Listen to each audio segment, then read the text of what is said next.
Good morning, ladies and gentlemen, here in the paddock at Loton Park, here in the crowd at Loton Park, and indeed across the country and around the world. Welcome to Loton Park in Shropshire. We have got the final 2 rounds of the British Hillclimb Championship coming up. Bated breath in amongst the paddock and also the crowd as we sit not only in hope but almost in expectation of yet another new record in this amazing 2021 season, which has been full of records and great achievements as Wallace Mengis does his victory lap for his title, which he has successfully defended over from 2019. The weather is set fair. We do not have too many clouds in the sky. We're expecting a day of dry running here. And I am joined, I'm at the bottom of the hill in the triangle box by the hairpin, and I'm joined at the top of the hill by Steve Wilkinson. Morning, Ali. Good morning, Steve. How are you? I'm fine, thank you, and it's absolutely glorious and roasting hot in the commentary box already. I think we're having a fine Indian summer here in the UK, and it's going. I think we're going to get some good weather. Well, I'm hoping so, because yesterday, watching Wallace fly up the hill in a 42.27 was absolutely incredible, and it looks so smooth and controlled. It does. We're talking 9/10 under the hill record in practice, so we're not going to be using our best tyres. We're not going to be giving it 10/10. I think there's a certain end of term feel here, and I think it's not unfair to say that I think we've got more than a fair to good chance of a record going. Absolutely, and of course there is the prospect of Wallace joining a very small group of drivers who've won the British Hillclimb Championship and the British Hillclimb Cup, leaders as was in the same season. It is. I mean, it's a fairly select group. For those of you who are listening in around the world and who don't quite know, the British Championship is based on the runoff. So basically, all of the class runs you'll be seeing coming up now will all be qualifying for the first runoff, and then anyone who's registered can take part, no matter what your car and your various classes. It's simply fastest to the top wins. However, the Hillclimb Cup is structured in the way that the British touring car used to be. If you remember British touring cars from the 70s and 80s, in the way that you get points for your class wins. So it's entirely possible to have 2 guys tied at the top. But Wallace has been so comprehensive in the classes, he's managed to take both home. Yeah, it will be decided, I think, on the first set of class runs, because the driver in second place, Lee Griffiths, in the Cup, I think has to win and break the class record. There is. I think we've got another similar battle coming down in the Midland Championship as well, but that also depends on records being broken, doesn't it? Yes, it does. In fact, the current leader has to break the record on each run to ensure he gets the championship. Otherwise, it could slip through his fingers. Yes, it could, and now we've got Paul Howells leading the class at the moment, his beautiful Porsche 911, a car I have coveted for some time. He's followed by Ash Mason in the Westfield SEI, but it's not a common or garden Westfield, it's one that Ash, who's an engineer of some renown, has been tinkering with for some years to great effect. Yeah, it's one of the Hayabusa-powered locator fields, for want of a better word. Yeah, there's been a few changes to the programme as well. Jerry Neary has had a problem with his car. He's now sharing a Honda Civic with Dave Wilson in Class A1. And we've got a few non-starters as well. I thought we might... Cause are we going to get a practice run this morning, Ali? Oh, he's gone. Hello there. Sorry, I had my attention diverted by a technical update. Right, are we going to get practice again this morning? Well, no. My understanding is we're going straight into class runs, and that is coming from the guys running in A1, and also from Bill Pardo, who's the Midland Championship organiser. Oh, right. So I don't think we are going for class. I think for practice, I think we are going straight into class runs. Oh, very good. Well, that's so we've got interesting to say the least. Meaningful running from the off. Excellent. Well, in that case, if you people who are here, if you want to turn to your programmes, page 8, extra runner in Class A1, number 79, Jerry Neary in a Honda Civic. He's sharing that car with number 14, Dave Wilson. Also on page 8, number 28, John Harding, an extra runner with his 4.7 litre supercharged Jaguar E-Type. That's in A2. And in A2 as well, number 37, John Maycock, a non-starter. On to page 9, 2 extra runners in A3. 767 Andy Fraser and 67 Tim Painter, and they're sharing an Audi R8. Then on to page 11, and you can strike out 767 and 67 Andy Fraser, Tim Painter, because of the change of car. They've moved out of Mod Prod into production. On page 13, you can strike out 79 Jerry Neary with the Westfield, because he's in the Honda Civic in A1. On page 14, we've lost 2 cars in Class H, 798 Lynn Gilbert and 97 Richard Walker, both non-starters. Into Class J2, and 123 Zach Zammit is actually in an Empire Evo. He's sharing with Jason Tunnicliffe today. And I think, although it's not been notified to me, that 823 Ben Stevenson will be a non-starter. Excellent. And in the meantime, we have got the first part of our Hill action today. Very We've good. got David Garnett coming up in a Renault Clio Cup Sport 182. Early 2000s car, one of the last for very pure, less than a ton hot hatches. And he's followed up by the aforementioned Jerry Neary in, it says a Westfield, it's not, it's a Honda Civic. Yeah, well, we can hear a little Renault Clio buzzing its way up into fallow. Neat and tidy run through fallow up towards Museum.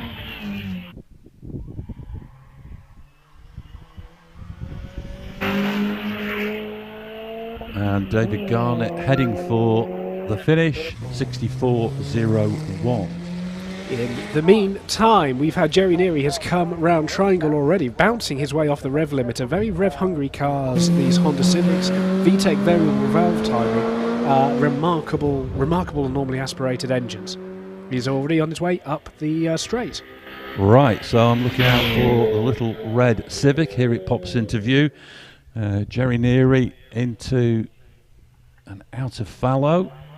I think this batch of cars will just be these two, as they're the shared cars in A1. And Jerry, neat and tidy through Museum as always. Just the run to the finish.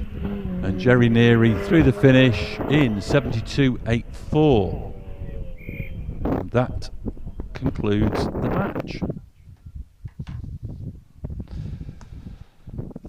Yeah, short and sweet there from David and Jerry. We've got the red flags coming out, 2 cars coming back.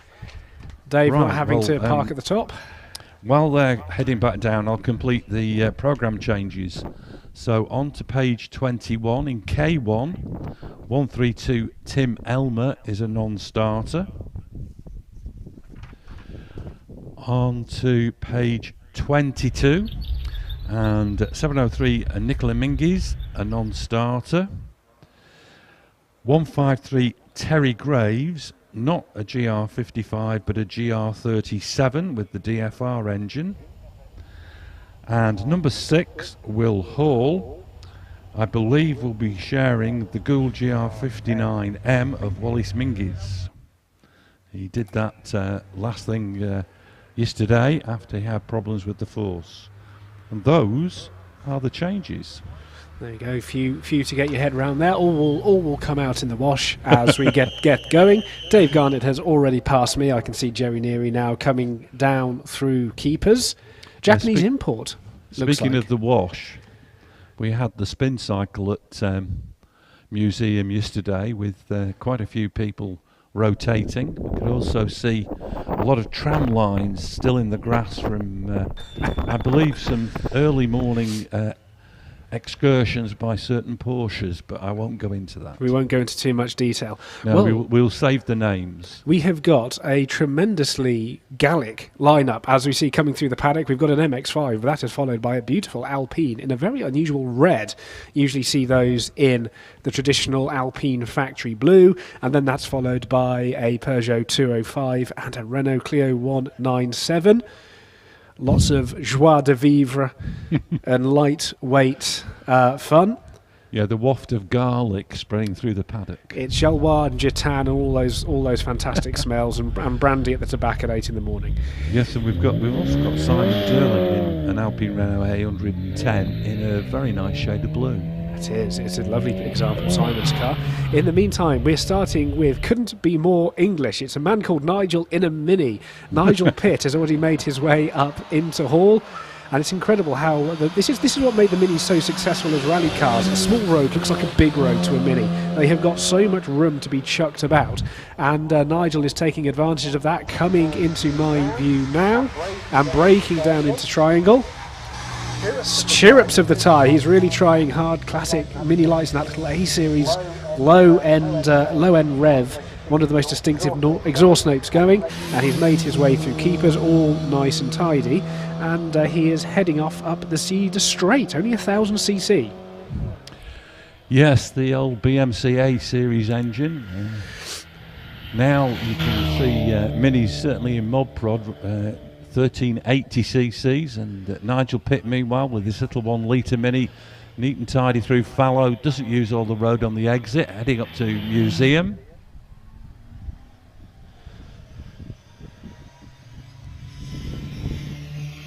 That distinctive gearbox whine from the Mini as he heads towards the finish. And over the finish in 80 seconds exactly. In the meantime, Simon Durling in that aforementioned beautiful blue Alpine, sounding crisper as you like, as he makes his way up Cedar Straight to you. Seb Cartwright also on the track in the Mazda MX-5 1600.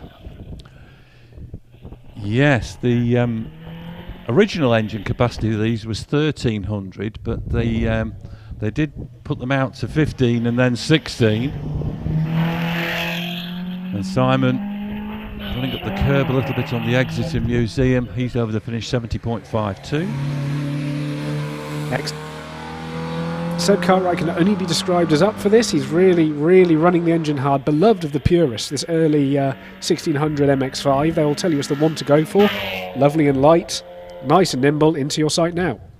Yes, and up in Scotland they have their own class for MX-5s, and there's about 15 of them competing regularly. Very affordable little sports cars. And Sebastian Cartwright going nice and neatly through Museum, heading for the finish, and through the finish in 72.29. And he's followed up by Robert Lawrence in the other Alpine A110 we've got here today, the red one rather than the blue one, going absolutely great guns on the bottom part of the hill. He's going to go for this little intra-car battle. Simon Durling has managed a 70.52. Yep, we've got Robert in the very, very different looking, because of the colour, I think, more than anything, this light red Alpine Renault A110. I think I think I'd still take the Simon Durling car. He's over the finish in 72.29. I know it's a bit unimaginative, but it's so iconic. It's what you want, isn't it? And sorry, in the meantime, correction on that. Robert Lawrence 69.83.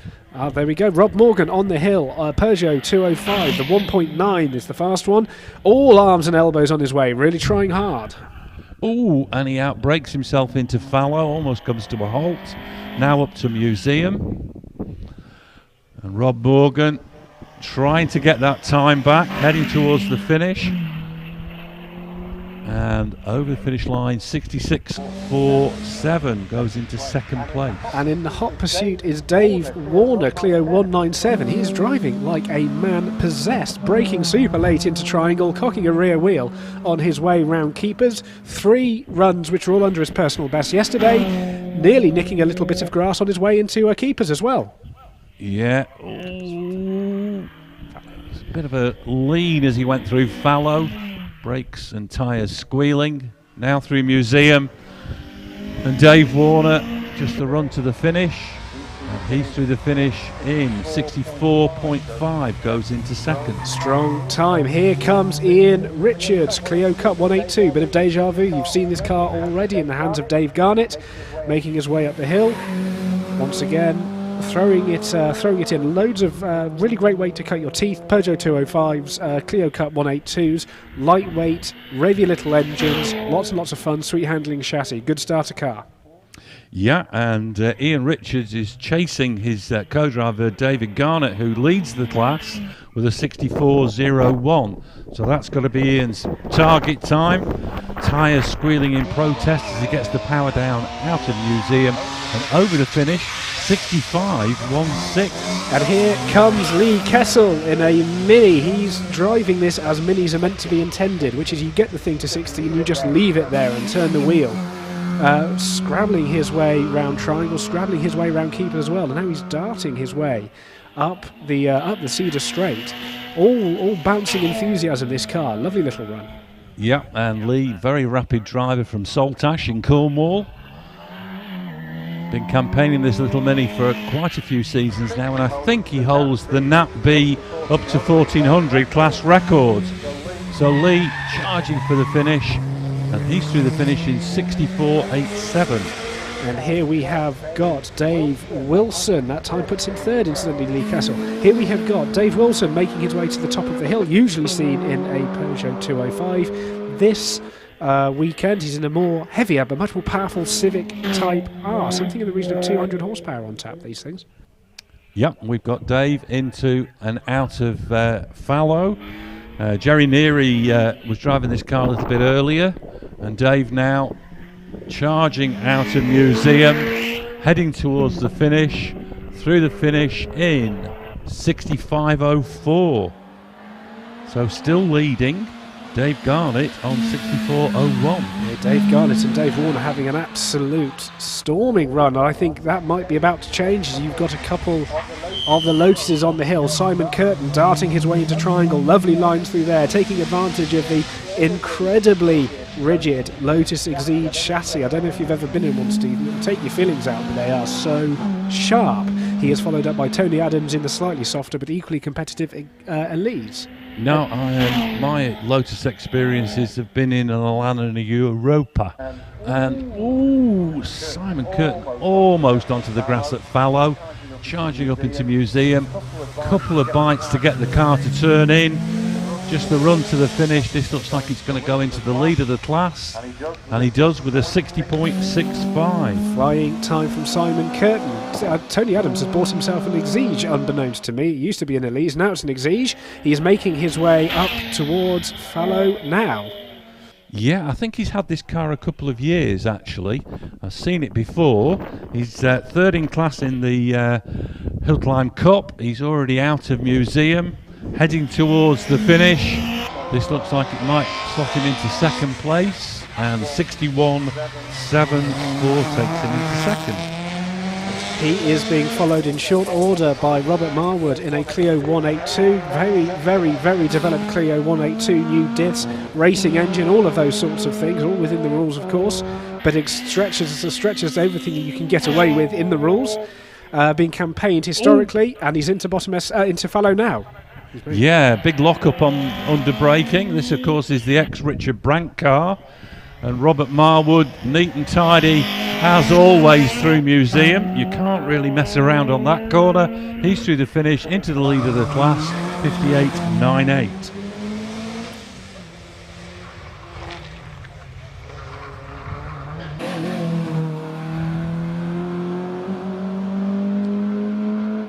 Now heading up into fallow, towards fallow, we've got Rob Wilson in the Peugeot 205.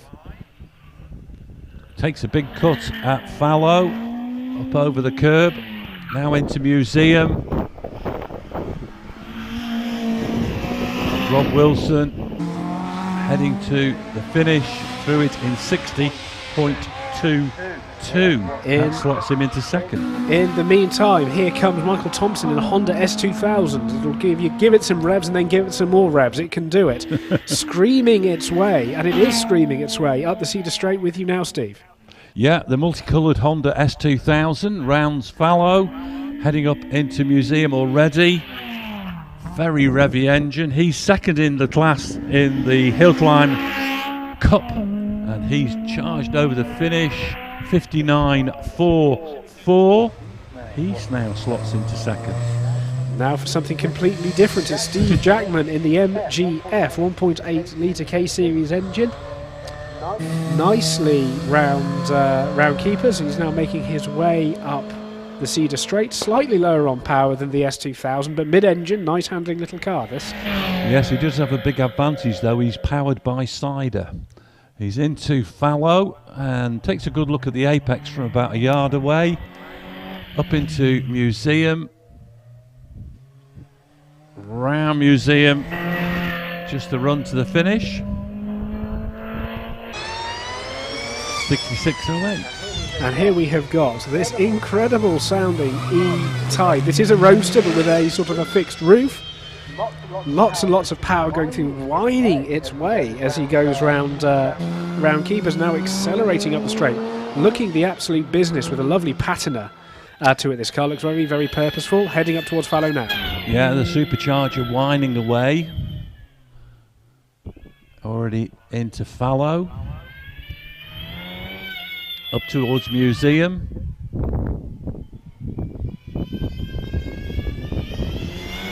And heading for the finish. And over the finish, 63.32.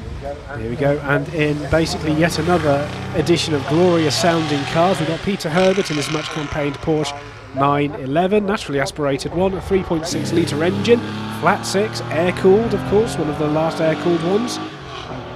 Very, very tidily round keepers. He's only done it about 3,000 times before, and he's going into fallow now. Yes, very experienced driver.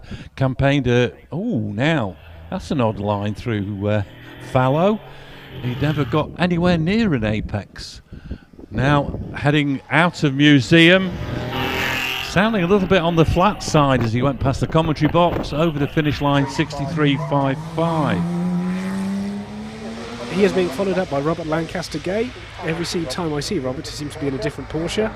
Nicely round keepers, very neat and tidy, another experienced hill climber, and he's making his way up the Cedar Straight now with Richard York following on. Yeah, I just thought he had a spray shop. Robert Lancaster Gay into and out of fallow with this bright white Porsche. Not my favourite colour of car, I'm afraid, as a photographer. And he's over the finish in 59.37. In the meantime, Richard York is with me, taking a nice nipped-in line of power. Really, the rear end really squats down on this car when he applies the power. Gets loads of lovely traction onto those rear wheels. Traction's your friend in hill climbing. He's making his way through keepers, and he is accelerating up the Cedar Straight now, and he will be with you presently. Yeah, we can hear Richard York approaching. Here he comes into braking area for fallow, through fallow. Well, breaks himself coming into museum. So Richard York, just the run to the finish, and he stops the clock, 64.83. He's followed up by David Meekley VX220. If you want a car which handles as well as an Elise and is faster than an Elise, but you don't have sort of Elise money in your back pocket, you can pick a good VX220 up for about 20 turbo, up for around 10 grand, I understand. Very, very fast car. Yeah, they also made one with the V6 2.5 litre in the back. I think they might be the ones to get if you can find one. Meanwhile, Dave Meek already out of museum. Over the finishing line, 61.1. In the meantime, we are awaiting Phil James. Here he comes now. Porsche Cayman, a 3.4 litre engine. Nice and tidy. This will be one of the 7.1. It's a GT4 apparently. Neatly around the keepers, taking lots and lots of curb as he makes his way around. Ross McDonald in the 911 Carrera is coming as well. Beautifully presented car. And Phil James will be with you presently, Steve. Yes, we got the white Cayman S into and out of fallow, up to museum. They look really nice, these Caymans. So Phil on the run to the finish, and it's a 62.69. In the meantime, Ross getting very, very excitable on his way through Keeper's beautifully controlled drift on his way through the top of the corner into fallow. Yeah, I think this is the nicest Porsche here today, to be honest. Stunner. This is gorgeous. And it's got the right little flip-up whale tail at the back. Well, not quite a whale tail, more a ski jump. Ross MacDonald heading for the finish, and he's through the finish, 61.5. In the meantime, Simon Tarling howling his way down towards Triangle, neatly on the power, nicely into bottom S, jumping on the brakes, feeding it round through into Keeper. Sorry, I keep talking about my other job, I shall stop. And he's accelerating on his way up the Cedar Straight, and he will be braking into fallow presently. Right, here he comes into view, and Simon, steady run, I would say. This not going to trouble the leader, who is Robert Lancaster Gay on a 59.37. Simon Tarling 61.22. In the meantime, Selman Hutchinson is showing us what a BMW M2 is all about. Or he even had to get on the brakes on his way up the Cedar Straight, so I think he possibly got a bit leery there. Braking into fallow now. Takes a big chunk of curb, backhand steps out as he comes out of fallow and presses the loud pedal. Same again at Museum, although he's slowed quite a little bit when the power came in, but he's charging for the finish, and over the finish line, 59.08 into the lead. Simon is doing nothing if not trying hard. I reckon there's a couple more seconds in there if you can temper his enthusiasm. Ben Hamer darting around in the Mini on his way through Keepers, running it wide on the exit as he heads around the right-hand corner up the Cedar Straight. He's followed by Andy Fraser in an Audi R8. Yeah, this is Ben Hamer in the supercharged Morris Mini Cooper S, running in Class C2. We're into the shed cars at the end of the batch. And Ben quickly on the power as he came out of Museum, and over the finish, 63.01. Andy Fraser following up Audi R8. I do like, you don't see too many of them about actually, the R8, but they are a very handsome car in the metal. One of these things that photographs don't quite do justice to. Accelerating nicely up the Cedar Straight with you now. Yeah, they look fantastic from the side view, but by God, are they wide. Huge. And he's up into Museum. Ooh, and almost ran wide onto the grass on the exit. Andy Fraser now charges over the finish, 65.51.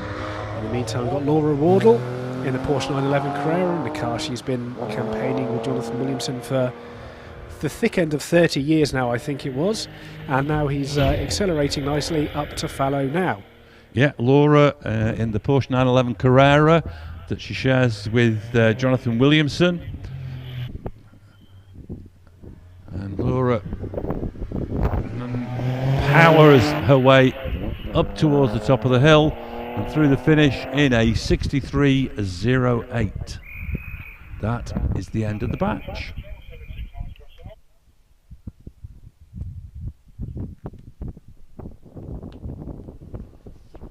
So there we go, red flags out. Batch will be on its way back down. For those of you who are new to hill climbing, some courses have return roads, some have car parks at the top.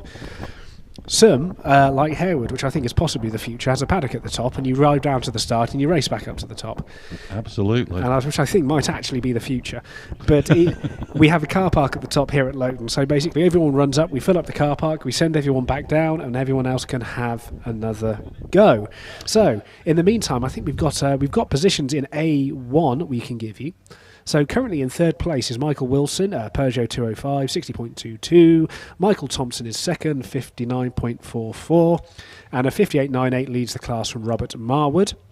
And in A2, we've got David Meek in third, 61.1. Robert Lancaster Gay, 59.37. And despite a slightly raggedy run, Simon Hutchinson in that mega BMW M2, 59.08. And that brings us up to date.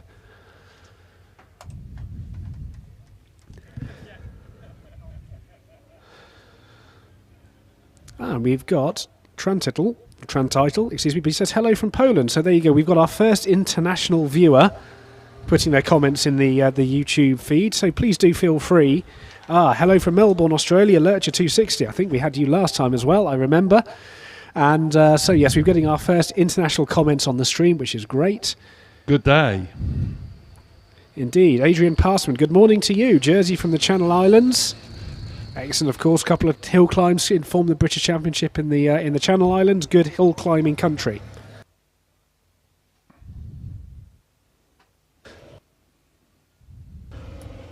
So we've got Dave Belton saying, good morning, I'm on my way there now. Can't wait. Well, hurry up. Come on, Dave. Chop, chop. Get here.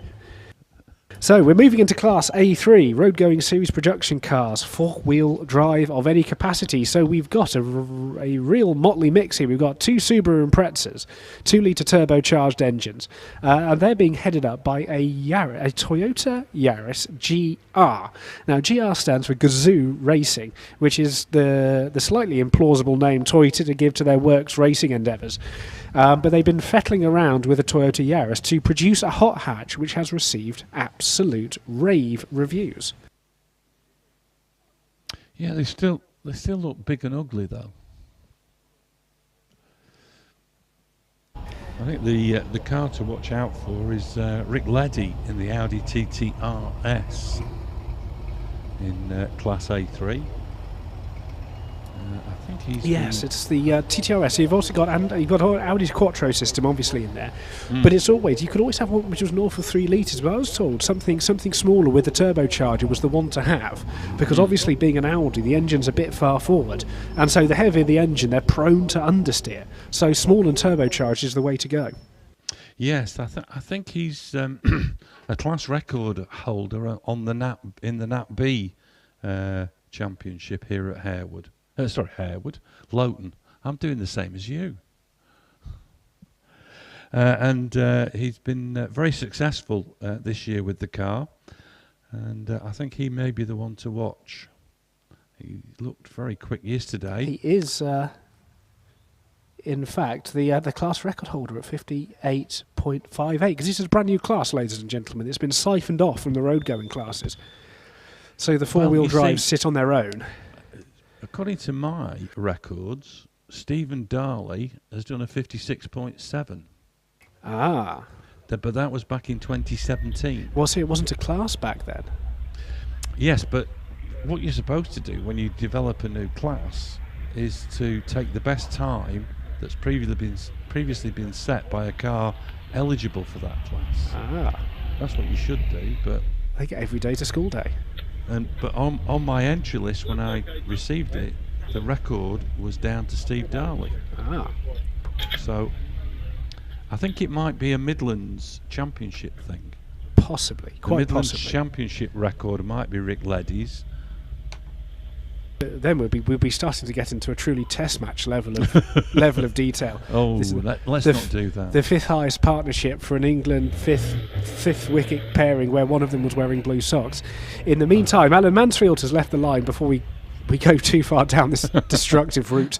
It is Toyota Yaris, 1.6 litre turbocharged engine, four-wheel drive system, all in a car which is about 18 inches long.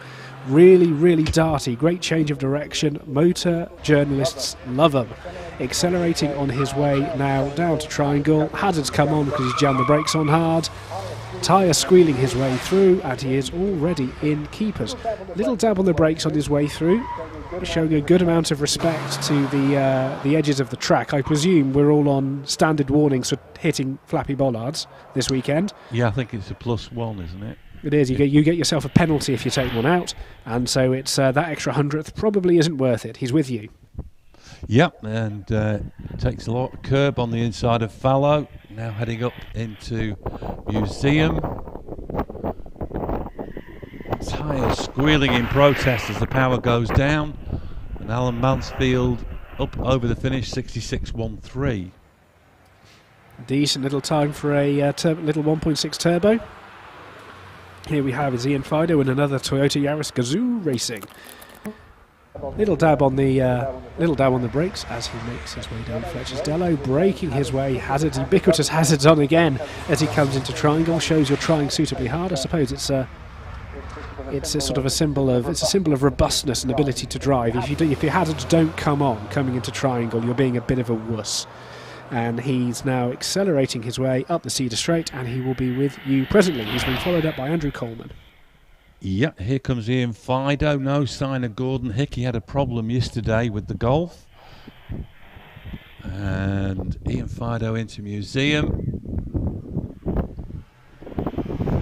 Past the Marshalls post, and heading for the finish. Over the finish line, 64.63 goes into the lead. Here comes Andrew Coleman, and boy is he keen. Lots of wastegate noises coming in, car diving under braking.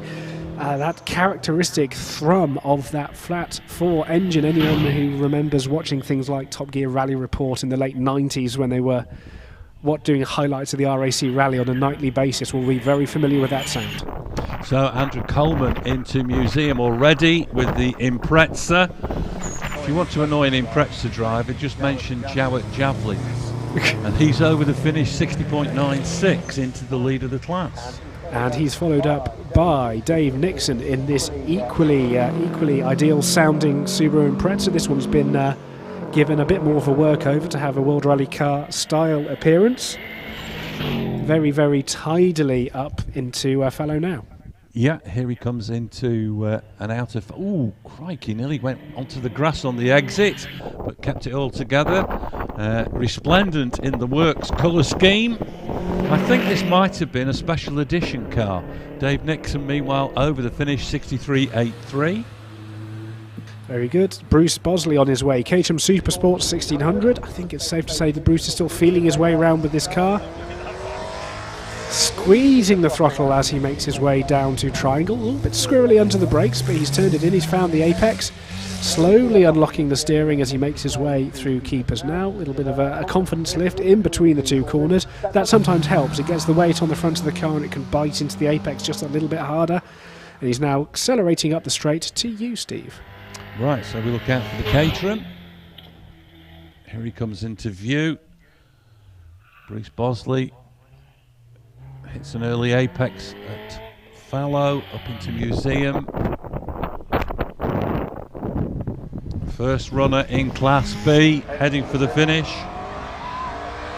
And through the finish in 71.22. In the meantime, Ian Stinton is making his way past me. Lots of activity going on in the steering of this Caterham. Looks a little bit lower slung than the one we just saw from Bruce. He's making his way round keepers now, and he's accelerating up the Cedar Straight. We call it the Cedar Straight, even though, as you can see now, it is anything but you can really hop very satisfyingly from curb to curb into Fallow now. Yeah, and here he comes out of Fallow. Last time I saw Ian in a Westfield, it had a great big huge V8 under the bonnet. Now with this little 1.7 cross flow, Ian Stinton over the finishing line, 62.99. So that's the target time for the remaining runners. There you go. Sean Toms, Caterham Superlight, already on his way through keepers. I always think with the Caterham Superlight, there's not much you could have made lighter, is there? Is there anything left to go? Anyway, he's up into Fallow now. Just drill some holes in the chassis tube, that does it. So Sean Toms heading up into Museum in the R400 Caterham with the 1.8 Rover K-Series engine through the finish into the lead of the class with a 60.6. John Pick, AMS Mattia. Looks like a sports car. It's all Subaru Impreza running gear underneath it. Very, very fast, very, very sturdy car. Always can be sure of getting some good results, can John. Accelerating his way up the Cedar Straight now. Timothy Higgins in the Westfield SEI will be following him in short order. Yeah, we've got John Pick in the Mattia. He's leading the British Hillclimb Championship Cup Class B. And already en route to the finish, through the finish in 60.66. Just slots into second. Good time from John. Timothy Higgins chasing him away, very much scampering his way around the bottom half of the hill in the Westfield SEI. We've got Tim Painter in the Audi R8, which couldn't be more different if they tried, and he's breaking into Fallow now. Yeah, here comes Tim the Taxi up into Museum with the Vauxhall powered Westie. time to beat 60.6, and Tim over the finish 60.63. We've got a second. Sorry, 60.36. We've got a second Tim making his way up the hill. The Audi R8, beautiful, beautiful sounding car. Giving it plenty of vigour as he makes his way up the hill, not holding back. Followed by Phil Tucker in a lovely Vauxhall Nova. Yeah, Tim Painter, almost goes straight on at fallow, but just about keeps it on the black stuff. Lost a lot of time in doing so. So I don't think this is going to trouble Andrew Coleman, who leads Class A3, and Tim Painter 64.83.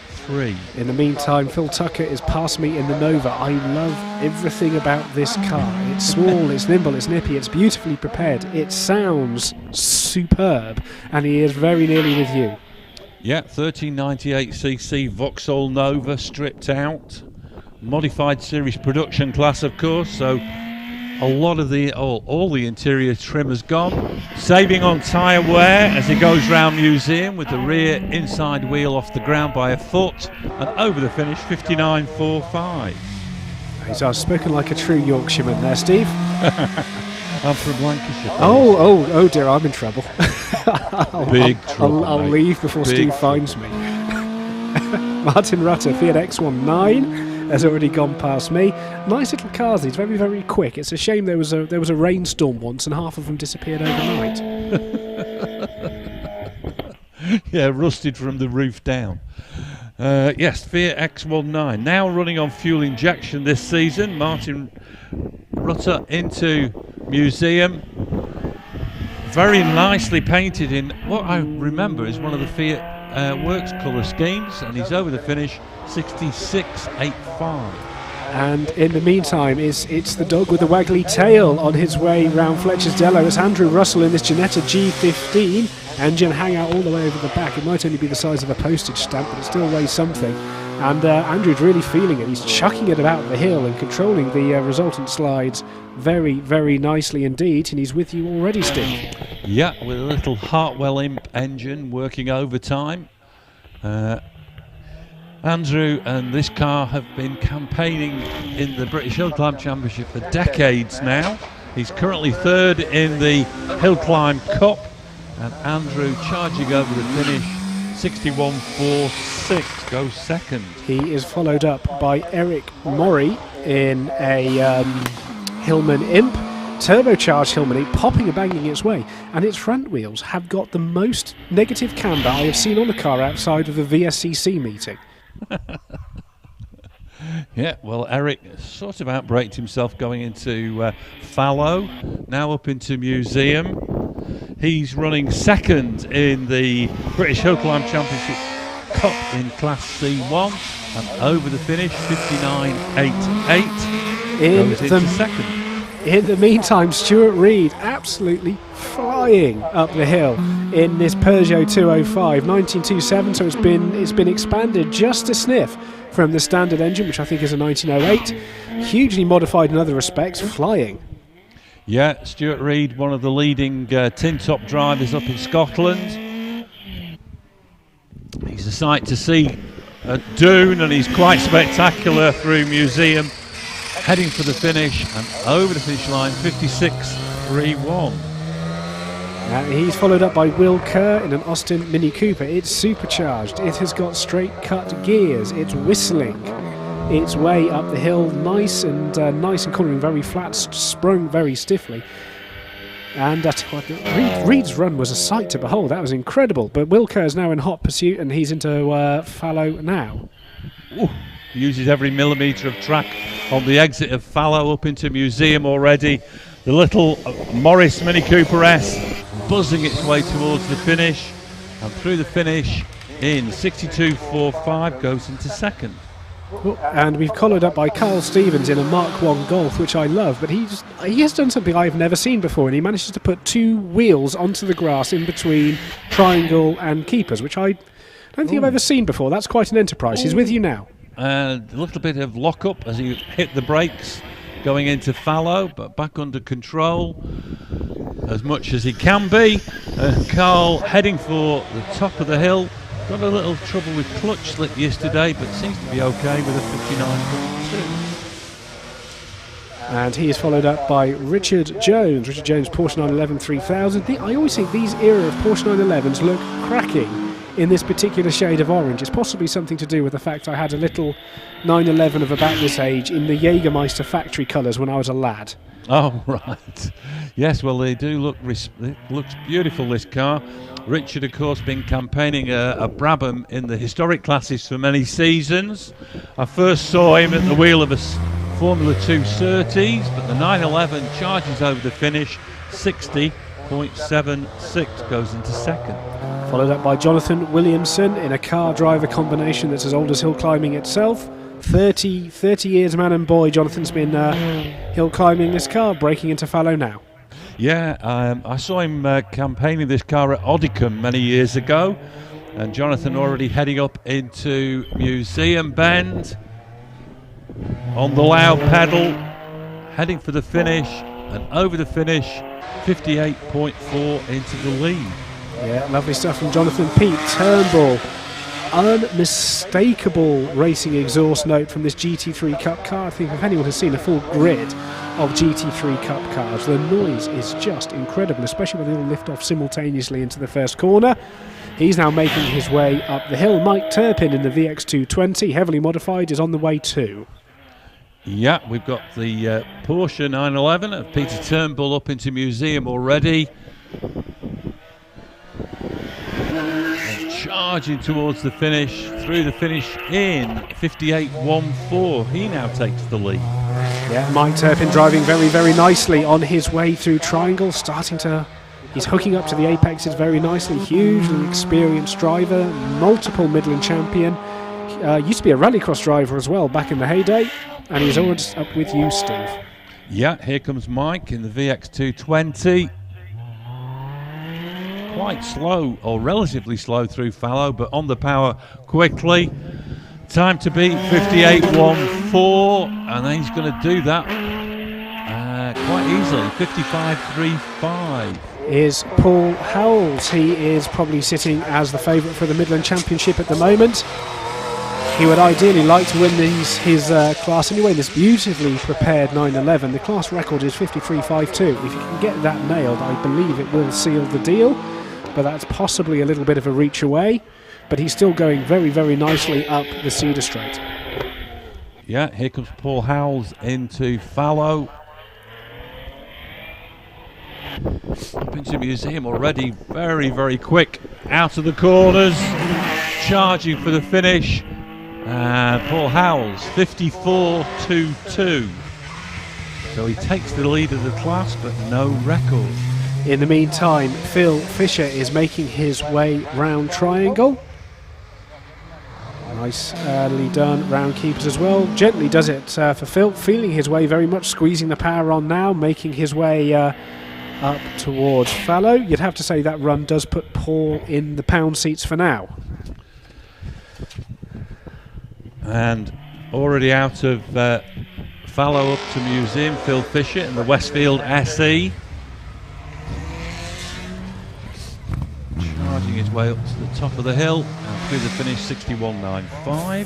Followed up by Joy Hoyle. Joy Hoyle, very experienced driver. Joy has been an instructor at the driving school here for some years now.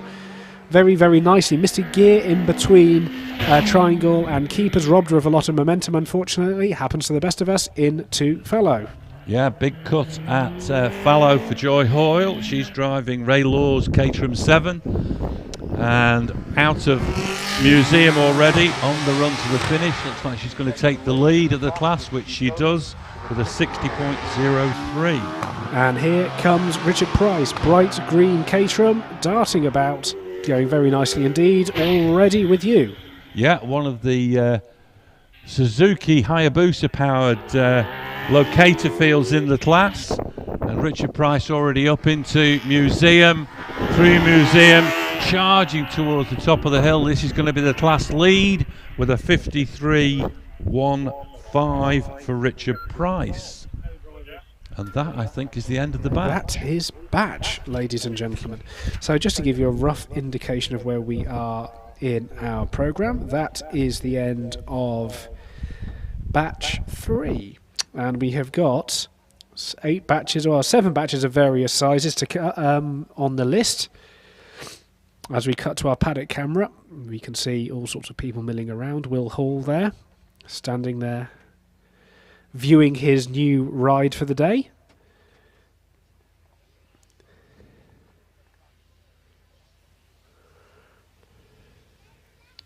Oh, we've got the Chief Marshal heading up the hill.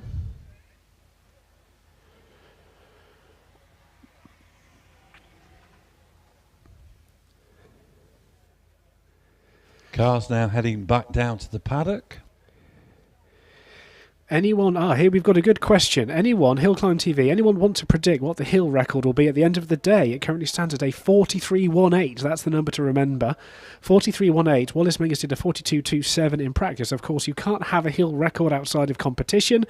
So, right, I'm going to nail my colours to the mast here. I was right to say at Shelsley when it would go. I'm going to do it again here. I think we're going to see a high 41. There, I've said it. I've broadcast it. I've said it on air. I don't think I can disagree. I would have said maybe a 41.85. Yeah, I think that's on. I don't think that's too unreasonable. No pressure to all of you chaps down there in Class L. Oh, absolutely not. None pressure at all. None at all. It's all very easy to have a bloke in a garden shed saying what you should and shouldn't do. You mean in a garden sauna? Yes.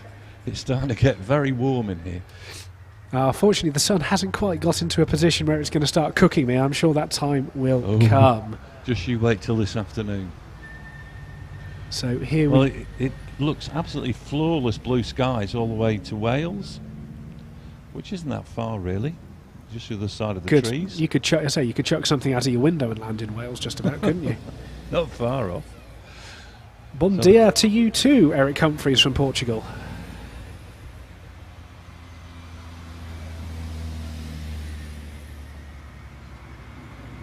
And Thomas Bubel, hello and good morning from Germany. Good Morgen, Thomas. Willkommen. And I'm afraid that's it. My wife speaks fluent German, and to my lasting shame, I don't. I can do a couple of phrases. Ein Bier, zwei Bier. At least you're not stuck at the bar going ein Bier und ein Bier.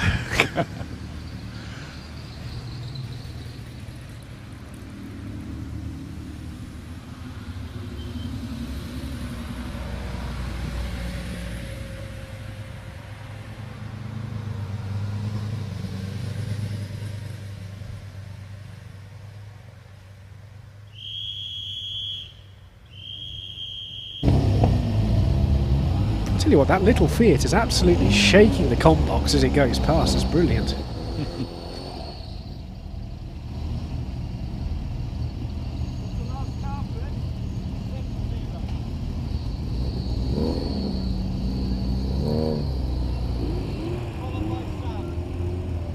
I have to say I'm a little bit fond of that Mark 1 Golf as well. Yeah. He's threatening to bring his Escort back out next season.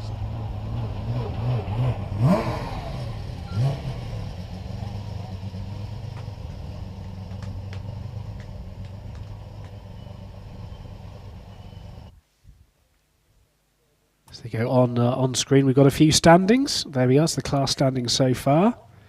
So the man to watch out for, ladies and gentlemen, in the next batch is Ash Mason.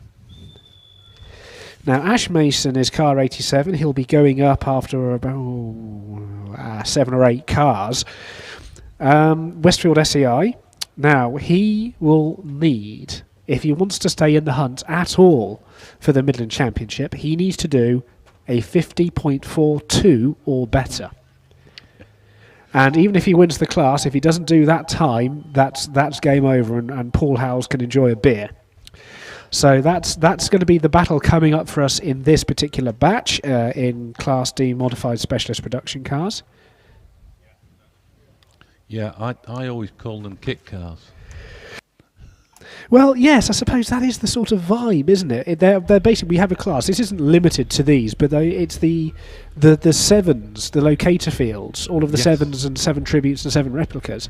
It just goes to show you just what a good idea it was in the first place back in the 1950s, that an Austin 7 could be repurposed so profoundly. And it's a recipe that hasn't really been beaten in 60, 70 years. Obviously, technology's come along, but the principle and the basic shape has stayed the same. Yeah, it's small, it's light, and it's quick. That's the whole thing about this particular class. The trouble is, you get into what I always class as an arms race. Somebody will come along, and he'll have maybe a little tweak, a different set of shock absorbers to everybody else. He'll go quicker, and suddenly everybody's rushing out to buy that set of shock absorbers so that they're going a little bit quicker than everybody else. And I think it gets almost like you've got to keep spending money as the season goes on to stay competitive. It does, and it's a case of well, why aren't we going on holiday this year? It's because Daddy spent all of the money on suspension, and there's a fine line to balance. And I think all I did was I bought my RX-8, I took the carpets out, and I sort of made do with that.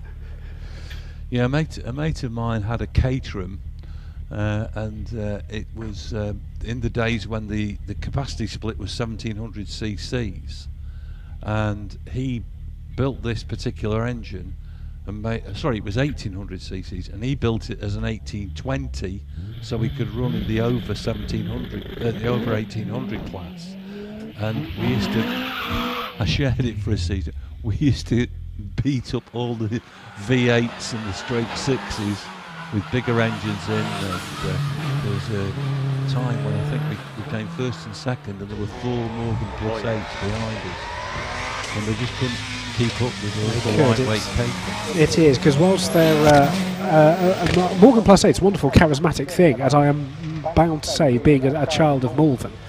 But they are a slightly blunt instrument. They're a bit of a broadsword compared to a rapier, and you do need something a bit more live for hill climbing, really. Anyways, well, we've got a Mitsubishi Evo into fallow, and that's Stephen Moore from Salisbury at the wheel, bursting down regular as you would expect, heading out of Museum on the run to the finish, and Stephen running solo in the class 56.72. In the meantime, we've got Ben Fisher in the Westfield making his way down. A little bit of a squirrel on the brakes as he went into Triangle, but he's got himself sorted out now. And he's now making his way up the hill. And Dad, Phil did 61.95, which I'm sure Ben will be looking to beat. Yeah, and Ben Fisher heading to Museum. And looks like he's going to beat his dad over the finish with a 60.29. Yeah, 60.29. Yes, does a good 2.5 on Dad there. Lovely job. And it's Phil Goff already making his way round keepers, nice and tidy. Pops and bangs from the engine. 2 litres. It's 1300. That'll be a Hayabusa then, and he's into keepers now. Fletcher, well, he's into and out of fallow already. Phil Goff from Maghull, clerk of the course with Liverpool Motor Club, lying second in the British Hillclimb Cup in this class, and he's through the finish into the lead. Into second, 55.95. He's followed up by Ray Law, Professor Law, in a Caterham 7 Super Sprint. Environmental Sciences, I believe, is his field, or something of that ilk. He's making his way up the Cedar Straight now. So this is the car that Joy Hoyle took to the top in 60.03. Ooh, back end gets a little bit out of shape coming out of fallow, but nicely held by the Prof. Ray Law now charging towards the finish, and through the finish line, 56.27. He is followed up by Phil Cook. Phil Cook, a very rapid driver in this car, had a little dig at it in Shelsley the other week, but he's got it all repaired. He's back out. Very rapid. Several years ago, I remember him ripping up the single-seater scene in an early Force. Yeah, he had a couple of forces, ended up with a PC, which is why the PC was called PC. Phil Cook, he's already up into museum in the Superlight R. And charging to the finish, looks like he's going to take the lead. And he does with a 52nd, 54.85. Well, here comes Steve Garner, and he is driving with considerable enthusiasm. Bit of a lock-up on his way into Triangle. All of the cars following him will be able to see the exact line he was taking. He's with you already. Yeah, here comes the Vauxhall-powered Westie into and out of fallow. Into museum. Oh, and Mr. Gear. So that's going to slow him down somewhat. And eventually over the finish, 56.26. Tom Price on his way up the hill. Interesting driving style while in Triangle. Quite a slow apex speed, but very early on the power. And the thing really leaps forward with some tremendous acceleration when he does get on the power. Interesting run. He was doing that all day yesterday. Very, very quick out the corners. And again, very rapidly onto the power. Flies into museum. Just about hits an apex on the exit, charging for the finish, over the finish, 51.78, and into the lead. Here comes Simon Jenks. Nice, he gets it slowed down. I didn't think he was going to, but he gets it slowed down beautifully in the end for Triangle. Nipping on his way around keepers now, and accelerating up the Cedar Straight. He is going some. Yeah, Simon Jenks currently lying first in the class in the British Hillclimb Cup, already into and out of fallow. Hugely experienced driver, comes from Wrexham, so this is his local venue. And Simon streaks over the finish, 52.27, goes second. 52.27, here we go. Ash Mason on the hill. This is the run that could potentially decide the Midland Championship. He needs to complete it in a 50.42 or better to stay in the hunt. He's really, really trying. Yeah, he's already into the braking area for fallow, takes a big cut on the inside, no problems at all into museum, super line through museum, on the power, heading for the finish, 50.34, a new class record. Class record game is on, but Andrew Griffith is now coming through. He's the old record holder, he will want it back, he's a very competitive driver, and of course Ash needs to keep hold of that class win. And Andrew Griffith's already into and out of fallow, heading up into museum. Another Hayabusa powered Caterham on the run to the finish, over the finish line, 51.09. Only good enough for second place. In the meantime, Derek Kessel in this very well campaigned Mini. Not too much Mini left about it, but it looks the business. Neatly round Triangle and neatly round keepers as well. There's hardly any Mini in it. It's got a Mini engine. It's maybe a boot lid. Yeah, or some hinges. Yeah. Derek Kessel in the Maguire Mini Cooper S, ex-Ginger Marshall chassis. When Ginger had it, it had an estate body on it. So Derek up into and round museum, charging towards the finish in the little special saloon, and it's a 58.49. And here we have got Susan Young from Hereford, who I'm presuming is more commonly known as Sue Young, in the Radical Pro Sport, neatly on her way round keepers now. Great little track cars, these. Yes, we have a couple of guys who do all the track days at Aintree with Radical Pro Sports. And Sue already into fallow, up into museum. Now the run to the finish, and Sue over the finish line, 59.96. So here we have got the Pell Genesis. Interesting little car, this. Very much of the Radical sort of ilk. Neville very gently taking it round keepers at the moment, feeling his way as he goes, and just squeezing the power on his way up the Cedar Straight, trying to get to the top in one piece, and he'll be followed up by Martin Watts in the Silver Riot. Yeah, Neville Thompson with the Honda Fireblade engine Pell Genesis Evo. Out of fallow already, up into museum.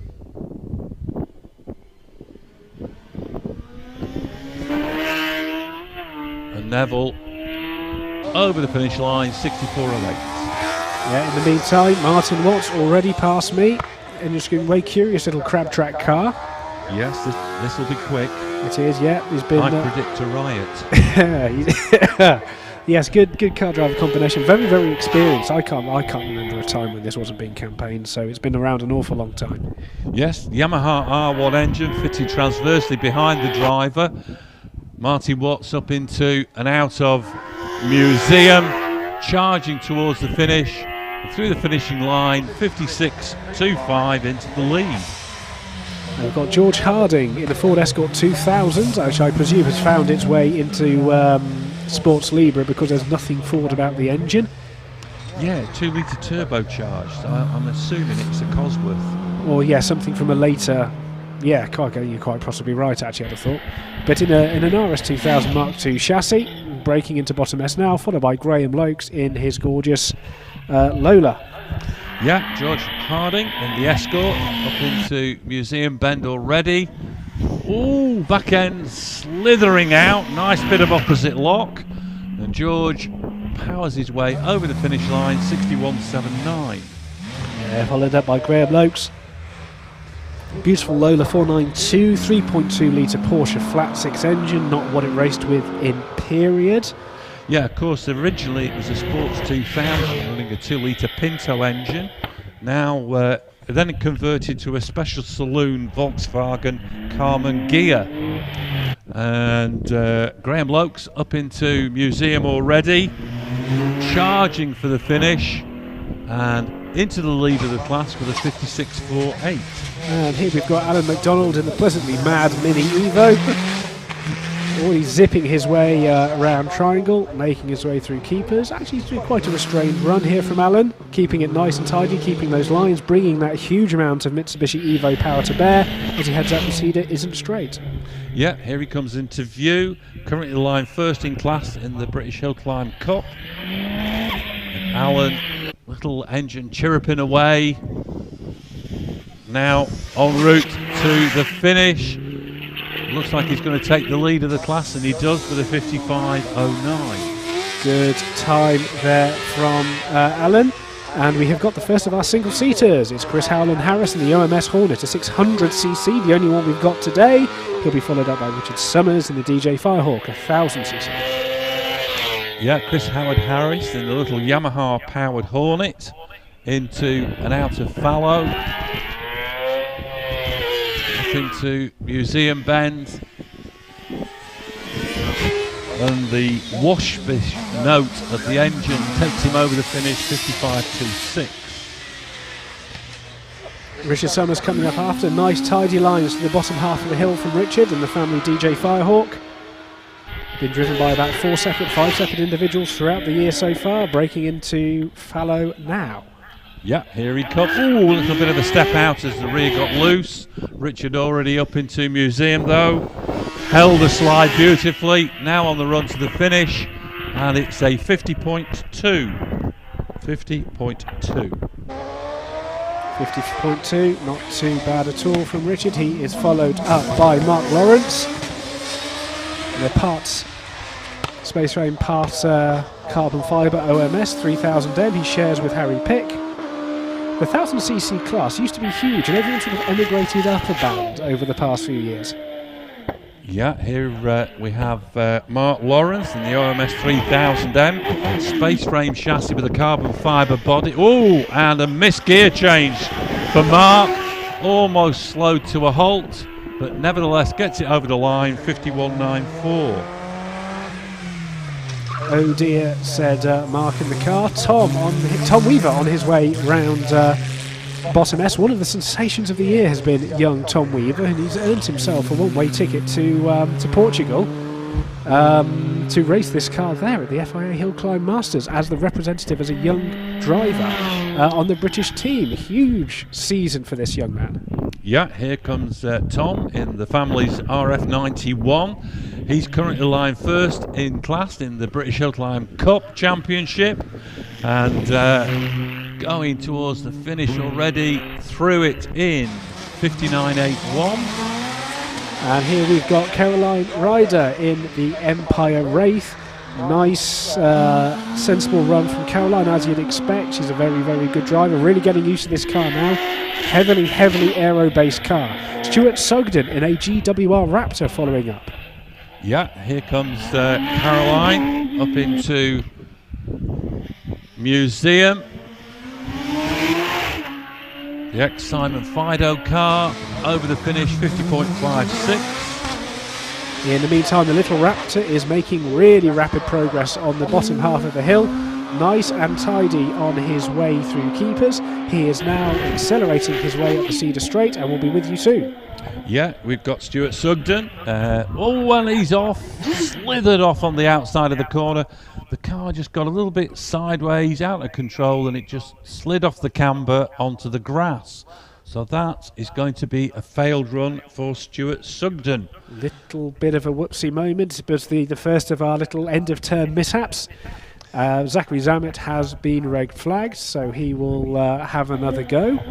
Yeah, I think it's Stuart's first visit to Loton Park and his first season in single-seaters. He's been a exceptionally... I'd say you would not tell this is his first season. He was super tidy and around the bottom part of the hill was immaculate. Well, he's been campaigning a Mini up in Scotland for donkey's years, and he's really a talented driver. That's something of a jump, isn't it? Yeah. There you go. Zach is taking his Evo back down into the paddock. He'll be waved through for another go. I think all of the marshals will hopefully... Oh, this is the joy of 1500, 1000 cc cars for you. They're just picking it up and carrying it off. Right. You wouldn't want to park it at Sainsbury's, would you? Yeah, lads, we fancy this. Off we go. So hopefully, I think we imagine we'll be underway fairly quickly. He'll get himself rolled back into the return road. Yeah, it's just how much gravel he's dragged onto the track off the wheels. I think he might be being the marshals sent are just doing a little bit of a tidy up on the wheels, but they're going to need a brush to get rid of all the excess. There we go. Quite a lot of gravel on the track at the moment. So we'll get someone doing that. Cleaning off the tires. I just imagine he's just going to get pushed straight back down to the paddock. Morning all from glorious Rutland. Great commentary, guys. Thank you, Rob. That's very kind of you to say. Only ever been to Rutland once in my life. It's nice though. Yeah, I went to Rutland once. I blinked and I missed it. We've got Henry from Munster in France, which I always thought was a region of Ireland, but I mean it shows you what I know. Here we go. So Stuart is now rolling his way down the hill. I presume brooms are being found and the Olympic standard housework will begin up at Fallow. Right. Well, I think it's all been done with the use of a boot to get rid of the gravel, and the red flag is already coming in.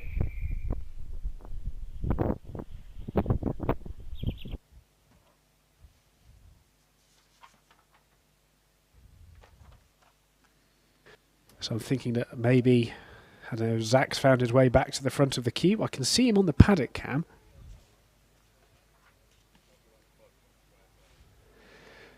Oh, here comes Stuart. He'll get a brush and some water on those tyres, I've no doubt, and clean them up, and they'll be good to go again. Red flags are in. We are ready to roll. Ready to rumble.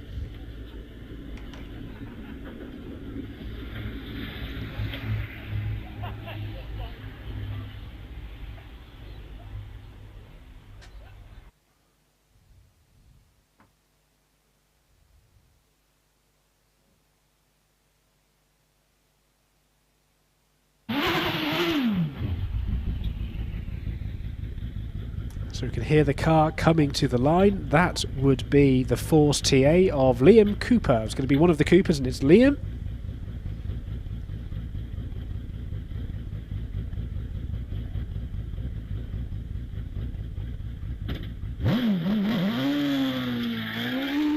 Drops the clutch and off he goes. Smidge of real spin on the start from Liam, but not too bad. Braking into Hall now. Runs a little bit wide, doesn't take that late apex, but keeps his foot in on his way round to Fletcher's Dello, which he rounds very, very nicely. Takes a tight line.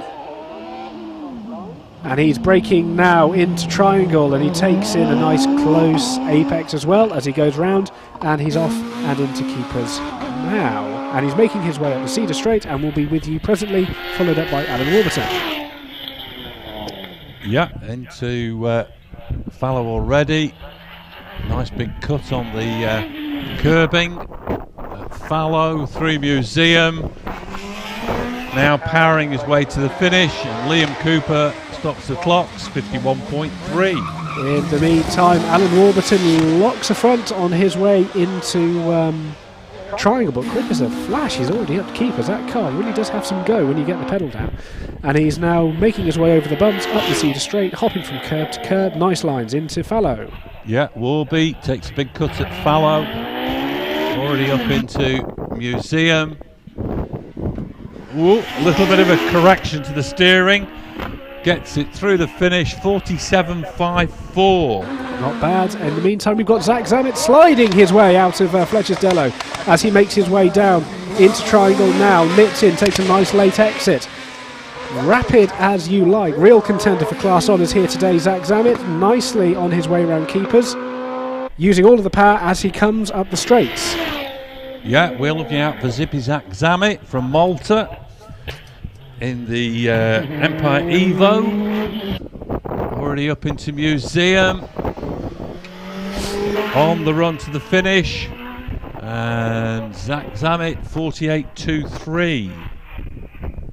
And that is the end of a batch.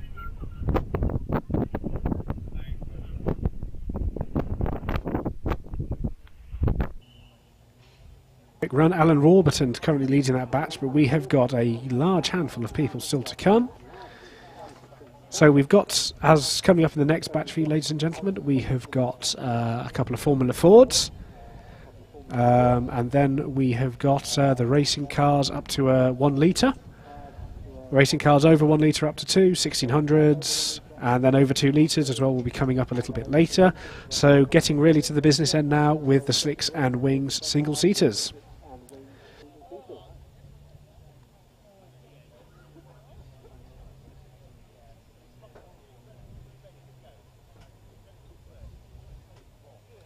All the dual-driven cars, oh, in fact, we've got another one being pushed down at the moment, but the dual-driven cars will be down first.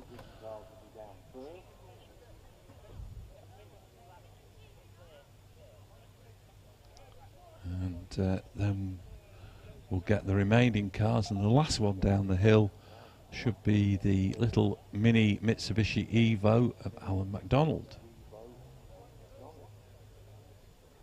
So the single-seaters coming down the hill first, as they're all dual-driven. And then the rest of the cars will follow behind.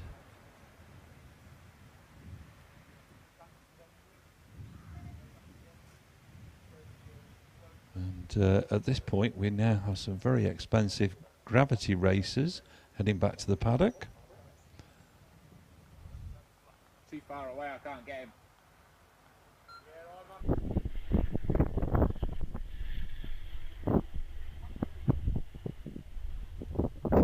And the rest are starting to move off.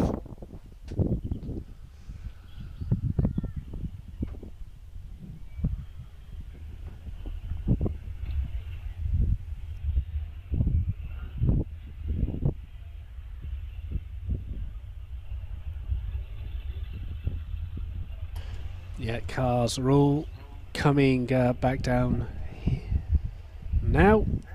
So we've had all of the single-seaters, and you can still see this small moving motor show of various bits of kit coming down the hill now.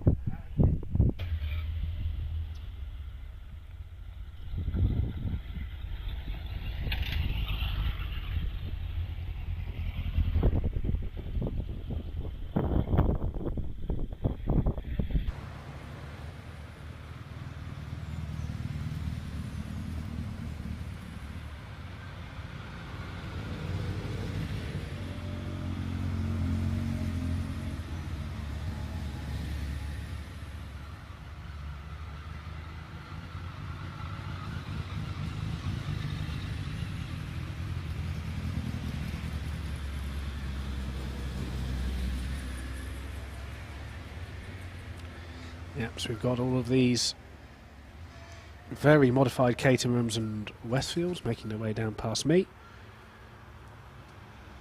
Now I think the last car down will be... I think it's probably going to be Alan Graham MacDonald. Lokes. Ah, Alan. Yes. The white Mini Evo. It always strikes me it's a little bit too short a wheelbase though.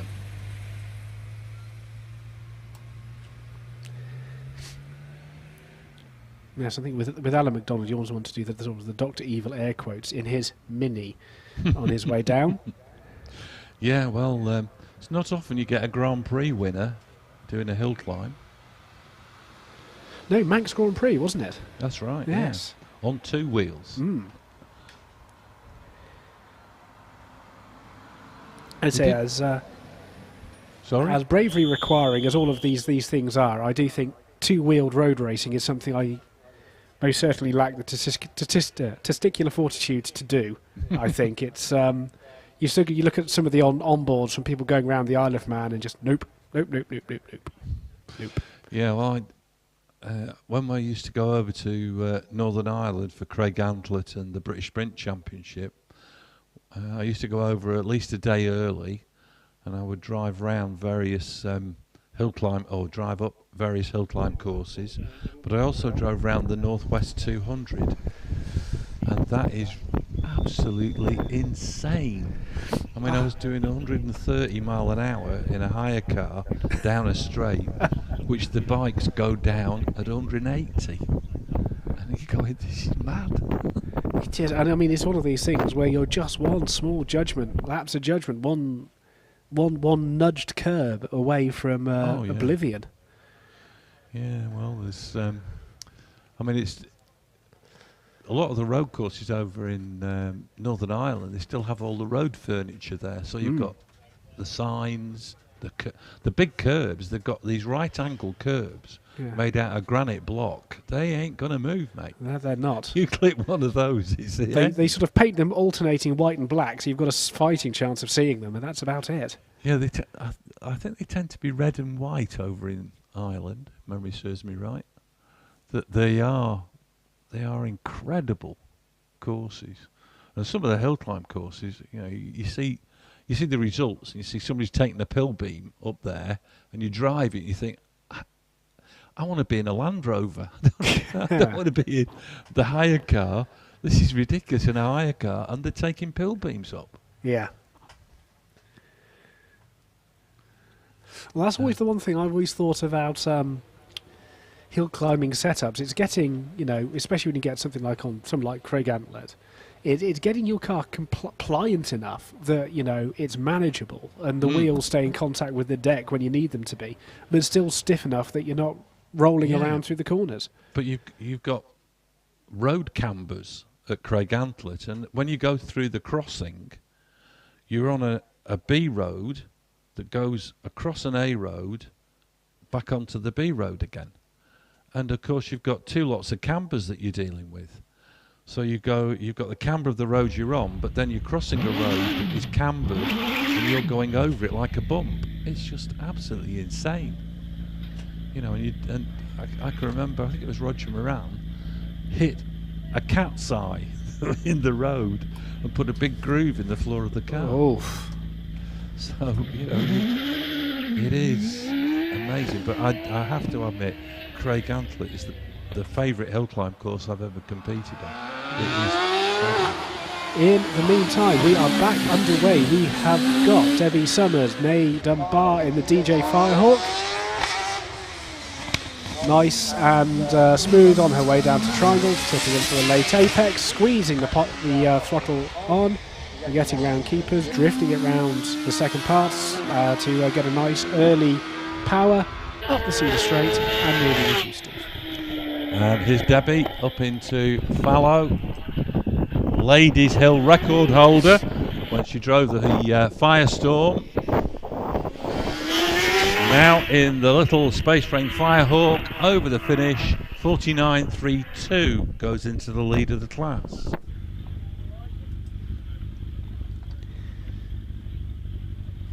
Yeah, good 3. I don't think we're going to see David Tatum. He should have been ahead of Debbie. Oh, no, but he's he on the damaged line. the car. He's on the line. He's on the line. He's on the line, so there's a queue good. issue. Well, let's hope he gets past Museum, because he didn't on his 3rd practice run. So we've got Dave in this little OMS Hornet. Having a chat with the start line marshals. Visor down, it's business time, and off he goes. He didn't waste any time there. But I'll tell you what, I didn't really look hard enough when I was looking at it, but I think this might be a quite circumspect run. He is missing a rear wing, so I think he'll be being quite gentle on this one. Yeah, he's about 2.5 seconds down on Debbie's time. Yeah, so there he is in this very streamlined, low drag interpretation of the OMS Hornet. He's already passed me, taking it very, very gingerly. He's getting his way round keepers now, relying purely on mechanical grip, as it should be. And he's up with you. Yeah, here he comes in the D-winged OMS Hornet. Up into Museum. Charging towards the finish. And Dave Tatum over the finish, 53.13. He is followed up by Steve Marr, PCD Saxon. As the eagle-eyed of you will note, this car is for sale. It says so on the side. I can tell you it's for sale because he's tried to sell it to me once already today. Aided and abetted by Steve Wilkinson. And yeah, God loves a trier. God loves a trier, breaking into fallow. Yeah, Steve Marr already heading up into Museum in this glorious little PCD Saxon, which, as Ali said, is for sale. He's through the finish. 48.89 goes into the lead. Yeah, Harry Pick following in the OMS 3000M. We've already seen this going up in the hands of Mark Lawrence. He did a 51.94. Nice and tidy from Harry on his way around Triangle. A little bit of a lift into keepers and another one in between the corners just to get that front end biting. Accelerating his way up Cedar Straight now, and he will be with you momentarily. Yeah, here comes Harry in the 3000M OMS. Very good run, no problems at all at Museum, and streaks over the line. 48.38 goes into the lead. Close little class this. He's followed up by Carol Nichols. Carol driving this Nike Mark IV. Now these were made by her father, and she enjoys campaigning this car very much in his memory. He's a regular feature at several hills across the country. A very traditional single-seater. This not running in a racing car class rather than a historic class. I think you're probably with the Formula Fords. Indeed it is. And we'll be followed up by Nicky Cottrell. Yeah, here comes Carol in the Nike Mark IV. Formula Fords run the Ford Kent engine. They're all space frame chassis. They run a controlled tyre, so it's very minimalistic cars. And once you've acquired one, very cheap to run. And Carol over the finish, 69.97. Yeah, here comes Nicky with the black cross on the yellow background on the back that betrays they do a bit of circuit racing in this car as well.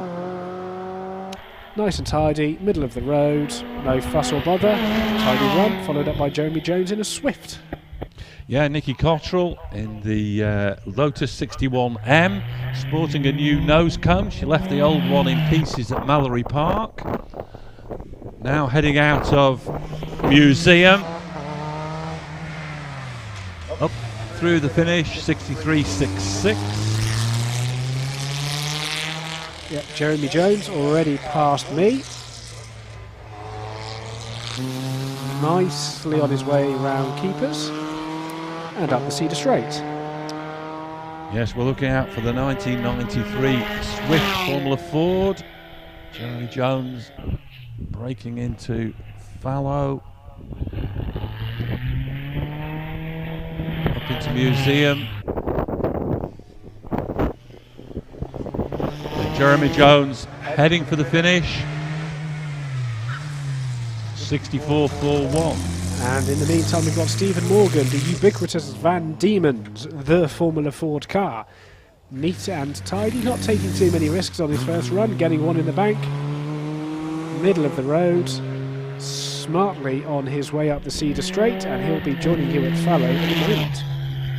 Yeah, this is a 1989 Van Diemen. Stephen out of fallow already, up into museum. Ooh, a little bit of a lock-up going into the corner, but keeps it all together. Now on the run to the finish. And he's through the finish, 63.31. Yeah, here comes Les Buck in a Pregnant Mistral. Not an oft-campaigned car in the 60s. They were around. And Les driving this one very smartly, as he always does, on his way up the Cedar Straight. Richard Weaver, father of the class leader Tom, is also on the hill. Yeah, Les Buck in the Pringett Mistral. This is chassis number 14. I think they made round about 20 of these cars back in the day. Looks like a little mini Eagle. And over the finish, 60.85 goes into second place. I'm finding it highly gratifying that the world is slowly coming round to my point of view about the Pringlet as a little mini eagle.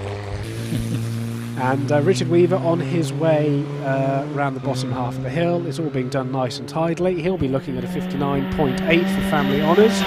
And in the meantime, now for something completely different. Neil Coles, OMS 28. Yeah, Richard Weaver into and out of fallow, up towards museum. A little bit of a hesitation on the throttle as he came into the corner, and over the finish, 60.73 slots into second. Indeed, and Neil Coles already passed me on this OMS 28. Very, very much the Marks and Spencer's pair of socks of hill climbing single seaters these days. Incredibly versatile chassis. Yeah, Neil already up into museum.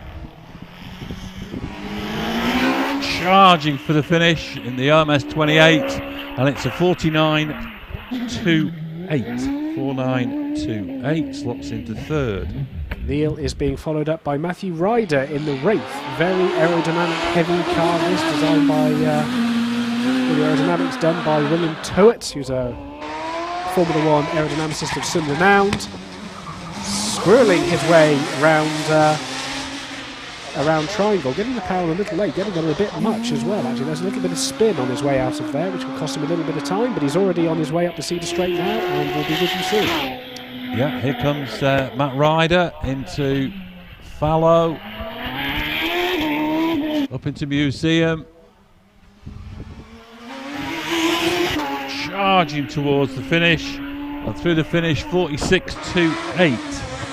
2.9.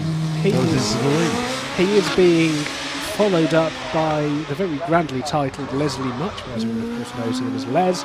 He's very, very neat and tidy on his way around the bottom half of the hill, and he's flying at the Cedar Straight.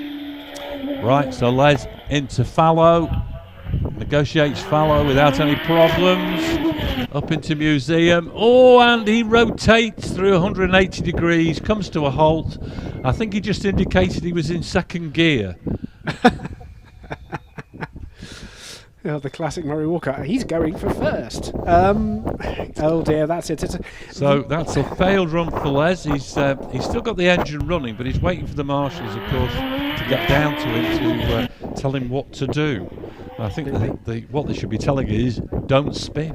That is an absolute classic museum incident, that one, as you come over the hump and you're turning in. The back end of the car is unsettled because you're still coming over the hump just as you're turning in, and it just gets away from you sometimes. So Les, I think, will be going straight back down to the paddock. So I don't think Olivia even started, so we won't have too much time with the loss with the second run. But yeah, it was almost as if he pulled on the handbrake when he got to the corner. It was round in a flash.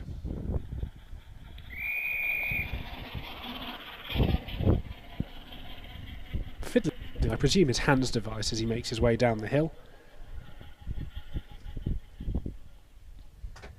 And possibly saying things in the cockpit along the lines of, "You silly boy." "You stupid boy." There'll be a lot of growling. Yes.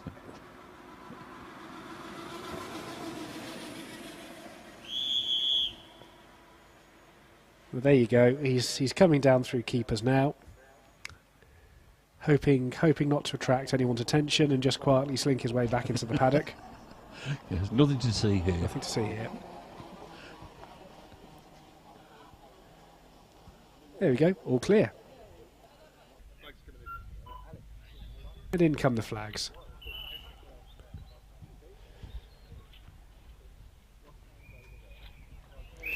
We got Liam Cooper striding away from the family force. Liam, it's worth noting, did a 51.3. It's always good to see these little inter-teammate battles, especially if they're family. Just get a little bit of extra needle. Engine starts. And off goes Olivia. Olivia now making her way round Hall. Nice and tidy as she does. And she'll be appearing into my sight any second now, and she does so now, accelerating down the hill. And nice and tidily on the brakes as she goes through triangle. Jumping from apex to apex on her way around keepers. Nice, tidy run, as you'd expect from Olivia, and she'll be with you presently still. We've now got the Force TA into and out of fallow. Already rocketing up into Museum. Olivia back on the power, charging for the finish line, and through the finish, 47.83. In the meantime, we've got Jason Tunnicliffe, Empire Evo, making his way around keepers. I'm afraid I have got a public service announcement. If you have a green Citroen Saloon with the registration WB55CXT, WB55CXT, and a silver Citroen van BG16UCW, BG16UCW, can you please report to the Secretary's office in the paddock area? I think they may require some moving, but we would like you to come to the Secretary's office in the paddock area. Thank you. Right, now Jason Tunnicliffe's run, 47.86. And we've got Darren Gumbley on the hill, already flying his way through keepers, and he's already on the Cedar Straight. Quick as that. Yeah, another Force TA, hopping and banging a little bit as he changes gear. Now out of fallow, up into Museum. Very rapid entry to the corner. Pow, as he goes past the commentary box. And over the finish, 46.65. Good. That's second place in the class. Yes, it is. Good time there from Darren. Starting to still only just within 2 seconds now. Einan Price appears to be at a standstill, but in advance of the start line. But his rear axle has crossed, so I think Einan will not get a run. He is in fact getting out of the car. So that'll be a fail for Einan, unfortunately. Mechanical issues, I think, possibly a clutch or a drive shaft or a chain. I think it might even be bike driven. Something that transmits power to the wheels, I suspect, has gone. Yesterday, Richard Spedding had a chain break, and instead of spitting it out at the back, the chain flailed around and took off various bits. So that required quite a lengthy rebuild last night. That's the danger with chains on anything, isn't it? They sort of turn themselves into a bit of a flail. But obviously, centre line of the rear axle is past the start line, therefore it does count as a run. Oh, he's got it going again. It's so down he's on going the computer as a fail. So he'll be driving that round to the paddock, and he'll slink off and get the spanners out, I have no doubt.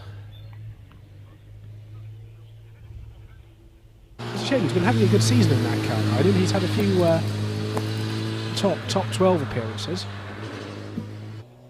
Yes, yeah. In fact, earlier this year in the both run-offs, qualified for them both, and then he managed to hit one of the marker posts on each run and got docked to second each time. So it from what would have been a really good competitive finish, dropped him right down. In fact, I think in one instance out of the points. Those extra hundreds aren't worth it. They're not.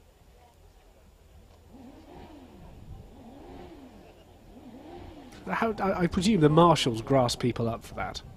Well, it's got to be the same for everybody, you see. Well, quite. You know, there was A single-seater yesterday managed to clobber one of the posts at Triangle and it stayed in.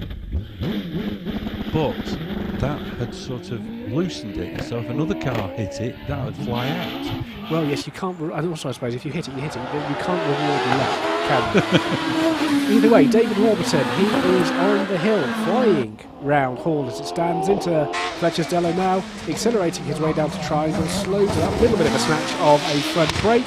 On the power nice and early on the exit though, flicking it right, flicking it left, making his way through onto the Cedar Straight, getting the power down good and early, and he is now heading up to you, Steve. Yeah, and we've got young Warby into and out of fallow, currently lying third in the overall in the British Hillclimb Cup competition, and David streaks over the line 45.04 into the lead.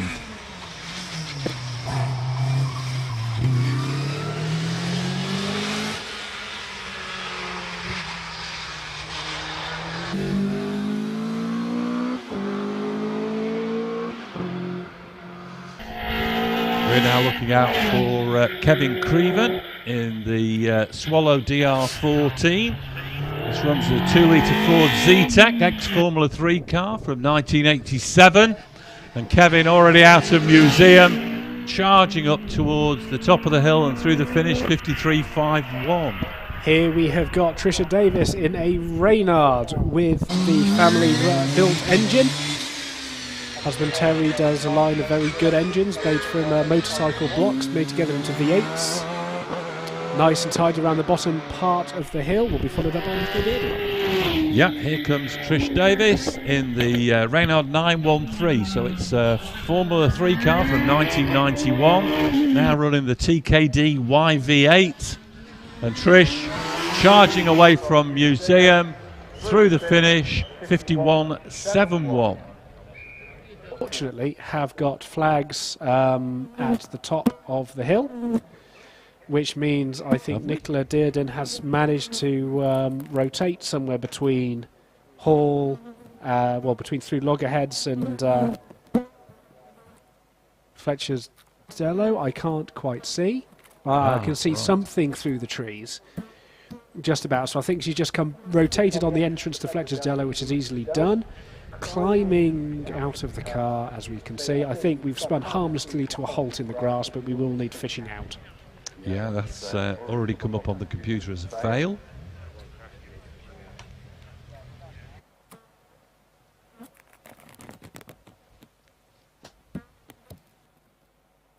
Yeah, I can see on the cameras now. Nicola is out of the car and taking gloves and helmet off in a somewhat dejected fashion, looking about. I'd say no serious harm done.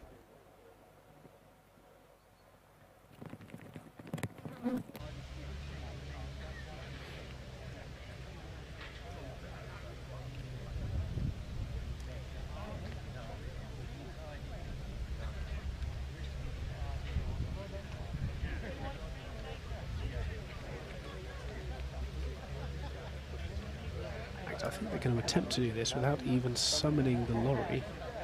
They appear to be pushing backwards and forwards.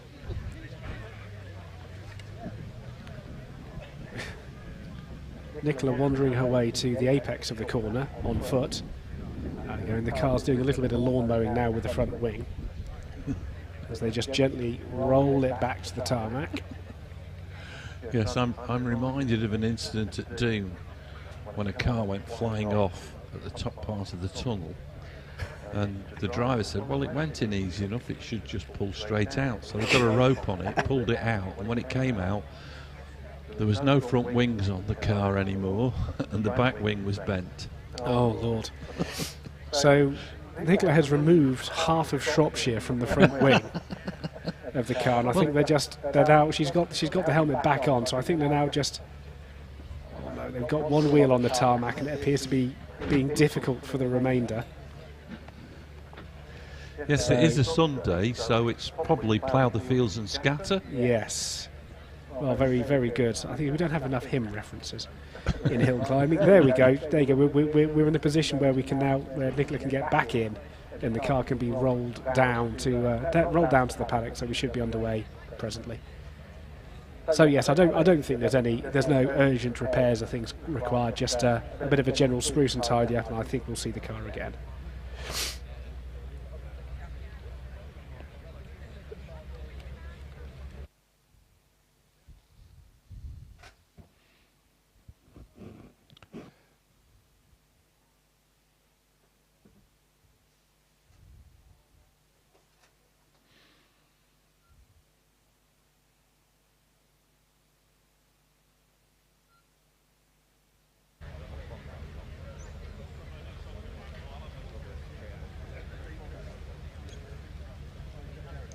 But it is the back of the car when you're going around loggerheads and getting yourself into Fletcher's Dello.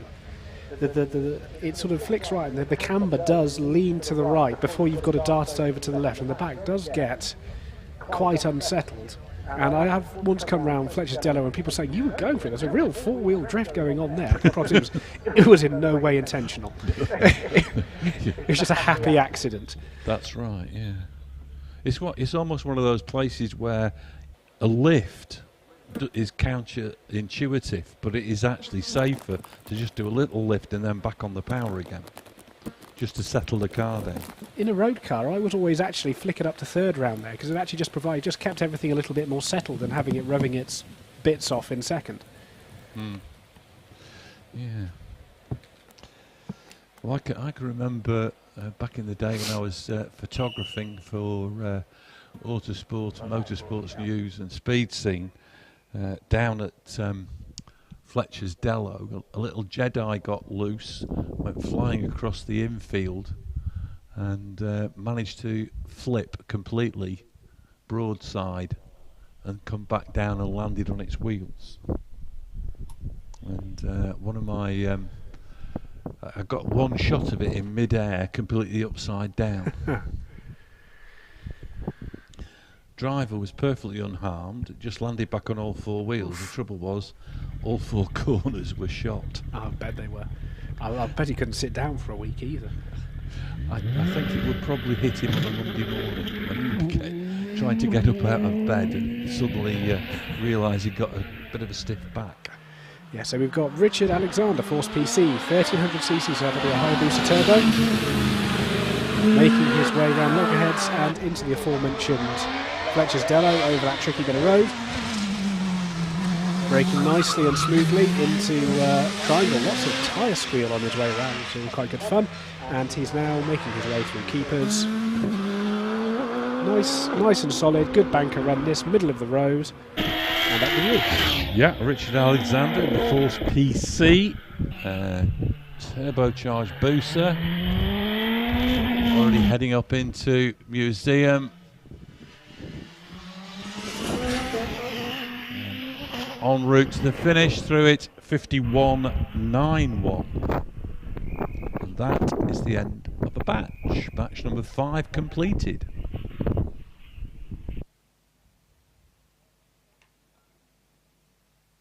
Yep, batch 5 indeed done. So we'll see all of these guys coming down the hill. Then we'll go to batch 6, where we'll get the cars, single-seaters of increasing potency. Over 1600 cc's, both forced induction and naturally aspirated, and then followed by the racing cars over 2 litres. That's where the serious business of the day will be done. And then we have got a class I'm looking forward to. I always look forward to this. We'll batch 8, a little class of 5, or little class of 6, sorry, one going up as a dual driver, which is the historics. Yeah, in this particular batch we've had a few classes completed. In Class H, Chris Howard Harris running solo, obviously leading. In Class I for the 1100s, Harry picked leads from Steve Marr with Debbie Summers in third. Into Class J1 for the Formula Fords. And it's a Weaver 1-2 with Tom Weaver leading on 59.81, Richard Weaver second, 60.73, and Les Buck third, 60.85, which is a tremendous run for the oldest car in the class. Into Class J2, the last of those concluded in that run. or in that batch. And leading the way, David Warburton on a 45.04. Second, Matt Ryder, 46.29. And Darren Gumbley third, 46.65.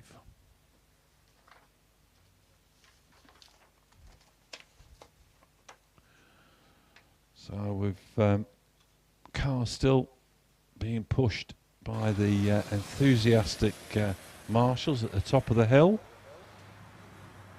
Oh, and Olivia Cooper's decided that she'll start the car rather than use gravity.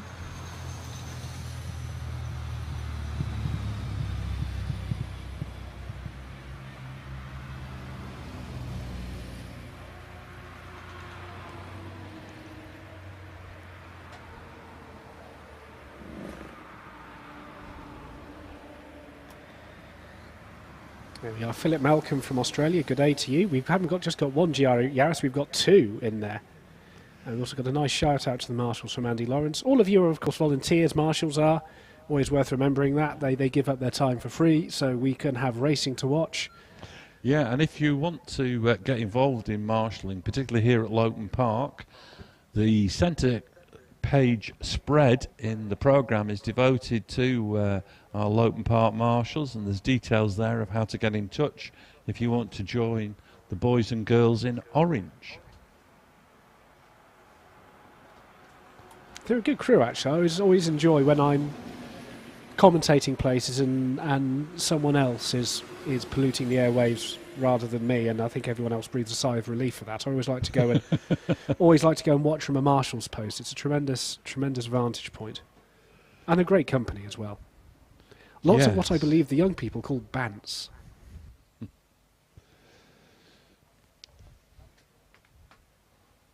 Yes, we've got. I think we've got 2 or 3 young marshals at the top of the hill helping with the batch returns. And of course, if you are underage, the only places you can be as a marshal is in the holding paddock at the top or in the paddock at the bottom of the hill. And we had 2 or 3 down near the start line yesterday as well. So great to see the young kids out there helping. And hopefully they'll go on to be full-time marshals, or maybe decide to take up competition.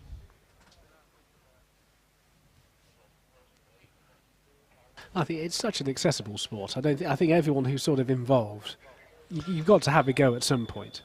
I did 3 seasons for not very much at all. Yeah, well, when I competed in my Elan, it was basically a road going Elan, and I chose to run it in Sports Libre just to be awkward.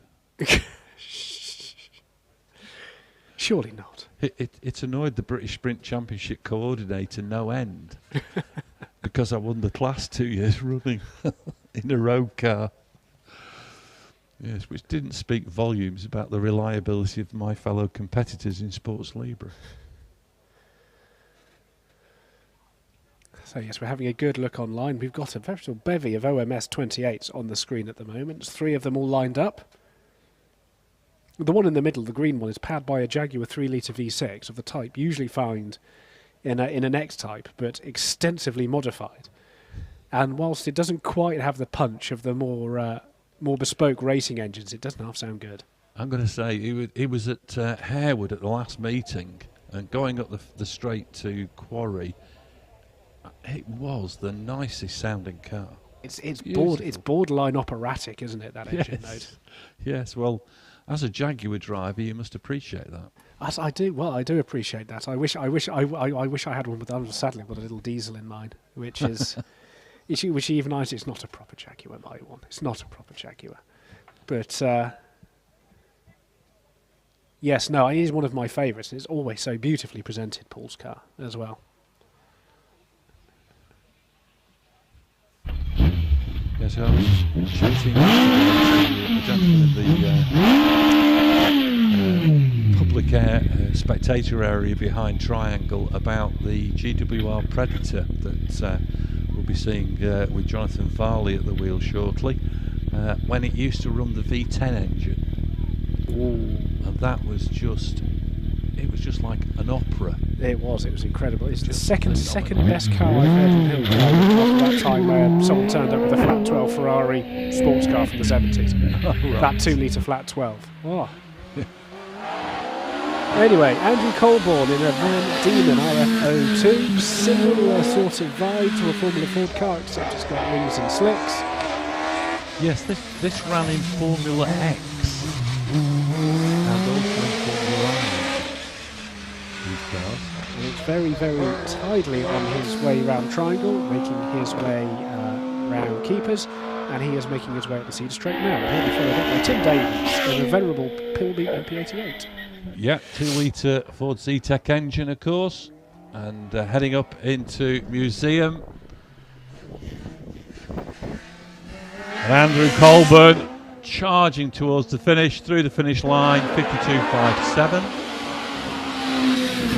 Here comes Tim. You can see the trees, the leaves on the trees swaying with the wake of the car. Now all of a sudden we've got the really big wings into play. Tim very, very tidily round Triangle. Very, very experienced driver and car combination this. Neatly round Keepers as well, and he's middle of the road, taking a nice line on his way up the Cedar Straight. He'll be followed up by Joshua Moss. Yeah, here comes the Millington powered Pilby into Fallow. Tim already up into Museum, charging towards the finish, and through the finish in 49.17 into the lead. Swift time there from Tim. And here we've got Joshua Moss. Eagle-eyed people will notice this is very much a Formula 3 car from the late 90s. They haven't really changed shape all that much over the past 30 years. Formula 3 cars, they look broadly like this still. Nice and tidy from Joshua Moss on his way up the hill. Not quite on Tim's pace in the split so far though. Yeah, Joshua Moss in the Vauxhall powered Dallara into and out of Fallow, uses all the track on the exit, now into Museum, powering his way towards the finish, over the finish, 49.49. Now we've got Jonathan Evans on the hill now, the Swallow. We've seen the Swallow already, and we remarked, well I did remark how it's a lovely old school racing car it was, but unfortunately the microphone wasn't turned on, so no one heard mine. 1987. It's a good look. Oh, he tries to hang his wheels out a little bit on the Cedar Street, but he's all right. He's into Fallow now. Yes, these cars were built for Swallow Racing by Reynard. And Jonathan Evans up into Museum. Co-driver Kevin Creven did a 53.51. And Jonathan over the finish, 54.72. Andrew Henson on the hill, Gould Dallara, last seen in the middle of the field, but they've not only got the car back going today, they've got the car back going almost instantly, so it was literally just a quick clean-up job required. Andrew Henson coming down into Triangle now, lovely smooth braking, early apex, hugging the inside all the way around Triangle, accelerating his way up towards Keepers. Nice textbook lines, drifts a little bit wide on the exit of Keepers, but he's onto Cedar Straight now and in the middle of the road. Yeah, 1994 Formula 3 Dallara, heavily modified by Gould on behalf of first owner in hill climbing, Leon Bachelier. Andrew Henson already powering his way out of Museum, over the finish, 49.11. We've got Terry Davis on his way down the hill towards Triangle already. That lovely engine singing its way out to the back of the car. Lovely smooth power delivery, making his way through Keepers now. Late apex quite early on the second part of the corner. That does hinder you getting on the power slightly. And he's already up the Cedar Straight. So here comes Terry Davis in the 1991 Formula 3 Reynard, now with the TKD YV8, already into Museum, locks up going into the corner, runs deep into the corner, loses a lot of time, and over the finish, 50.25. So Andrew Henson still leading the class on a 49.11. I think if there's a challenge going to come from anywhere, is Jonathan Varley. Jonathan is the class record holder. He set the record in this car, but with a different engine. It was a BDG Cosworth, lovely old school sounding thing, but now it's got a Terry Davis built V8 in the back, just like we've seen in Terry's car. And Jonathan will be taking to the hill presently once he's got it restarted.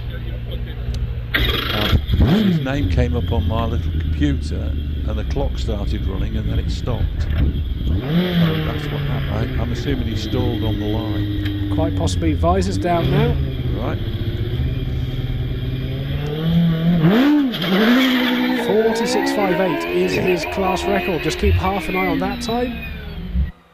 Nice and tidily around Hall. He's made his way up with no problems now. This incredibly dramatic looking GWR Predator.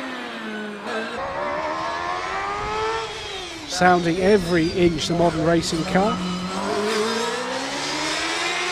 Screaming its way into keepers now. Nice lines on his way. Takes a very tight exit on his way round, getting on the power nice and early. He's already up the Cedar Straits. And Jonathan Varley into and out of fallow, takes a lot of curb on the inside. Now into Museum. Good line through Museum. Back on the power early. Rocketing towards the finish, and through the finish, 47.36 goes into the lead. Oh, so here we've got Peter Tatum getting very wild on his way out of Fletcher's Dello. Squeezing the power on, really sort of stabbing at the throttle just a little bit, looking for that grip as he makes his way out of the corners, trying to go in the power as early as possible. He's already in the middle of the Cedar Straight now, and he's heading up towards you. Right, here comes Pete Tatum in the OMS 25. Had a rotational delay at Museum on his third practice run yesterday, but no such problems this time.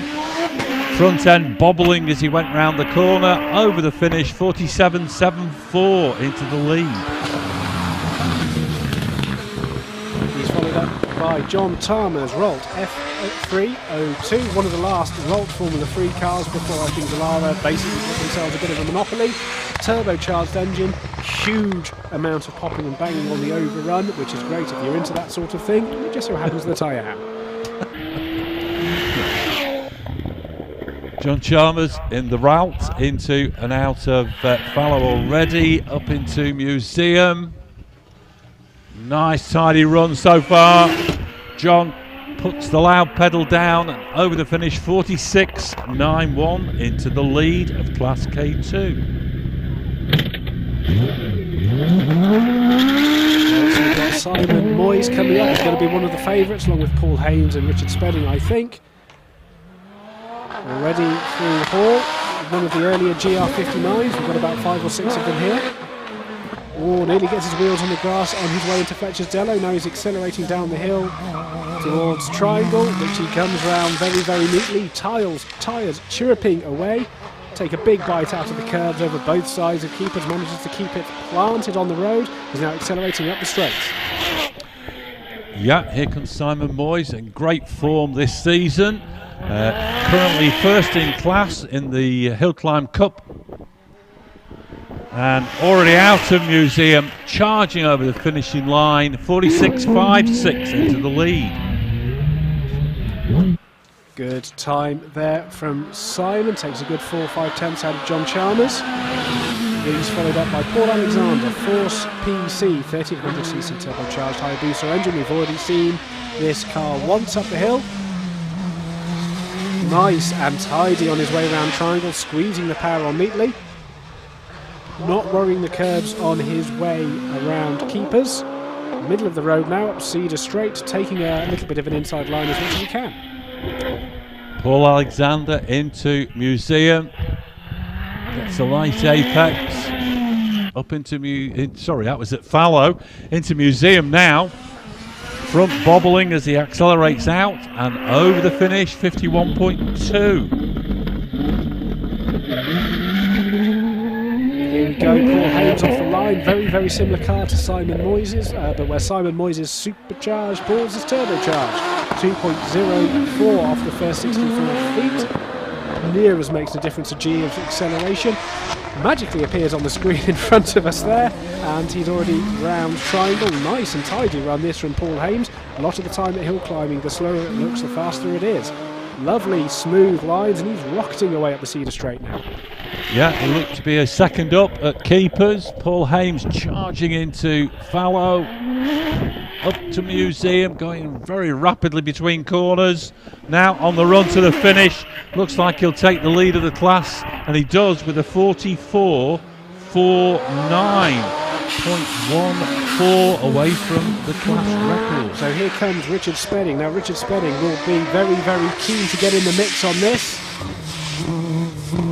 He's had a difficult season with the car so far. Lots of technical teething issues, but very, very neat on his way around keepers, making his way up the straight now. Visibly very, very fast. We expect to see him in the runoff later. Possible class threat. Yeah, he's about 0.1 of a second down at keepers, up into museum already. And Richard Spedding in the GWR Raptor 2 charges for the finish line, over the finish 45.98. And we've got Lee Griffith on the hill. Worth noting that Paul Haynes was a mere 10th outside of the class record. Nicely round the top of the course from Lee Griffiths. He comes into my sight now, charging down the hill as he makes his way round Triangle. Very, very smooth, but unfortunately he runs wide. He bogs it down on the exit. That's going to cost him at least half a second. Neatly through keepers though. Hopefully he won't be too distracted by that small error, and he'll make his way up the straight now. So Lee Griffiths currently lying second overall in the British Hillclimb Cup competition. Up into museum already in the OMS 28. Heading for the finish, through the finish, 49.65. Isn't enough time. We've got Ian Tucker now is the other guy in this class, which is class K3 racing car 1600 to 2000 cc. Neatly round Triangle now, squeezing the power on very cleanly as he makes his way into keepers.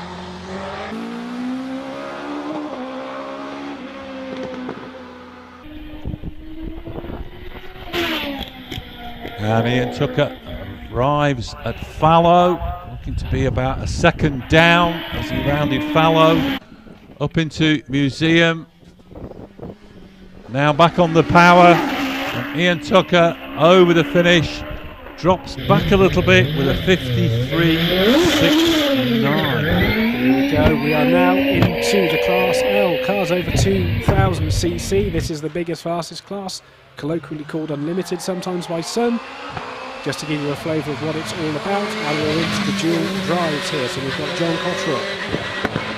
Has graduated to this car from Pilgrim in the past year. He's campaigned, he shares it with son Jack. And John taking a very circumspect approach on his way round Triangle and up into keepers now. Runs it a little bit wide on the bottom part, gets it all tidied up. Squeezing the throttle now as he heads up into Cedars, the autumnal sunshine. John Cottrell into Fallow. Now up into museum.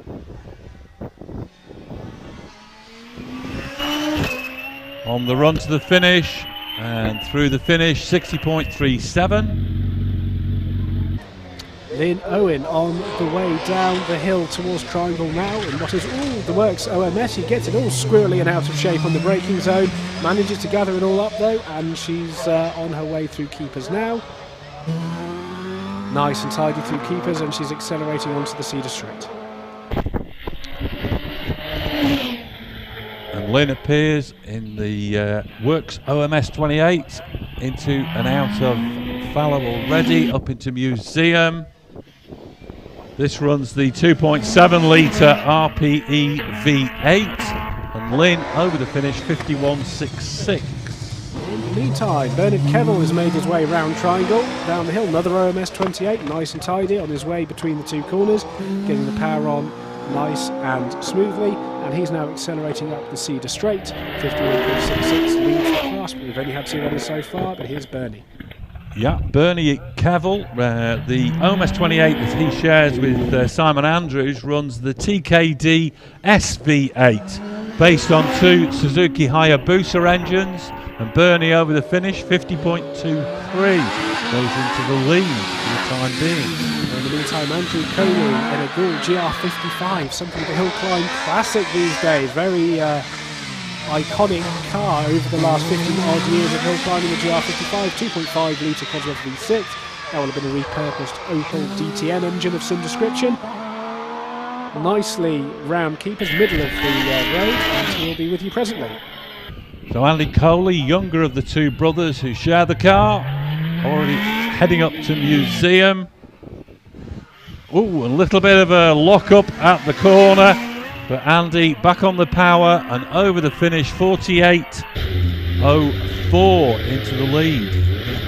And here we've got Graham Wynn patiently waiting on the line, car owner. He shares his car with Scott Moran. They've been fitting this car and improving it slowly throughout the year, and I think there's some optimism that he'll be able to join the other 59s in playing at the sharp end of the field next year. Ooh, a little bit of a wide line on his way through loggerheads, nearly clips the grass, but all well ends well. Neatly on his way round triangle, squeezing the power of that 4-litre Judd V8, and he makes his way round keepers now. Ooh, he's fallen off the cam just a touch, but he's now making his way up the straight. Graham Wynn through fallow, powering his way up into museum, charging to the finish line and over the finish, 45.13 into the lead. And here we have got Lindsay Summers. It seems worth pointing out at this point that actually we've got hill record 43.18, 43.53 is also the class record, which needs to be set in the class run, obviously not a runoff. So that's another number to look out for. That might be beaten once or twice as we go along. Lindsay, middle of the road, up towards fallow. Yep, and Lindsay through fallow, no problems, up into museum now. This is the Firestorm with the Cosworth XD V8 in the back, and Lindsay through the finish, 49.9. Pops her into third for the time being.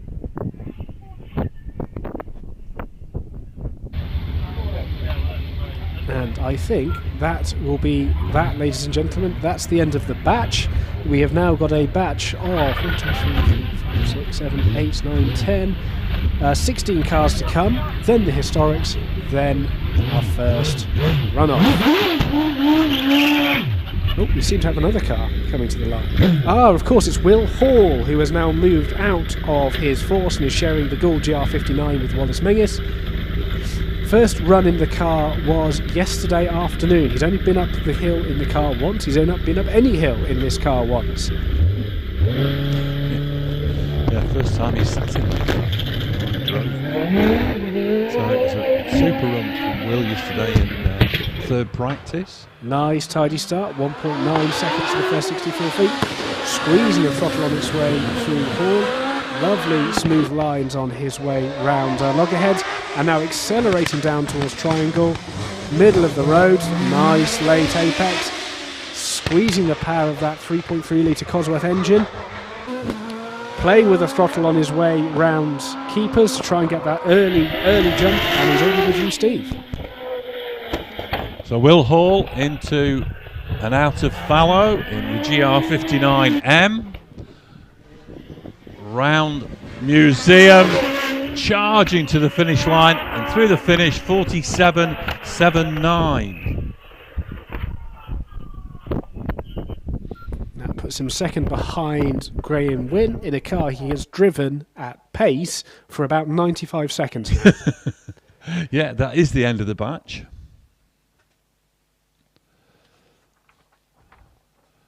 So we can go back and do a recap on the completed classes.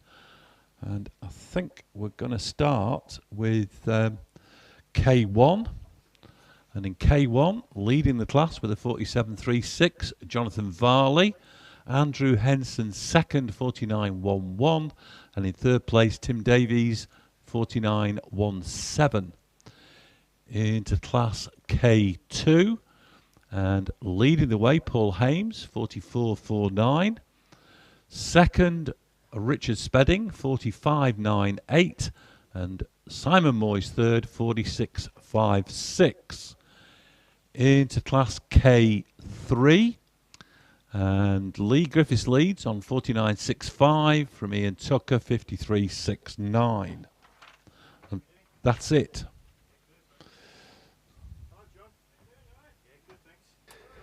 Short but sweet.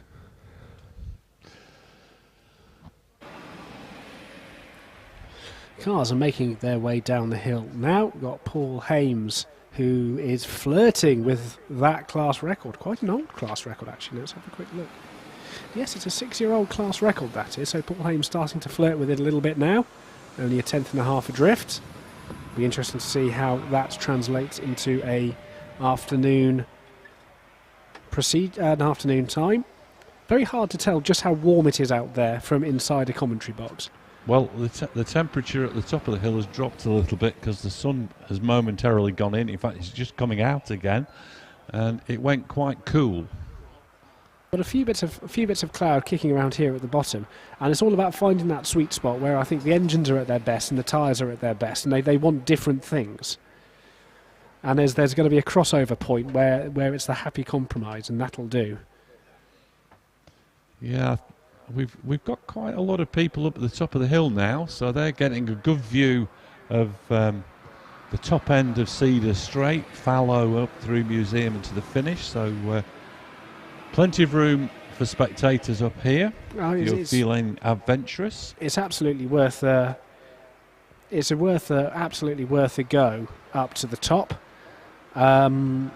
It used to be a proper adventure getting yourself up to the top. The walkway has been cleared significantly now, so it's now a very pleasant stroll. And yes, you get to see the cars at very, very close quarters round there. It's well worth a visit.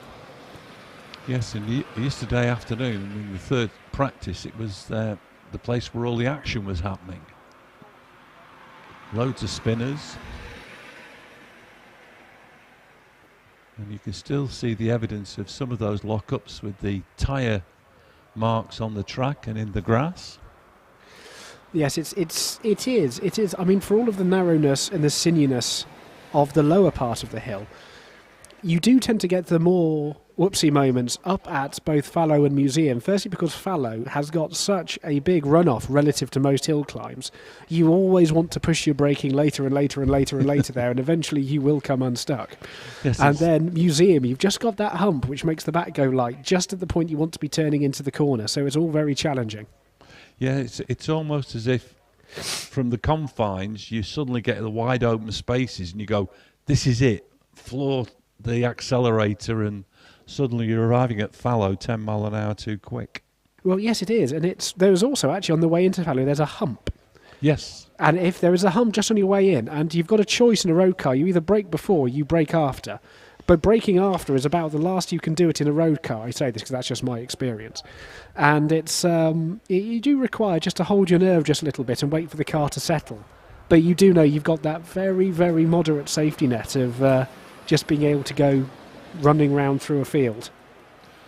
Yeah, I could remember some years back Tony Lambert, when he ran the Ferrari 308 GT4, arrived, in my view, on the grass going backwards towards Fallow. And but that caught his attention. I think he ended up in the next county. Oh dear. And we used to, of course, on the outside of Museum Bend, there were the big tyre barriers we have now. There was just a huge area of ferns on the outside. And Christian Manif, when he used to drive his Stratos, went straight on, and the car was so low it disappeared into the ferns and you couldn't see any of the car. It just sort of disappeared. Oh dear. Suddenly they all rattled and Christian stood up to see where he was.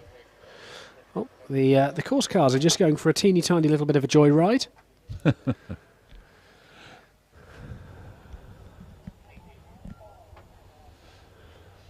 So we'll see what they've seen. We've had John Dunn saying greetings from Guernsey. Hello, John. You'll be visiting Loton in 2022 with your Evo. Fantastic news, John. You will love it. We look forward to welcoming you here.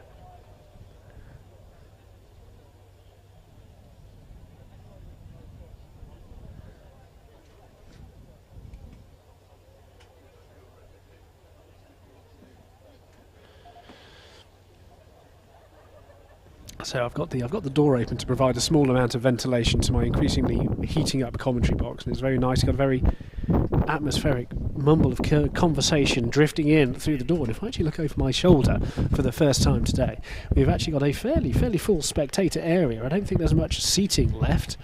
So yes, we're getting a good crowd, and actually it's starting to stretch up the hill as well. So that is all good news. Isn't it nice to see live motorsport again?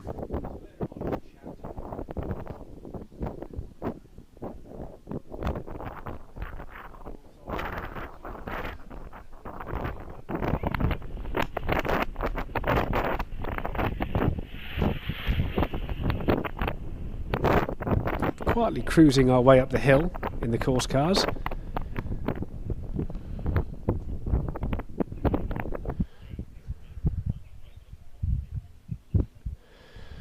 The pickup being driven by our Chief Marshal Sam. And Sam he's very young for a Chief Marshal. What's Sam, 12 years old, 13 years old, something like that? And he's not, I think he's about 20. But he's there with his aviators on, looking very cool, which people of my age can't do anymore. But yes, no, I don't know exactly what they've gone to see, but I'm sure all will become apparent. So, flags coming in at the top of the hill.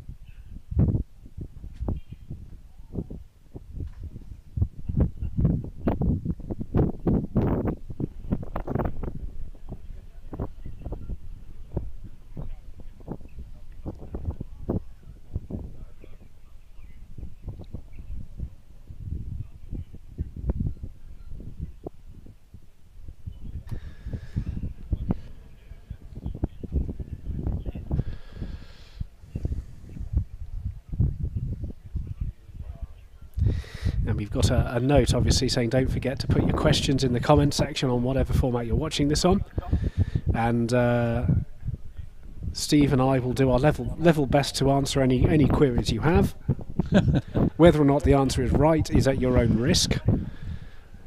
Yes, well, I went to Florida many years ago, and I was going around the Okefenokee Swamp, and I went to see the rattlesnake presentation. And the guy started off by saying, if you've got any questions, don't hesitate to ask. If I don't know the answer, I'll get my wife, because she's got an answer for everything.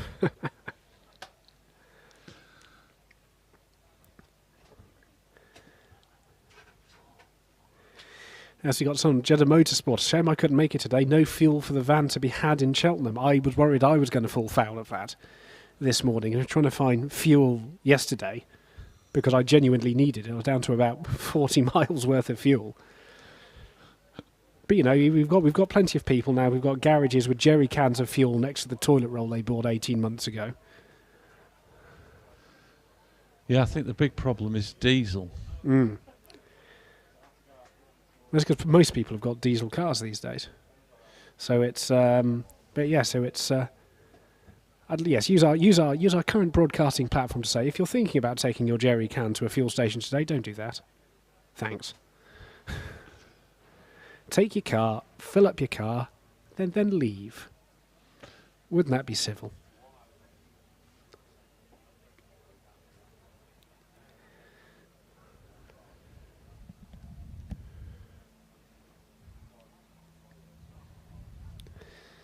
So we'll be restarting shortly. I imagine we're just waiting for the course cars to come back down whenever they've started doing what they're doing.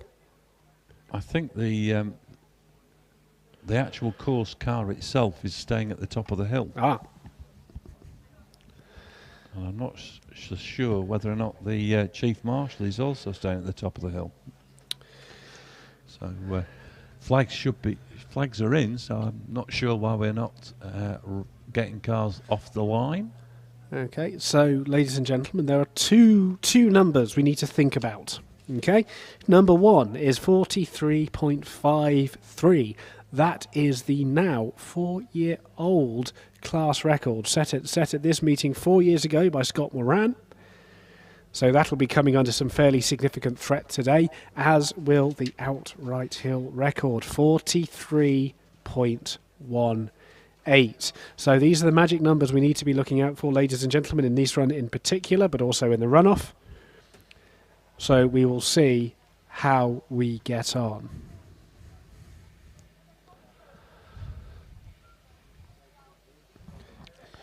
Now we've got the course car heading back down the hill. Excellent. Course car's now on its way, hopefully, and the truck's on its way as well. Yeah. So hopefully we will be in a position to get it going soon. We've got almost a story of hill climbing sitting on the line at the moment, ranging from a Gould GR37, which is a classic sort of 90s vintage, through to OMS 28, you could see on the camera, as well as Gould GR55 and the GR59, which really now is at the cutting edge of hill climb technology. Because I think at the moment, Steve, we get to step changes occasionally in hill climbing and technology, and the first ones were sort of, the 70s and 80s when the pill beams came along, and then they were trained through the 90s, and then it was the Goulds came along around the year 2000 in the GR51 and in the GR55 in particular. And I think we're getting to a point where we're getting another step change, and I think the next generation of cars are being ushered in with these hyper-developed GR59s, which we've got running in this class. Yeah, I can remember being at Shelsley Walsh one year, and the top 10 runoff, 1 to 10 were all pill beams. And I think that's the only time that ever happened.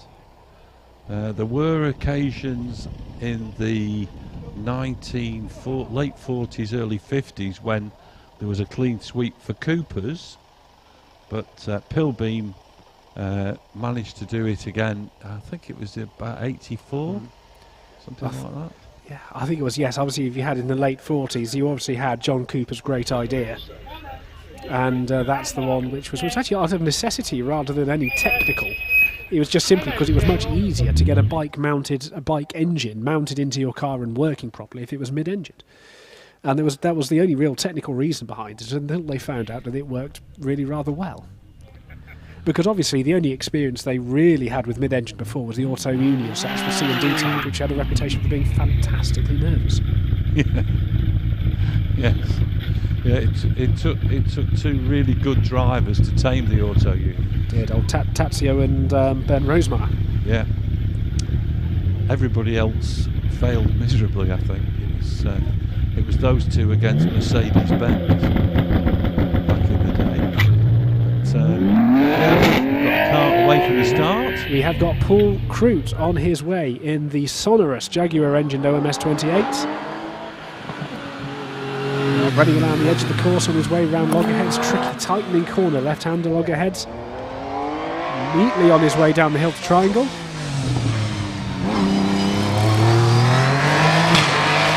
And singing its way up through Keepers. And now onto the Cedar Straight, where I'm just going to let the engine breathe a bit.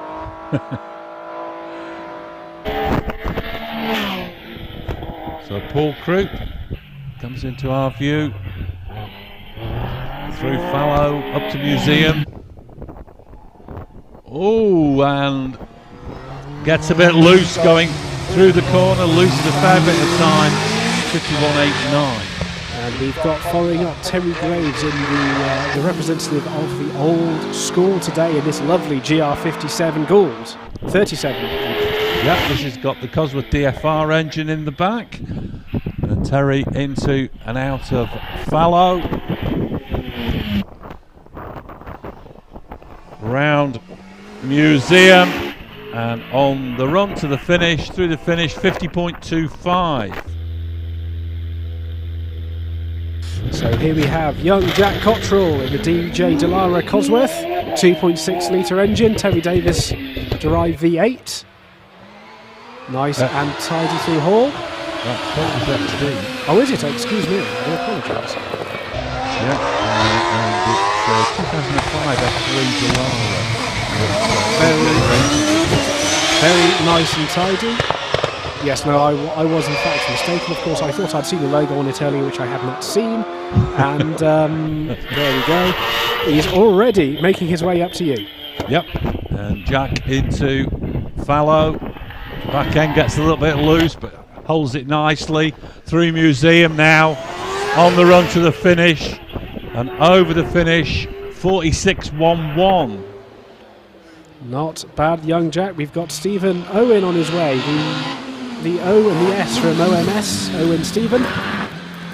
And a little bit of a wag of the tail on his way out of Loggerheads, but he's caught it. He's now heading down the hill towards Triangle. Nice and tidy round Triangle, squeezing the power on into Keepers now. Nice and tidy as he runs around the inside. He's accelerating up to the Cedar Straight and flicks right, and he'll be with you shortly. Yep, we can hear the RPE V8 in the back of the OMS 28. Steve Owen up to Museum, through Museum, and heading for the finish. Over the finishing line, 48.25. Simon Andrews on the hill, and a car we've seen in current 6th place man Bernie Kevin's hands. He did a 50.23. Simon Andrews will be looking to compete with that time, running very, very nicely on his way through keepers and up into the sunshine of the Cedar Straits. Yeah, here comes Simon, braking hard into fallow, uses a lot of curb on the inside. The bevy of paparazzi snapping away as he goes through Museum, charging up towards the top of the hill and through the finish, 49.01. 49.01, good time. We now have Mark Coley. We had Andrew earlier. It's Mark Coley on the hill now. GR55. Nice and tidy on his way round Triangle, hugging the inside line, keeping that route as short as possible, tagging the curbs on his way through keepers. This is a very, very tidy run from Mark. And now this is, hold on to your hat, Sean Gould, our first threat to the records. Yeah, here comes Mark. Ooh, back and gets away from him, but he holds it nicely coming out of fallow. Gout of flame out the back as he goes through Museum, and Mark Coley over the finish, 46.86. Oh, Sean stalled it, unfortunately, but it's all right. He's kept that rear of the car over the on the right side of the start line. I think he's got it going again.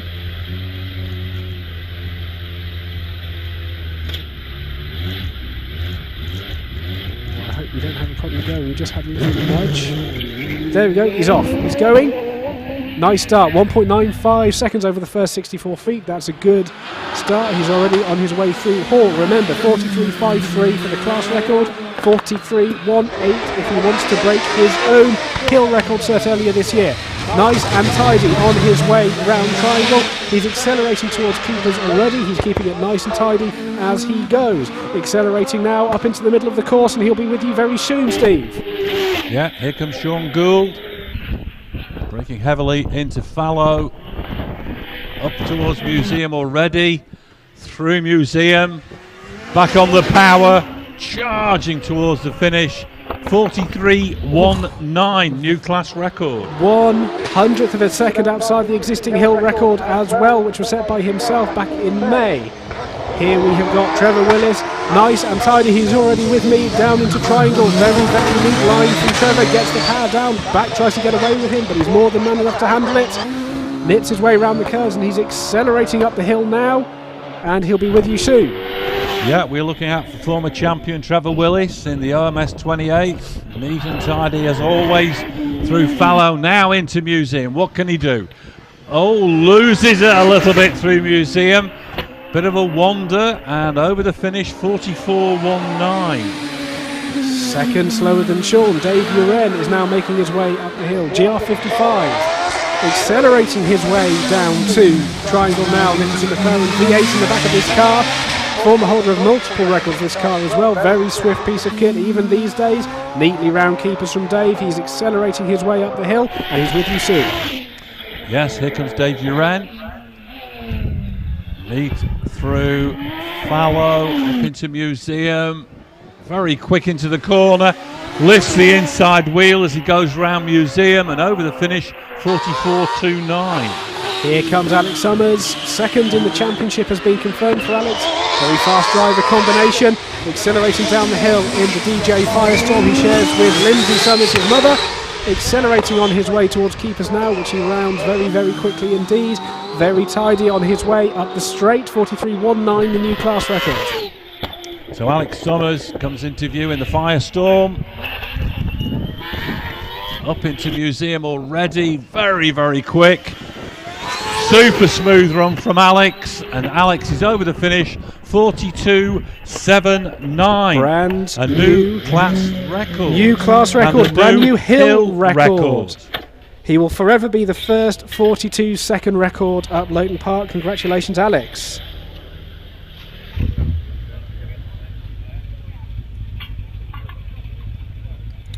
that's produced a little bit of a buzz from the paddock. We've still got Scott Moran sitting on the line. Yeah, no problem. Yeah. Leave it when you've got power. When you get power. Waggling the car back and forth. I think possibly there was just a little gear selection issue. We've got the starter getting plugged back into the car now. Scott running slightly out of order. Car's running again now though.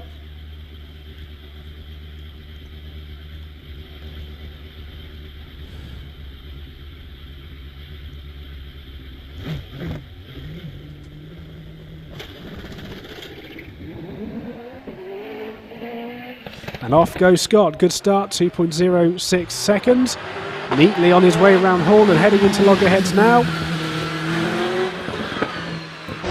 Lovely stuff, nice and tidy from Scott as he makes his way around Fletcher's Dello and breaking into triangle, hugging the inside line, squeezing the power on, nice and early, flying his way through keepers. No fuss or bother as normal from Scott Moran, and he's flying through the straight now. Scott Moran up into fallow. Big cut on the inside of the corner. Now up to Museum. Again, super smooth on the power. Charging to the finish and over the finish. 43.22. Decent run, that'll get him a spot. And now we have got Wallace Mingus. He did an incredible low 42 in practice yesterday. 1.81 off the start. Absolute rocket ship off the line, this car. Nice and tidy, good line on his way through Hall. Taking it through loggerheads. Little bit of a lift round Fletcher's Dello. Now he's flying the accelerator again. Brakes so smoothly on his way round into triangle. Nice tidy line on his way into keepers as well. Staying broadly clear of the curbs. Now accelerating off the Cedar Straight. 2 tenths up on Alex's time at keepers. Wallace Mingus up into and out of Museum. This is going to be quick. Over the finishing line, 41.91. Whatever happened to that new hill record? It's outstanding time there from Wallace Mingus. 41.91. We did speculate on whether we'd see a high 41. There it is. What price a mid 41, Steve? I'm not going to get into that game. I said 41.85, and I'll stick with it. Excellent, 41.85. Okay, now we've got Joe Mackerel making his way up the hill in the Tiga. Lovely historic Formula car this. Braking. Yeah, there you go, and then braking nicely into triangle. He'll now be making his way up into keepers. And nicely up the middle of the Cedar Straight, and we'll be with you shortly. Yeah, 1.6 litre Peugeot engine in the back of this. And Joe goes off the grass, onto the grass. Sat nav failure coming through fallow. He's parked on the grass, pointing the wrong way, but he's kept the engine running. And I think what he's going to do is drive back down the hill because he is the last car in the batch. He is. Oh no, he's just stopping to await instructions, and in fact he is being sent back down the hill. So that's a failed run for number 861 Joe Mackerel. However, a fully operable car, so we should see that momentarily in the hands of Robin Johnson. I did think about saying he was fishtailing through the corner, but I didn't bother. Oh, dear. So that should be the end of the batch and a recall for the cars at the top of the hill. In fact, the marshals are now going to the cars to get them pushed down. The red flags are out, so that's the end of the batch. And we can look back on a broken class record by Sean Gold. Yeah. Then we had the new hill record for Alex Summers. And then Wallace Mingus just went ballistic with a 41.91. So what a tremendous set of runs we've just seen at the back end of Class L. And I think that may well have just ensured that Wallace Mingus not only is the British Hillclimb champion, but is also the British Hillclimb Cup champion. And I did ask Tim Wilson that once it was confirmed that he let you know. So, Ali, you excellent. might be getting a visit shortly. Excellent. Well, I look forward to seeing the svelte figure of Tim sprinting up to my commentary box with news. So yes, as we quietly sit and we reflect on our somewhat moved goalposts, I think we've got an incredible runoff lying in wait for us. Oh, yeah, it's going to be... I mean, everybody now knows what the potential is in the hill today. Yeah, So it's just a question, really, of making an error-free run. And I think you've got 3 drivers there with Sean Gould, Alex Summers and Wallace Mingus who can really tear into that new hill record. I think so. I mean, those three have been rewriting the books all year, and I think it's only fitting they should keep doing so on the last meeting. And I never discount Scott Moran, because Scott can always find a little bit of time here and there. I mean, he may not be the quickest off the line, but good heavens, he is one of the quickest up the top part of the hill. Tremendous strategic driver is Scott Moran. Very, very good at keeping his powder dry until he absolutely needs it. I mean, anyway, if you watch the three years ago, the Hillclimb Masters in Gubbio in Italy, he came from absolutely nowhere, and we're talking sort of 5th or 6th to take second on his last run. And he's one of these guys who can just have a little rootle around and get those 10ths when he needs them. Yeah, I think it's taken him a while to get to grips with the GR59. It's a bit of a work in progress, I think. With him and Graham, they've been talking about improving the handling all year, but I think they are clearly getting there. Yes, it will be an interesting year next year. So we've got 12 runoffs to have today. That's going to be fun and games. Now, I'm not sure what happens with the Midland Hillclimb Championship, but in their top 10, Alex was leading from Wallace, with Sean 3rd and Scott 4th, and I think we might have a closing up of the points. Let me just... I think we might find Bill Pardo somewhere in the paddock furiously working a calculator. Yes, there was only one point difference between Alex Summers and Wallace Mingus, so I think that might well have ended up with them tied for the lead. But, that's an interesting subplot to the day. Absolutely. And as I said before, if Wallace has clinched the British Hillclimb Cup, he'll only be the 4th driver to win the Hillclimb Championship and the Hillclimb Cup, or as it was, leaders, in the same season. The first one was Graham White Jr. in 2002. Then in 2004, Adam Fleetwood. And in 2011, it was Scott Moran. So those 3 drivers at the moment are the only ones to have completed that, but it's looking like Wallace is going to join that elite club.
So just leaving the line now, we have got Oliver Tomlin in the Chapman Mercury 3. Absolutely wonderful exhaust note. Has a hint of the Maserati Tipo 61 about it.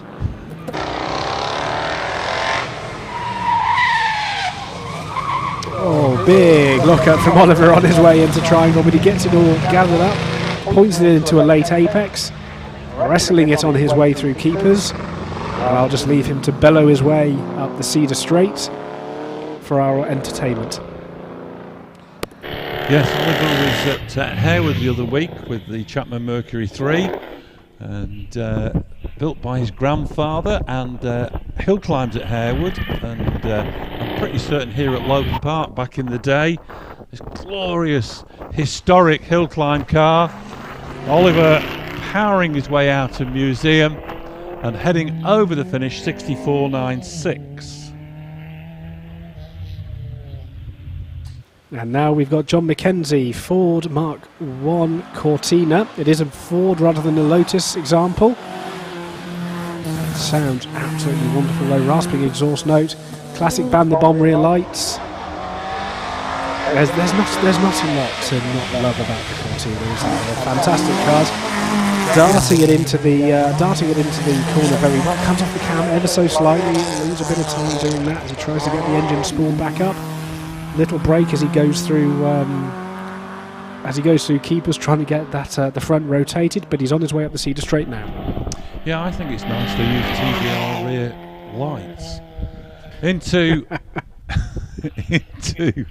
and out of fallow. John McKenzie used to compete in an OMS single-seater for quite a few years. Now gone into the historic scene with this Mark 1 GT Cortina. And John over the finish, 69.07. And here we go, Andy Tippett, Brabham BT30. Snatch of the brakes on his way into triangle. But lots, and we've got a Lola T1 coming. We've got all sorts of small block loveliness to come up the hill over the next couple of cars. Well, of course, the BT30X started life with a 2-litre V8 Coventry Climax engine in. But then in the mid-70s, this Buick was shoehorned into the back instead. Andy Tippett already up into and round museum. And Andy rumbling his way towards the finish, which he completes in 56.03. Here comes Roger Deans now in this Formula 5000 Lola. For people who found Formula 1 all a bit too politicky and just a little bit too fractious and energetic and a bit too frantic, lovely, big, lazy V8. I don't like to change gear more than 2 or 3 times a lap. Give me torque, and these cars had them in spades. Yes, well, of course, this car originally in the hands of Keith Holland back in 1969, won the Madrid Grand Prix, which is a combined Formula 5000 Formula 1 race. And Roger, meanwhile, already up into museum in this glorious car, charging towards the finish line. And Roger Deans to the finish, 62.48.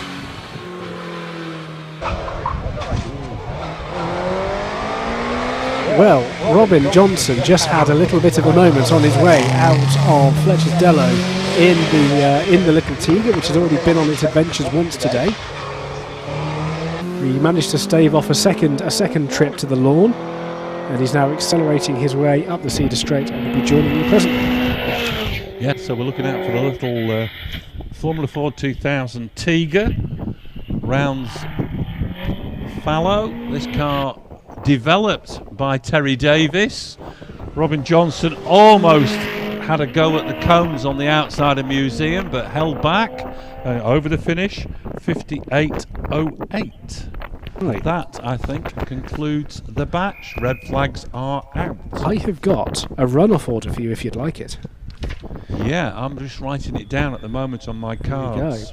So, the runoff, ladies and gentlemen, this is not necessarily qualifying order because Graham Wynn popped in something of a midfield time, but he is sharing the car, so we'll have to go up, then Graham Wynn will come back. And then we will see Matthew Ryder, Jack Cottrell, Richard Spedding, David Warburton, Paul Hames, David Uren, Trevor Willis, Scott Moran, Sean Gould, Alex Summer and Wallace Menges in that order. So just to remind you of what our brand new moved goalposts are, the times in your programs mean nothing, absolutely nothing anymore. And the record that was a 43.18 is now a 41.91. I could walk up in 43.18. So that's the new goalposts. That's where we are now sitting. So those are the magic numbers to think of when we're going up the hill for the runoff, which we will be starting in a few minutes. I think the cars will just need to do a little bit of extra prep.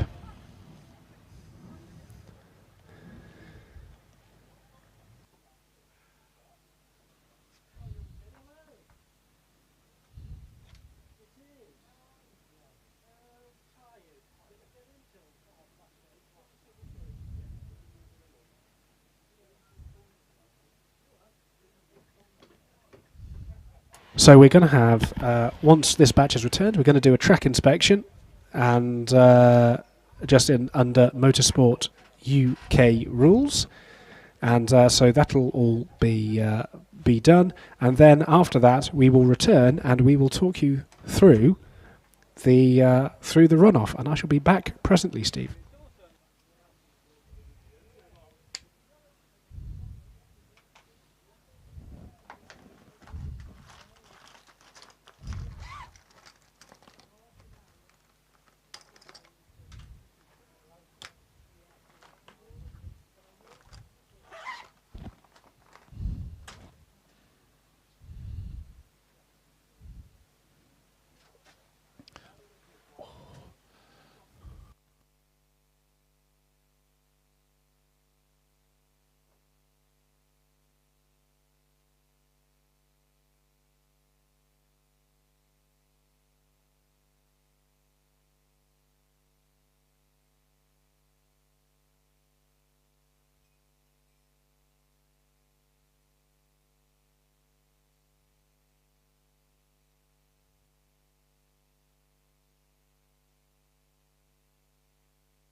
We come down from Scotland overnight, from Carlisle overnight, restart from Wales.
So the track inspection is completed, ladies and gentlemen.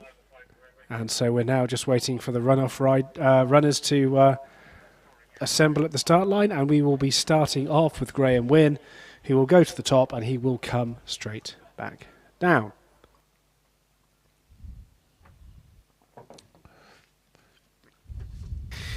Whilst we're waiting, I have received a question. I've received a question from a young gentleman by the name of David Warner.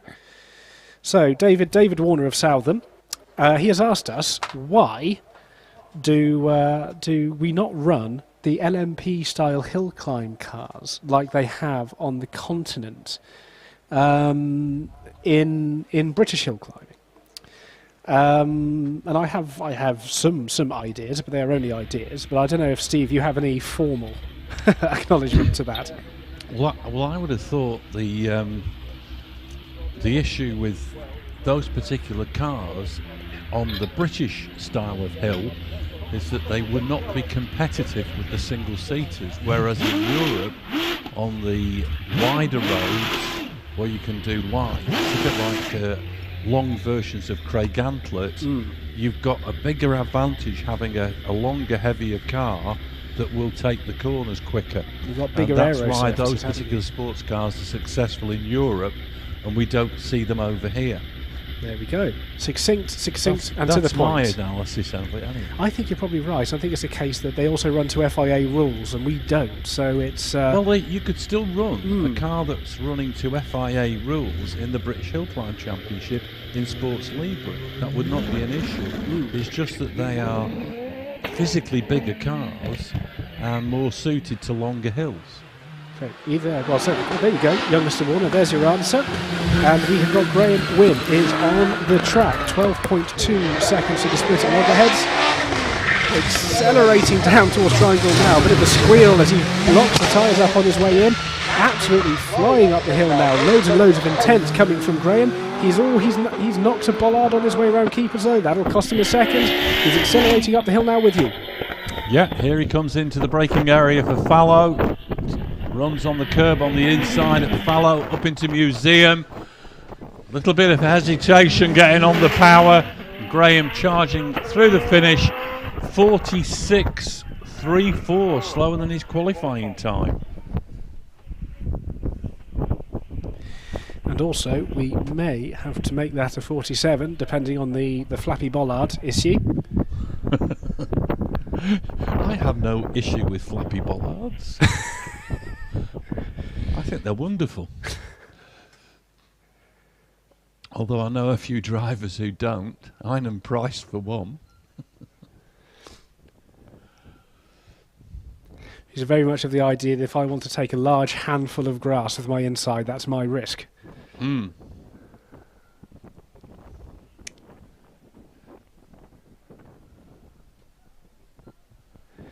So there we go, that's Graham done. Graham will now return to the paddock and he will hand the car over to Scott Moran. And for some reason he stopped at the holding area. Ah. No idea why he's not gone straight through and back down, but he's being held here for some reason. And they've now realised that the car's needed at the bottom of the hill. So they're going to give him a push, and he'll be coming down courtesy of our favourite force, gravity. Yes, your friend and mine. But at times also the enemy, depending on which direction you're going. Yes.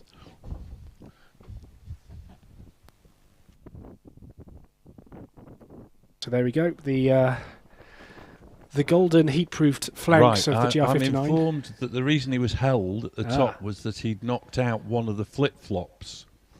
So that's going to be a +1. Yes. So it's 47.34 +1. So that's now his time. Nevertheless, he's still in the lead. Always look on the bright side. Always look on the bright side. That is a good eventuality. I think he's going down. Yes, and it's now come up on my computer that he's +1. Excellent. Oh, yes, look at that. A little penalty box in there. Excellent. So, he's currently just weaving his way down the hill, I'm sure, to just make sure those tyres are nice and clean.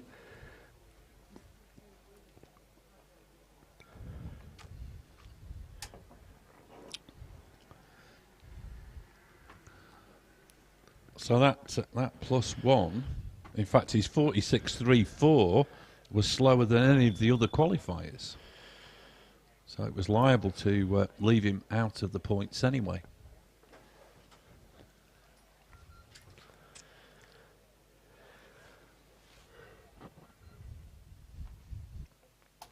So the next car we're expecting up is Matthew Ryder.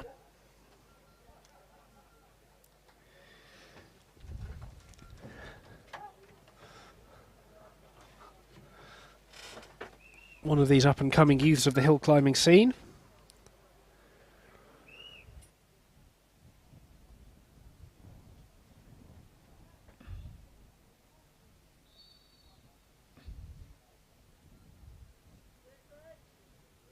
It's a little bit of a breeze picking up down here. Still sun shining brightly though.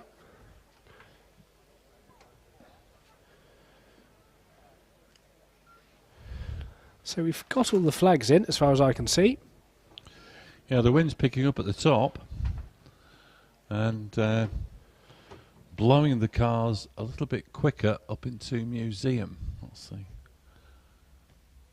So they'll get a little bit of a crosswind going into Fallow.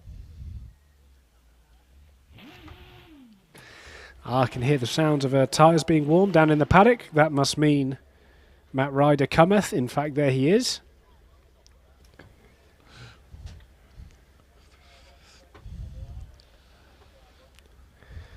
Incredibly intricate bodywork on this Empire Wraith. Sorting himself out, fiddling with his gloves.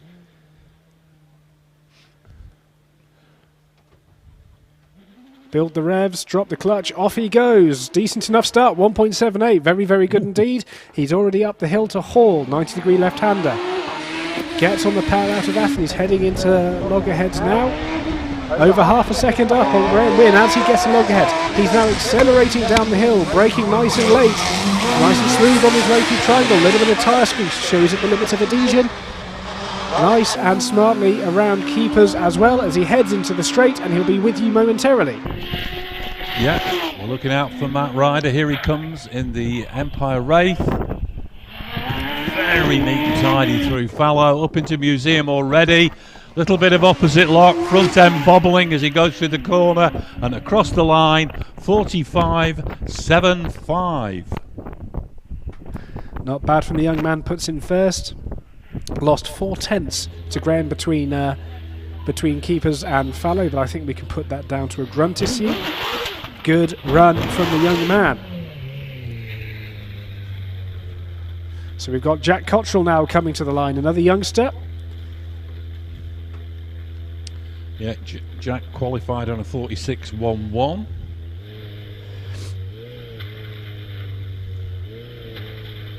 Methanol fueled car. Getting himself nudged forward just a touch.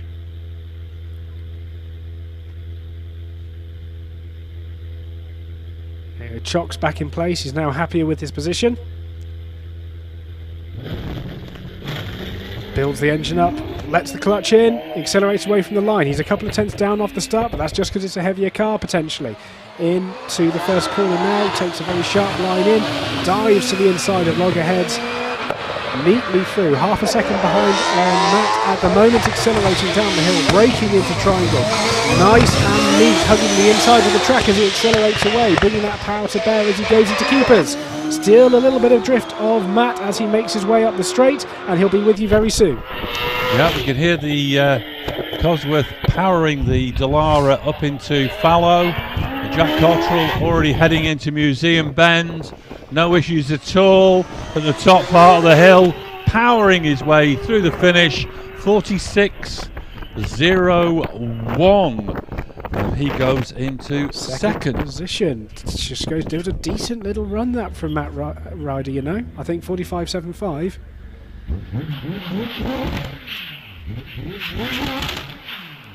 So now we are expecting Richard Spedding to come to the line. This is a very quick car driver combination. They've not seen a huge amount of action this year for one reason or another, but never ever underestimate them.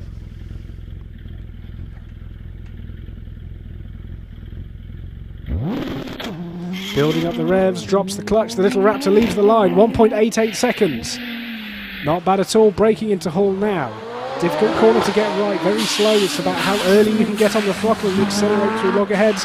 And he's now up on the split on Matt Ryder as he accelerates down the hill into triangle, brakes. The iridium blue on his visor flashing in the sunlight as he gets his way through keepers down. Nice and tidy, building up a little bit of a lead bit by bit on Matthew Ryder as he heads up the Cedar Straights. Richard Spedding charging up into Fallow in the GWR Raptor 2, up towards Museum. Now through Museum, lights the blue touch paper and over the finish, 45-8, and that takes him into the lead. Does. Good time. I think we had something trigger the Museum beam before Richard got there, so we can't read too much into that split. People looking at home. Dave Warburton will be up next, GR59, and he comes into sight now. Yeah, qualified on a 45.04.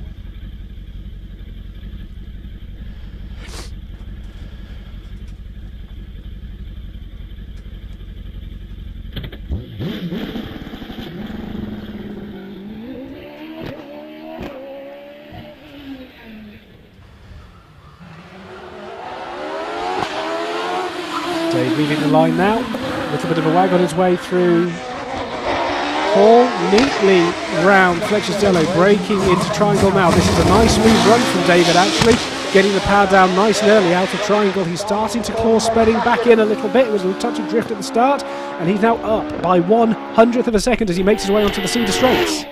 Yeah, so we're looking out for David Warburton. Very neat, tidy through Fallow, using all the track on the exit. Now through Museum, heading for the finish. And over the finishing line, 44.93 into the lead. Absolutely cracking top of the hill there from Dave Warburton. To do a 44.93, that's not a bad time at all in the 1600. So next up we've got Paul Hames. Paul Hames very close to the class record this morning. He won't be able to have another pop at that until this afternoon. Yeah, qualified on a 44.49. So if you can repeat that, he should be in the lead.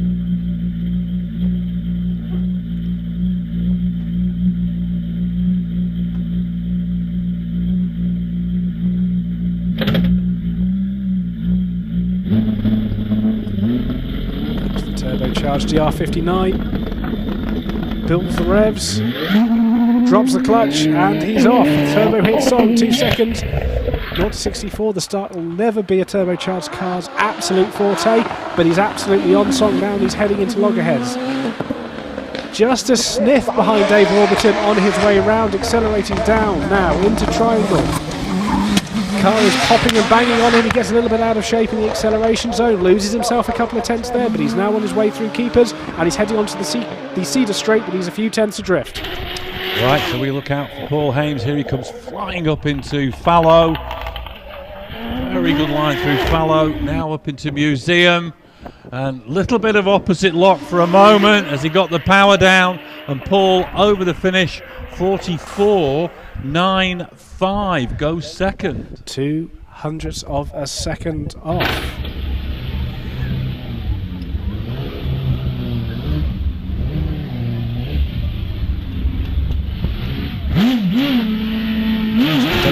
That little bit of wind you've got up there is starting to just play a little bit of havoc. It's not too bad down here.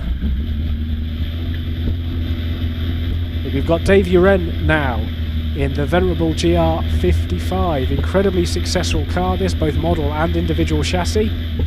Yeah, he qualified on a 44.29. So again, going to the lead. A little bit of wheel spin off the line, but still 1.97. That's not bad at all. Competitive with David Warburton.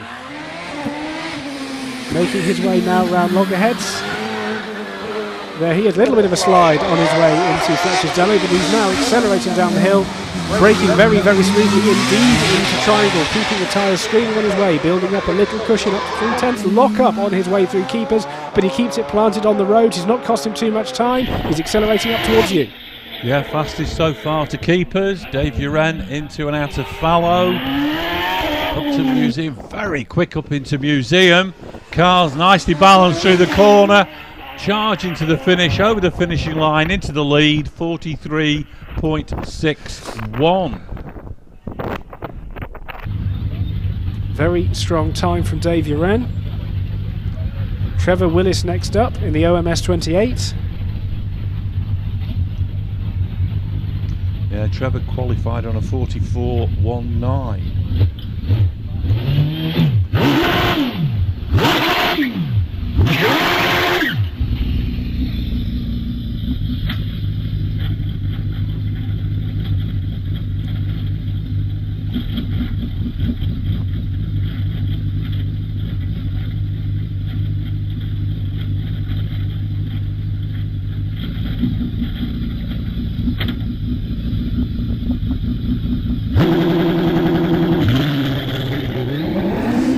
Bit of a bog down from Trev off the line, but actually he makes all of that time up. He goes very well indeed. Neatly round Hall, now accelerating up through loggerheads behind the trees. Splits are looking favourable compared to Dave Uren so far, accelerating down the hill. Oh, it looked like he was going to outbrake himself on Triangle, but he got it turned in, and he is making handfuls of time up at the moment. Very neat lines on his way around keepers, super smooth, gets on the power well, half a second up on Dave Uren. So looking out for Trevor, here he comes in the OMS 28. Through fallow, up into Museum already. Front end bobbling as he goes through the corner. Charging to the finish, and through the finish, 42.83. That is a superb time from Trevor Willis. A little earlier today, that would have been on the record pace. So we have had the hill record go, the old hill record go 3 times today. Incredible day of sport. Trevor Willis in the lead from Dave Uren, with David Warburton third. And now we have got Scott Moran on the line, who is a man who can. Yeah, qualified with a 43.22.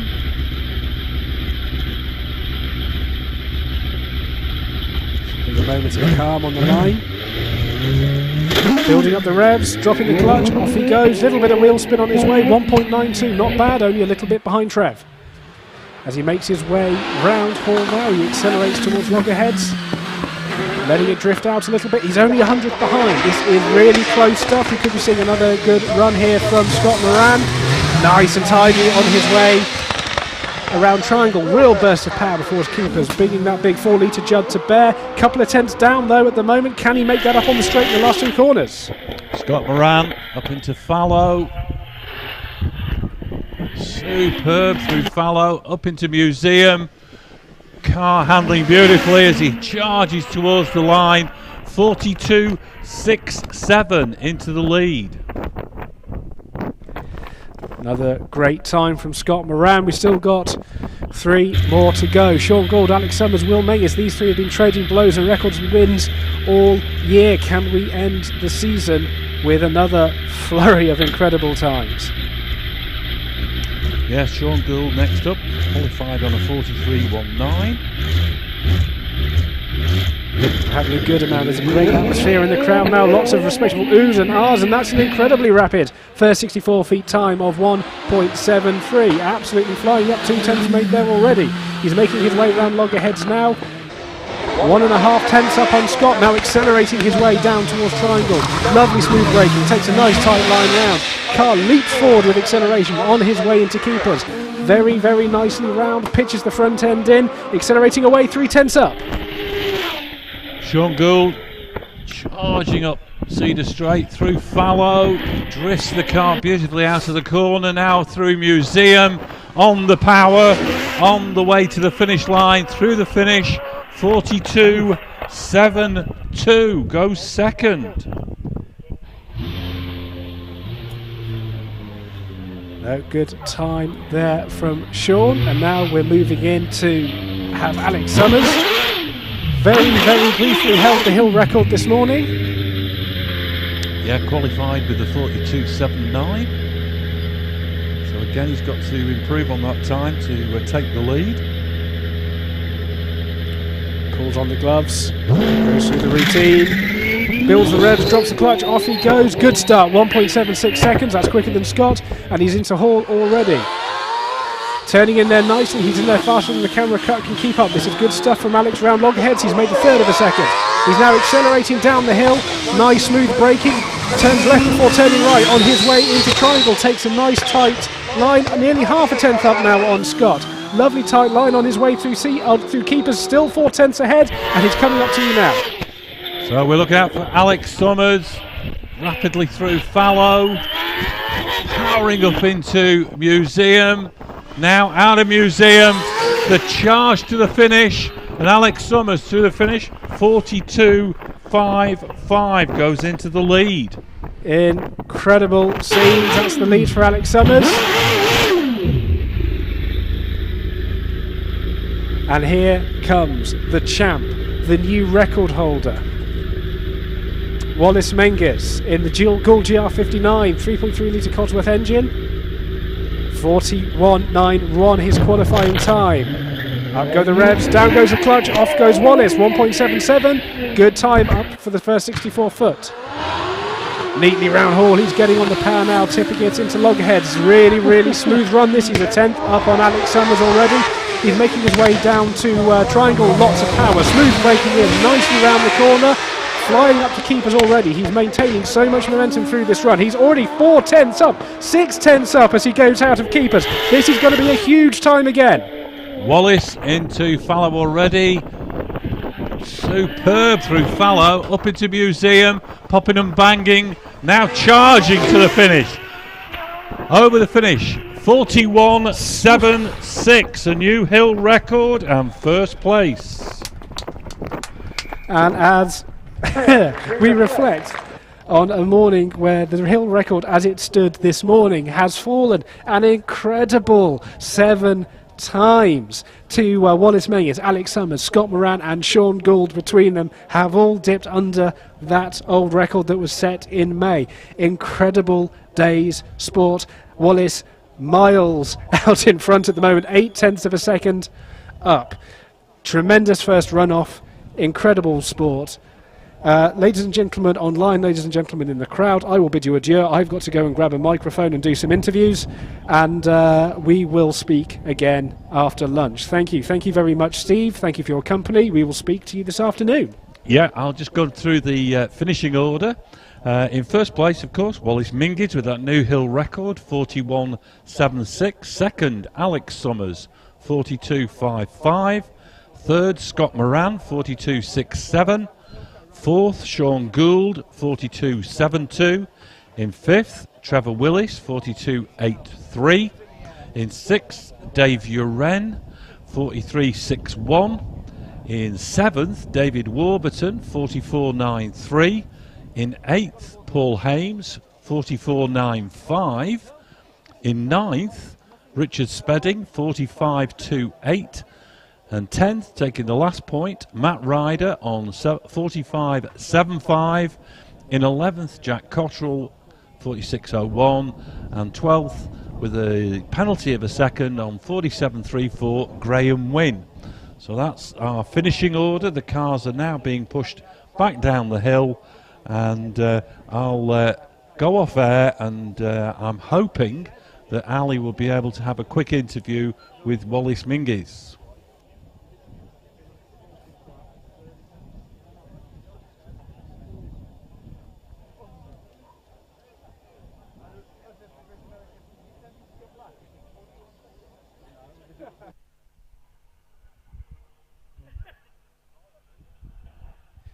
Yeah, test 1, 2.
Okay, ladies and gentlemen, I'm joined by third place man Scott Moran, who is one of the many drivers who have gone under the old hill record today. So a good third place today. The car seems to be coming to you. Yeah, we're getting there slowly. Yeah, pleased to be in the 42s. I saw Trev's time up. Thought, oh, he's never done a 43, so 42s. So that's a big pat on the back for Trev. No, it's the car's coming. We've got a lot of work. Still a bit of work to do on it, but got another second to find now, though.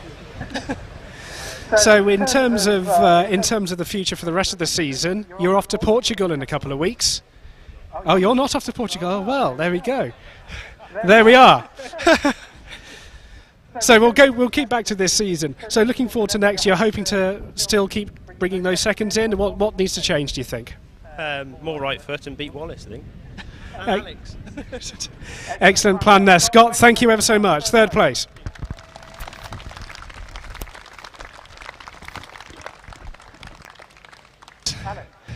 Congratulations, another spectacular run. How was it?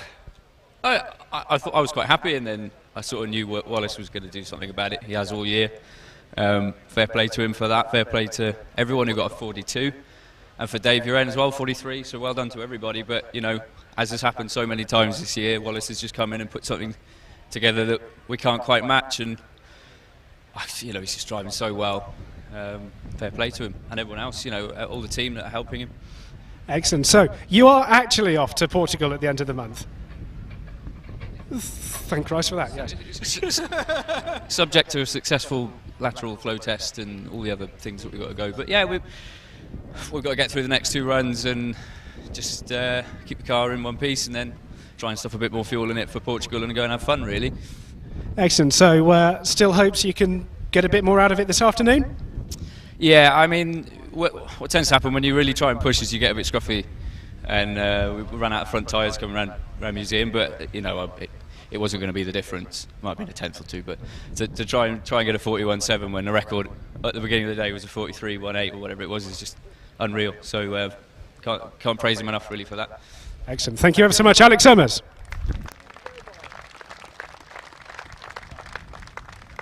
Wallace, what can we say? 41s, first ever 42s, and then first ever 41s up Loton. Yeah, that's quite lucky. I think it was actually Will Hall's Seagull that he's lent me for the weekend for the drive, so thanks to Will for his assistance for that. So you seem to have really, the car and yourselves really have come together, especially in the last third of this season. Has anything changed, or you just feel like you're getting your eye in, or? It probably goes back to 3 years ago, and we did a lot of work in the closed season and then a year off. And Russ, Tommy, Duncan, myself done a little bit of work in it, and it's been constantly evolving. We're still changing the car. Yesterday after first run, Russ will probably want to change a little bit when we go back, when he looks at the data and sees where we've all gone wrong. But no, the car's a lot different to what it was. We've worked really hard to get it where it is, so now it's their hard work's making it a bit easier for me, shall we say. So. Excellent. And it's a second defended title. That must feel good, and it looks like you're probably going to do the double as well this year. Yeah, it's fantastic second title, to be honest. I don't know if any of them are easier or harder, but I mean, Alex, Scotty, the rest of the guys this year, every time like they're bang. The amount of weekends Alex and I have left on the same points, with him cursing me and me cursing him, has been a really regular, great year. Scotty's getting to grips with it, but the really bit is like Dave Uren's really up to it, Trevi's really up to it today, which is great to see. Sean's always on it as well, so it's great, really good guys and great competition. Fantastic. Congratulations again, Wallace. Tremendous run. We hope to see you again later.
Like, so I'll take some pictures.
Just a brief public service announcement, ladies and gentlemen. For all of you who knew, and there was a great many who knew Rosie Boucher, who sadly left us a few months ago, we will be holding a minute's silence and saying a few words down at the paddock office at 1:15. So if any of you would like to join us in paying our collective respects to Rosie, please do join us at 1:15 at the paddock office, which is by the start line. Thank you.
Well, welcome back, ladies and gentlemen.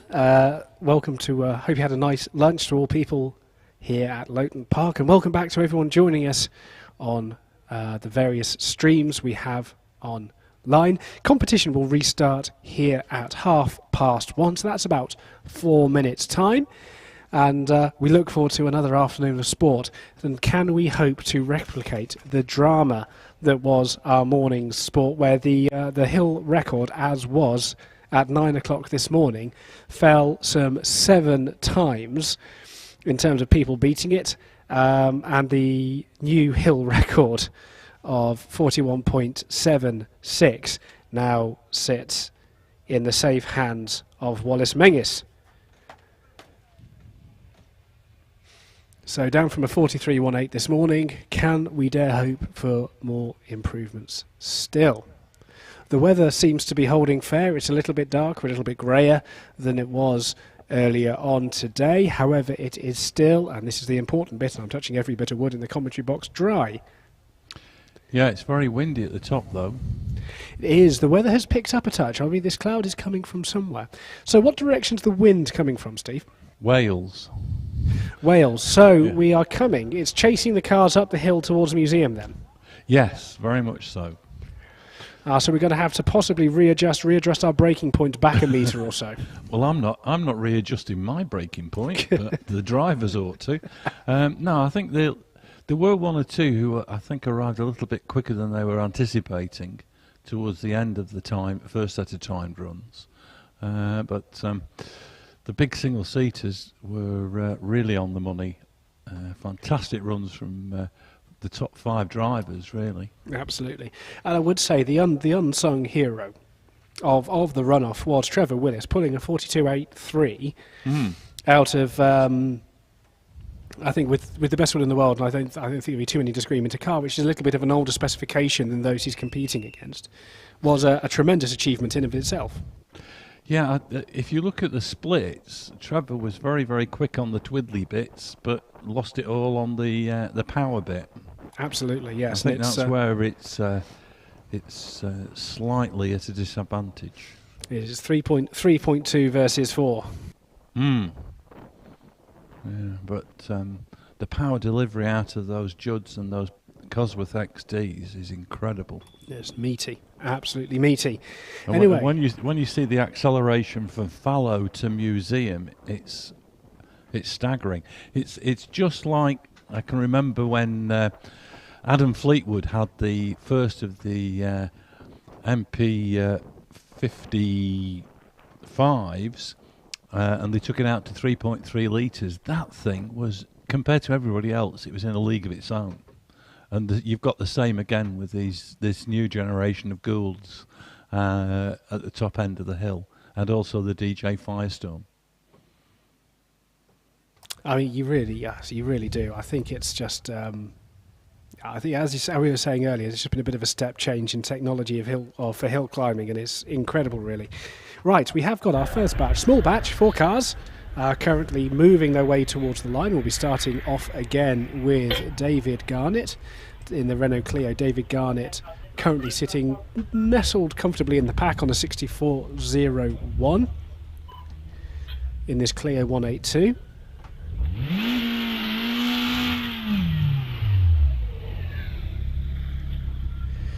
And to the line he comes. Very suitably coloured in French blue, in a colour which I think wouldn't look out of place on a Bugatti, a proper Bugatti, not the modern ones. And I think in many ways this is the working man's Bugatti, I think, is what we'd like to say. I thought that was the 2CV. That's the farmer's Bugatti. And so Dave Garnett is off the line. Fantastic little cars, these. I think their biggest virtue being that they're incredibly, incredibly light. They weigh about 1,000 kilos. And lightness is a virtue in hill climbing. It's the modification you're using 100% of 100% of the time if your car is lightweight. And he's already coming down the hill towards me in the triangle box. Nice steady braking, squealing tyres as he makes his way round. Lovely rasping exhaust note from that very joyous little French engine, which is producing something like 91 horsepower as a specific output. That's 91 horsepower a litre, and that's not bad for a 20-year-old car. Yeah, and we've got Dave Garnett into and going just onto the gravel on the outside of fallow, so making every use of the dry bit of the landscape.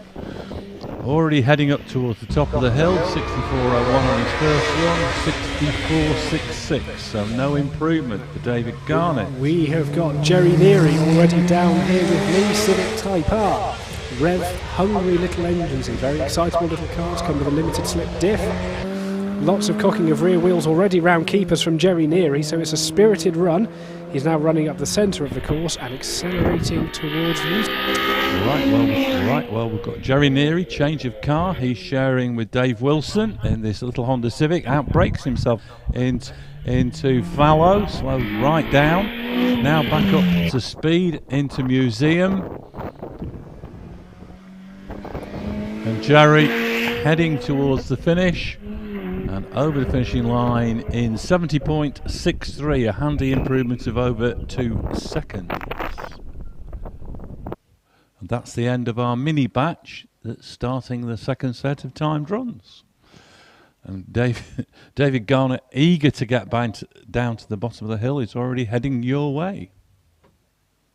Oh, so he's got to get off for something. So we are now looking at a beautiful shot of the car park, actually, where we've got all sorts of joyous little sports cars, 2 Alpines, little MX-5, the Connoisseur's MX-5, it's the 1600 Mark 1. It's possibly even a Unos rather than a Mark 5, which would have been the Japanese model name, which enthusiasts like, because they had a limited slip differential and the UK cars did not. Then we've got a Peugeot 205 behind the second Alpine and a Clio 197 as well, entering the fray, as well as the Mini and then a Lotus Exige lurking in the background. So you get all manner of beast in Class A1. Yes, it's a real smorgasbord.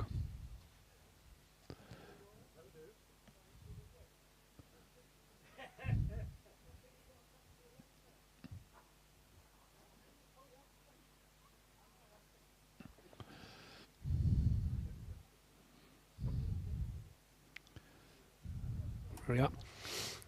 And Dave Wilson is back, and so Simon Derling is rolling his way up to the line, as the flags will be coming in any moment.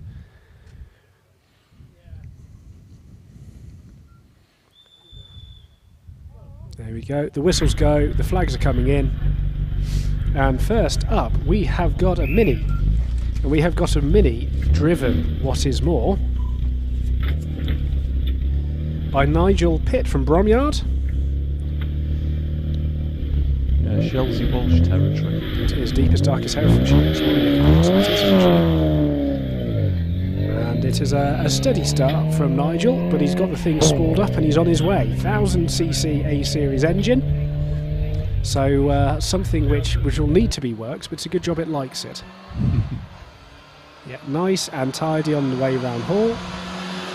Tipping it into loggerheads, going very nicely, flicking it right before flicking it left, and that comes down through Fletcher's Dello and accelerates down to what looks a bit like a 90-degree corner, but is more of a hairpin-ish at the bottom of the hill round triangle past my commentary box, and then accelerating up to the quick right-left, which is a chicane. It is off camber and it tightens quite a lot at the exit, which you can't really see on the video, and then accelerating up the Cedar Straight, which isn't.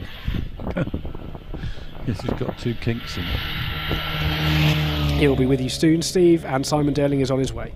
Yeah, here we've got Nigel Pitt in the little Mini into fallow.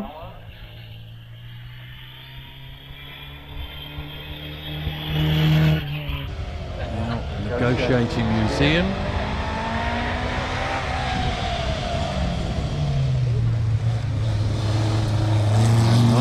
Over the finish in 82.17, a bit slower than earlier. We've got Simon Derling is making his way up now. Beautiful exhaust note coming out of this Alpine. Multiple Monte Carlo winner, of course, the Renault Alpine A110. Yes, and speaking of lightweight, these things are more like a featherweight. So Simon Durling in the 810. Beautiful looking car. Already up into museum. Past the commentary box and heading for the line. Over the finish in 69.68. In the meantime, we've got Seb Cartwright already tearing his way down towards the triangle hairpin, making his way through keeper, not really worrying the curbs. Little dab of brake between the two always helps the turn in, and now he's accelerating up the Cedar Straight. Yeah, so we look out for the early MX5 heading into Fallow. This is all the track on the exit. Now to museum.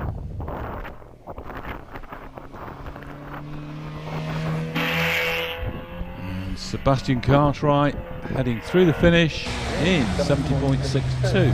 Good little improvement for Sebastian. In the meantime, Robert Lawrence already past me in the Rossby Alpine, fizzing its way up through keepers. We went a little bit deep there, and that just makes the last corner just that bit tighter, which then in turn hampers your speed up the straight, but he's made it round with no dramas, and he's going to be near you soon. Rob Morgan on the hill. Yeah, Robert Lawrence heading up towards the top part of the hill, just ahead of Simon Durling's time in the other 810. So Robert up to museum. Neat and tidy through museum, just a run to the finish. Robert Lawrence over the finishing line, 68.35, and the improvement. Rob Morgan already past me in this little proper tripoding his way through keepers, really going for it front, really biting with the grip and leaving that tyre dangling in midair. Yes, we've got the 205, just a bit of smoke out of the back as he hit the brakes. Through Fallow already, up into museum. Back wheel manages to stay in contact with the tarmac. Rob Morgan over the finish, 64.75, and the improvement. Dave Warner taking a good line on his way round triangle, really torching those tyres, making them earn their money. Dab a break in between the two corners of keepers, getting himself round onto the straight, really working that 200 horsepower engine hard. And he'll be up with you momentarily as Ian Richards leads the line. Yes, Dave Warner into and out of Fallow.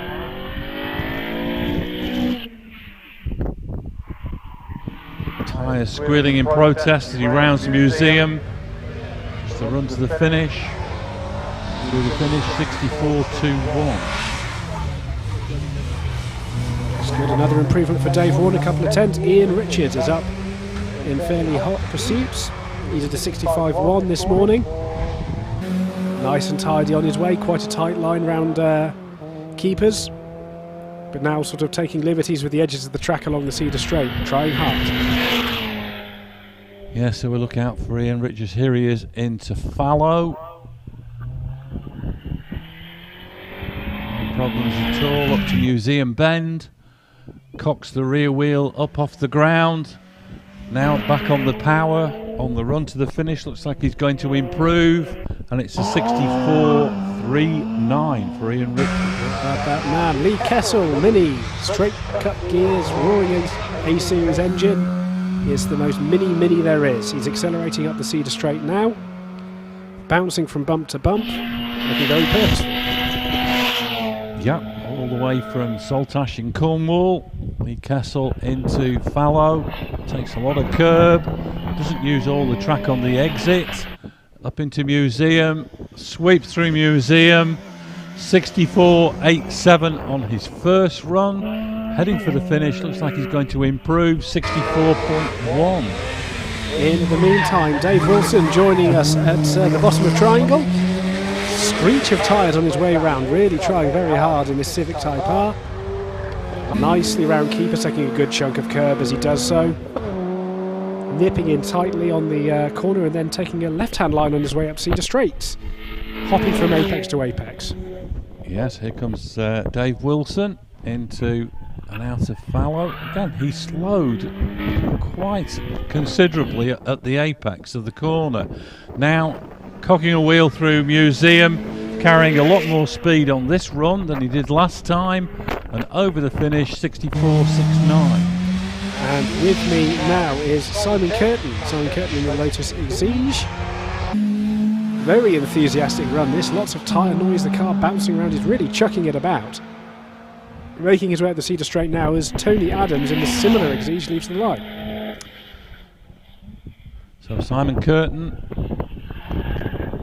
tail sliding out as he goes through fallow, now into Museum, same thing again. Wheels screeching in protest. Is he going to improve? Yes, he does with a 59.87.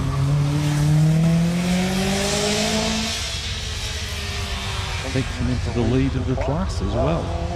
Tony Adams is in hot pursuit. He'll want to get in on that action as well for the lead.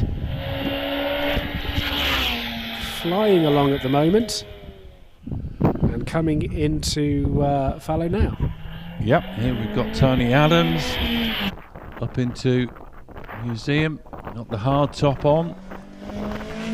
Probably slightly better aerodynamics, but he's going to be through the finish 60.81. It is an improvement. He remains in, I think, 5th. Yeah, we've had improvements across the board from our runners so far, with nearly all of our runners. And now we've got Rob Wilson driving as enthusiastically as ever in this little Peugeot 205, neatly through keepers, dancing from one apex to the other, keeping accelerating, just letting the car drift a little wide on the exit of the corner, making his way up the Cedar Straight now. So, Rob Wilson, Peugeot 205, 60.22 on his first run. Rear wheel cocking in the air. He was in 3rd place with a 60.22, 59.46. Takes him back into 3rd place. And here we have got Michael Thompson, excuse me, Honda S2000.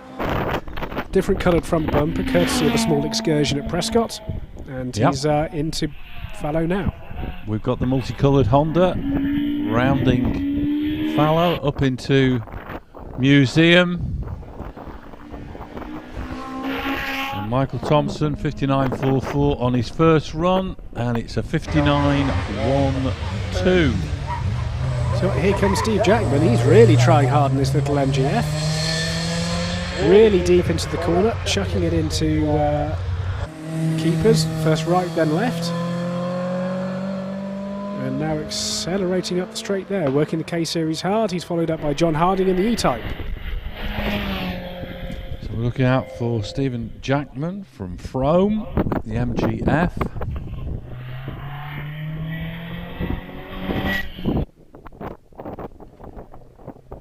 Through Museum, just the run to the finish, looking like he's going to make a good improvement, post the 65.19. In the meantime, we have got John Harding in the Jaguar E-Type, been bored out to about 4.8. Can't imagine it's been stroked. There's not too much stroking left to do in an XK, I don't think.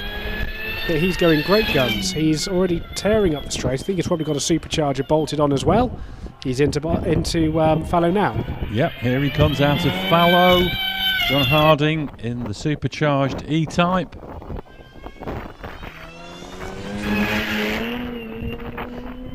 And over the finish, improves to 62.54. Peter Herbert, long-standing competitor in hill climbs, neatly round triangle in this beautiful Porsche 911. Scored points in the British Championship with this car on occasion, making his way round keepers, and he's off up the Cedar Straight now. Flat 6 air-cooled bellow reverberating through the trees. So we're looking out for Peter Herbert. Rounds fallow up to Museum. Very tight in at Museum, back on the power, over the finish, 62.55. Closes in on John Harding.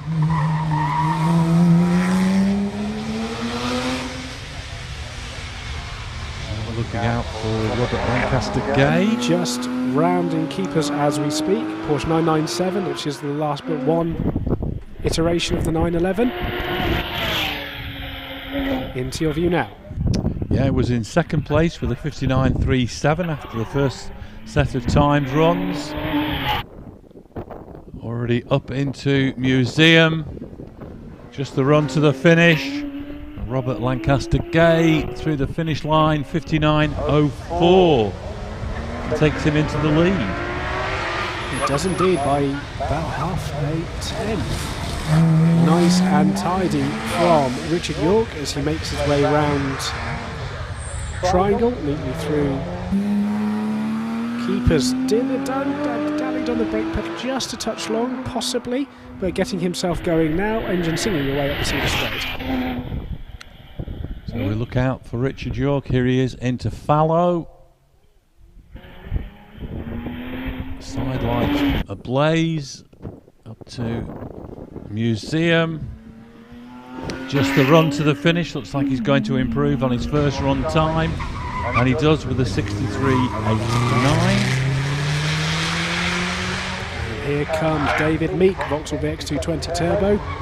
Really enthusiastic little run this. He's really enjoying this car. New to him this season, I think. Really getting to grips with it now. Accelerating up towards you. He was followed up by Phil James in a Cayman. Yes, David Meek in the VX220, currently lying in third place in the class with a 61.1. He's up into Museum. Heading for the finish. This looks like it's going to be an improvement, and it's a 60.17. It is an improvement, but he remains third. From David Meek. Phil James on the hill in the Porsche Cayman, the 3.4. Now the run looks to the naked eye a bit more vigorous than the last one. Yeah, Phil into an out of fallow with the Cayman S. A little bit of heavy braking into Museum, but back on the power. And Phil over the finish, improves to 61.69. Full second off. Excellent stuff. Ross McDonald on his way. Beautiful Porsche 911 Carrera 3.3. Complete with the little ducktail spoiler on the back. Up with you, Simon Tarling in a 996 on the hill. Yes, Ross McDonald already out of fallow. Heading up into Museum. Ooh, back end gets a little bit loose. All I can hear in the background are the cameras clicking as Ross heads over the finish line. 61.51, 100 slower than he was on his last run. Simon Tarling already past me. Simon Hutchinson will be on the way as well. Simon Hutchinson did a 59.08. Just lost the lead in the class, of course. He'll want to rectify that. Right, well, we've got Simon Tarling in the 996 GT3 into and out of fallow, up to Museum already. 61.22 on his first run, and over the finish improves to 59.29. Goes into third. That's very competitive. I would say, looking at this run, this is already much tidier from Simon Hutchinson. I would say we could see a good improvement on this one. Nice and neat on his way up the straight. Dabber brakes as he joins you. Right, well, he's a little bit slower than Simon Tarling as he went through the speed trap on Cedar Straight. Simon Hutchinson into Museum with the M2 competition. 59.08 on his first run. Clock's ticking away and it's slower. 59.54. So he drops out of the top slot. And that goes to Robert Lancaster Gay on 59.04. Meantime, here's Ben Hamer, eager little mini, darting its way through the bottom part of the hill, already up with you. Andy Fraser is on hill with an Audi R8. Yes, Ben Hamer in third place in Class C2 with this little supercharged Mini. With a 63.01 on his first run, and he's already firing it into Museum. heading past the commentary box. This looks like it's going to be a good improvement for Ben, and it is. It's a 61.88, and he goes ahead for co-driver Will Kerr. So here comes Andy Fraser in this lovely R8. Will be followed up by Laura Wardle in this venerable 911. Nice tidy lines from Andy as he makes his way up the Cedar Straight now. V8 bellowing away. So Andy Fraser now running in Class A3 with the Audi R8. Again, slows quite considerably going into museum. 65.51 on his first run and 65.09 this time. Nothing if not consistent there. Laura Wardle put a rear wheel on the grass on her way into Fletcher's Dello, which will have focused her attention. All kept it pointing in the same direction. No neatly round keepers, and now accelerating away using all of that lovely rear engine traction to charge up the hill and braking into fallow. Yeah, here comes Laura into fallow. Now up into museum. Uses all the track on the exit. Laura now heading for the finish, and over the finish in exactly the same time, 63.08. Always quite satisfying when that happens. Possibly not when you're a driver, when you're a spectator. And I think that's it. They're on the way back. They are on the way back. That is our second batch done.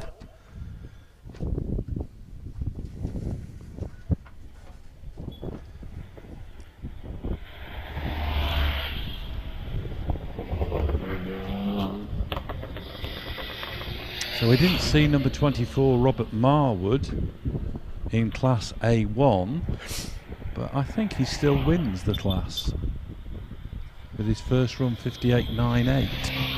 Yes, I would say you're possibly right. Michael Thompson second, 59.12, and Rob Wilson third, 59.46.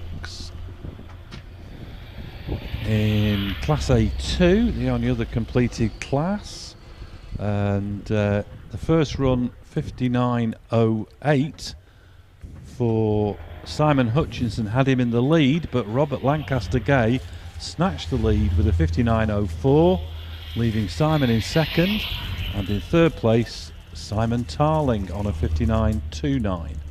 And those are our only completed classes in that batch. We've had a mass exodus of paparazzi from the top of the hill. They're all heading down to fallow. They must know something that I don't.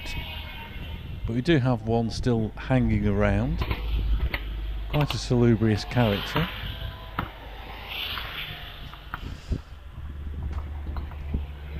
And that's the thing with photographers. They all gather together. They're afraid they'll miss something. Yes, I think it's called a shutter of photographers. Yeah. Or is it an aperture? I can never remember.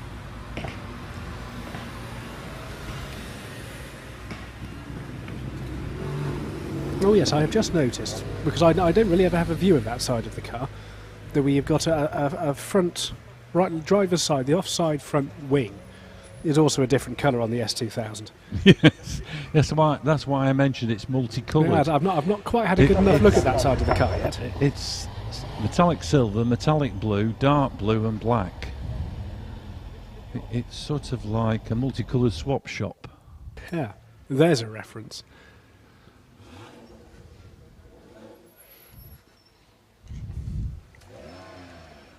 Yes, that 911 is the absolute business. Ross McDonald's car. Lovely, lovely. I think that's probably one of the most photographed cars here today, because everybody likes a Porsche 911, and that one in particular.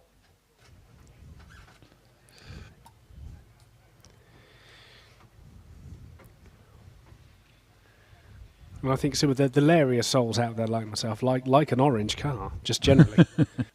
It must be the Dutch connection. So on the line next up, we are going to enjoy Some four-wheel drive cars. We've got a couple of Toyota Yaris's. Yarai. YI. And we've got the Subaru Impreza and the Audi TTR. So I'm now suppressing the urge to do a full-on Newcastle accent when talking about it.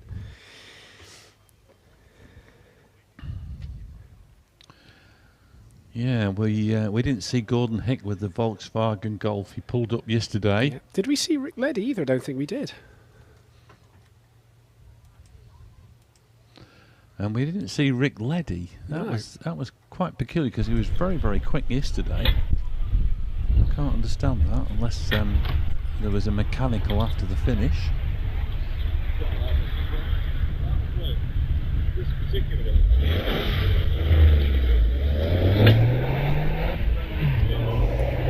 Either way, Alan Mansfield leads the line in this fantastic little Toyota Yaris GR.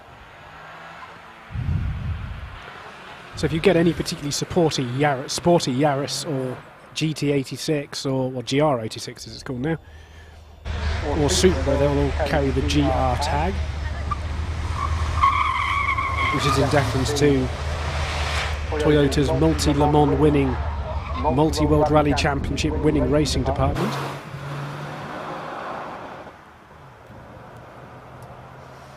So, you know, the hay they didn't make in Formula One, they're really making in other places now. So we've now got Alan Mansfield into and out of fallow in the Yaris GR. And again, under braking, the hazard warning lights flashing. Alan heading for the finish, 66.13 on his first run, and improves to 63.22 on his second. In the meantime, Ian Fido already past me, scampering away in the little Yaris. Another Yaris GR, white one this time. Flying his way up, eager little car. This flying his way up the straight. Ian currently lying in third place with a 64.63. Needs to extractum digitum and beat a 63.22 to go back into third. Through Museum, power down, charging to the finish. It's going to be very tight, and it's a 63.73. And here comes Andrew Coleman in the Subaru Impreza. It's all turbo wastegate noises and whistles and that burble of a flat 4 boxer engine under the bonnet from the Subaru Impreza. Dave Nixon leaving the line in the similarly appointed car. So Andrew Coleman in the Impreza. Squealing as he gets the power down. Same again coming out of Museum. 60.96 on his first run, and through the finish 60.66. So he improves, extends his lead. Dave Nixon making his way down the hill, already nice and tidily through keepers, taking a huge amount of rumble strip on his way through, but getting the power down as he heads up the straight, past the trees and into your sights. Yeah, Dave Nixon was second after the first run. He's now down in fourth. So the two Yaris, or Yarai, have gone ahead. Can he salvage second place? Needs to beat 63.22. He's through Museum, heading for the finish. It's going to be tight. He's over the finish in 62.89. That goes it back into second place. Well, Bruce Bosley's obviously had his Weetabix at lunchtime. He's herring along. He's having a much more enthusiastic go of it this time out, taking a big bit of curb on the inside, getting his foot down on the straight. This is a much friskier looking run at the very least than his morning effort. Yes, he's very rapid into fallow, goes deep, misses the apex by about 2 yards, up into Museum. Oh, goes very wide, gets the back end sliding. It's losing time as he goes through the corner, heading over the finish, but it's a 63.69. Great improvement. If we can find an improvement bigger than 8 seconds today, I'll eat my hat. Ian Stinton already past me, zipping along in this little Westfield. 7SE, 1700cc, that'll probably be a Vauxhall engine then. On his way. I think it's a Ford Crossplay. and up towards you. Yeah, Ian Stinton into fallow already. As I said before, the last time I saw him competing in a Westfield, it was an SEI 8. And he's already out of Museum and across the finish in 61.21. And Sean Toms is on the hill, Caterham Super Light, 1800cc.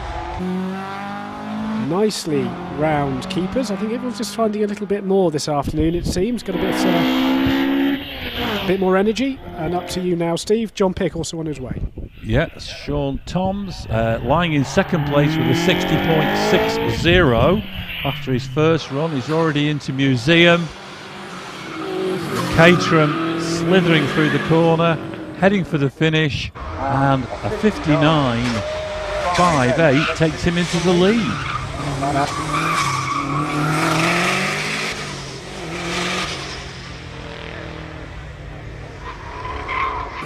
Keepers, no need to break between keepers' corners for John Pick, who's herring along in the Mattia. He'll be up with you shortly. Timothy Higgins in the Westfield on his way.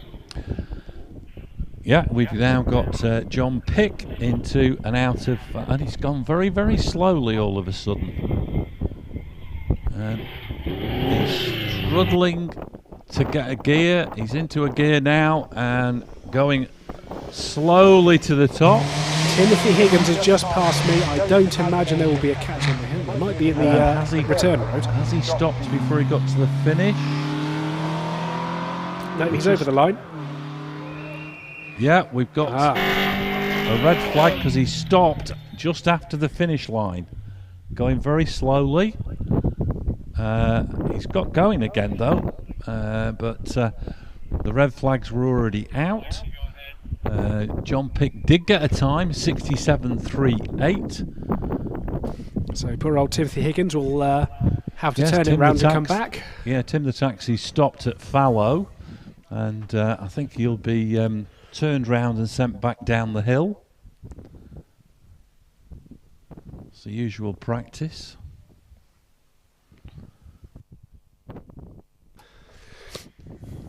Yeah, so for anyone just joining, I think we've got Tim Painter was on the hill as well. He's now being guided back to the paddock. Tim will follow on in very short order, and it sounds like John Pick has recovered himself to the top of the hill.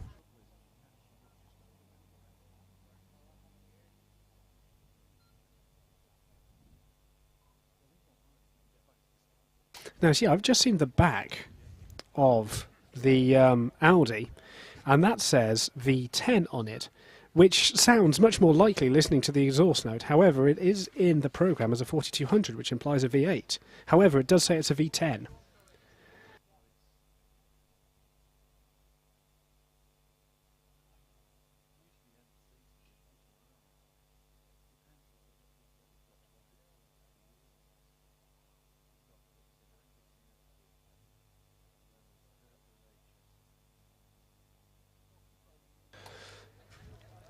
So here we go. Tim Higgins is already back past me.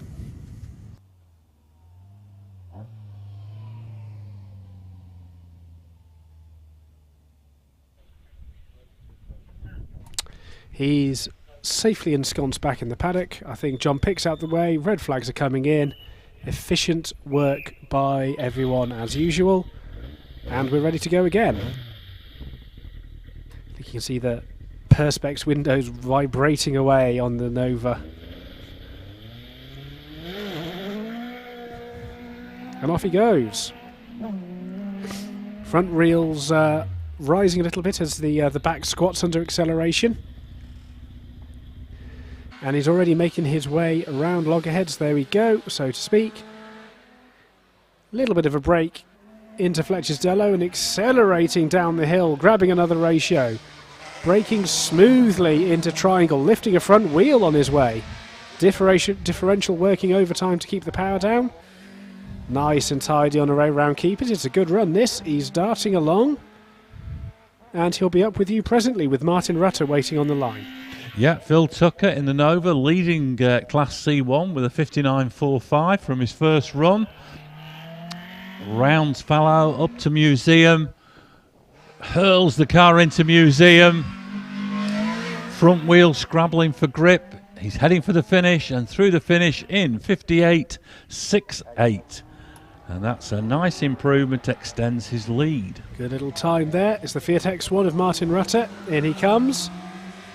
Nice little bit of tyre squeal on his way round, darting in between, staying actually quite middle of the road on his way through keepers and on his way up the start of the Cedar Straight, keeping it absolutely pinned as he makes his way up into your sight momentarily.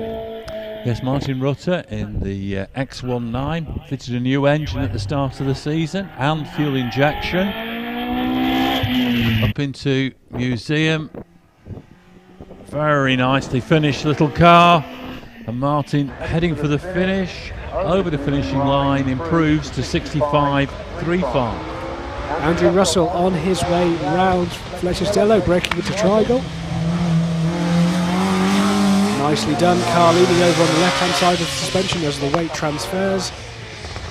Flicks it into and then out of keepers. Keeping his foot down. Nice and central in the road. And he'll be up with you presently. Tim Painter in the V10 R8 on his way.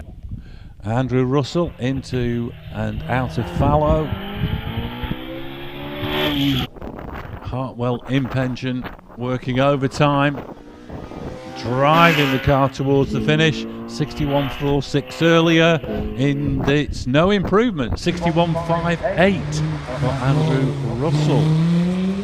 Tim Painter fighting the R8 a little bit on its way around Triangle, but he's keeping it on the straight and narrow just about.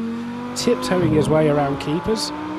Getting it pinned now, letting those 10 cylinders sing their little hearts out. And breaking into fallow. Yep, we've got the R8 rounding fallow. Seems to go quite slowly on the exit. It takes a while to build up the speed.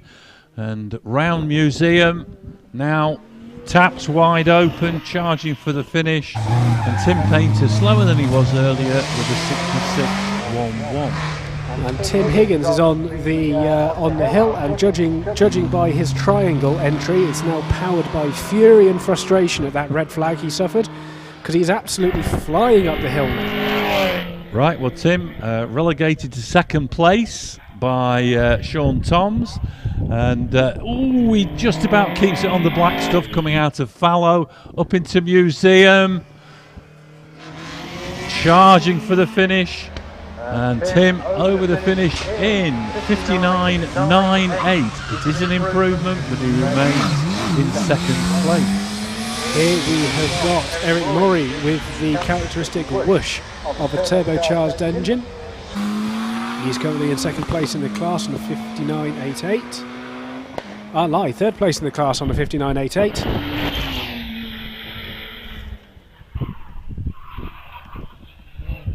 Ooh, big cut at fallow. Bit of a lock-up as well. And into Museum. And Eric slinging the car around, heading for the finish. And through the finish in. Improvement 59.56, but remains in second place behind Phil Tucker. Here comes Stuart Reid. He's leading the C2 class as it stands, 56.31 this morning, hurling the car in with great abandon. Up with you already. Yeah, here he comes, the Scottish tin top specialist, rounding fallow up into Museum, chucking the car in, powering it out. And Stuart heading for the finish. It's going to be an improvement. It's 55.77. In the meantime, Will Kerr with me in this incredibly modified little Mini, really bouncing around on the suspension, cornering absolutely flat. And Will giving it the beans as he gets his way through keepers. All the way now up the Cedar Straight with Carl Stevens in the Volkswagen Golf making his way off the line. Yeah, Will Kerr appears in the Morris Mini Cooper S. Whoa, picks the inside rear wheel up, going through fallow. Does the same going through Museum. Powering his way out of the corner. 62.45 on his first run. 43.2, goes back ahead of Ben Hamer and keeps hold of the second place he had earlier. And here we have got Carl Stevens, Volkswagen Golf. Carl in the midfield in Class C3. A much neater run than he had this morning, though. Yeah, he did a 59.2 earlier today. He is suffering from clutch slip, but he fitted a new clutch in the middle of the week, and it's bedding in slowly. Carl heading for the finish, and over the finishing line, 58.18, handy improvement, but he's still in the top three. Here comes Richard Jones in the Porsche 911. Sounds the part, looks the part, going well. Making his way onto the Cedar Straight, and you'll have another one. Jonathan Williamson piloting it. We'll be following him up in short order. So Richard comes into view with this very nice 911 that he's been campaigning this year. Had the car for some time. Now out of museum, just the run to the finish. Over the finishing line, 60.72, fractional improvement. Another little puff of dust from Jonathan Williamson as he makes his way round loggerheads going into Fletcher's Dello. Nice and tidy otherwise, or you can see the back of that car swinging round. You can really see where the weight is in it. Up the Cedar Straight now and into your view. So Jonathan Williamson in the Porsche 911 Carrera into and out of fallow. Sounds beautiful as it gets on the power up towards museum. Now out of the corner, heading for the finish, and over the finishing line, slightly slower than he was earlier, 59.43. Here we've got Peter Turnbull, GT3 Cup. These are the sort of things you'll see from time to time on the Formula 1 bill, often on the BTCC bill. Here's one plying its trade hill climbing, quite good at it is as well, up near Euston. Yes, Peter Turnbull 58.14 on the first run to be in third place. Neat and tidy through fallow up to museum. 3 or 4 stabs at the throttle to get it round the corner. Now on the run to the finish, and he's slightly slower with a 58.46. Mike Serpent already passed me in the VX220. Very, very rapid car this, heavily modified. Neat and tidy from the 4-time, I think, Midland champion on his way into Fallows now. Yeah, Mike Turpin in the VX220 is the class record holder in the class, but currently lying in second place with a 55.35 through museum, powering over the crest of the hill. And through the finishing line, 55.75, no improvement. How's that left the door open for Paul Howes? What that does is give Paul Howes the win and therefore the Midland Championship as well. So the new Midland champion is now on his run, breaking out his way through Triangle, getting the power down. You can really see that Porsche 911 squat as he gets the power in. Judging by the YD website address on the back, I suspect he takes his rallying as well. Very nicely prepared car. With you, Steve. Yeah, here comes the Porsche. Paul Howes at the wheel. 54.22 on his first run. He's rapidly into museum. Heels the car over, powering towards the finish. And over the finishing line, 54.13. An improved time. Not the class record.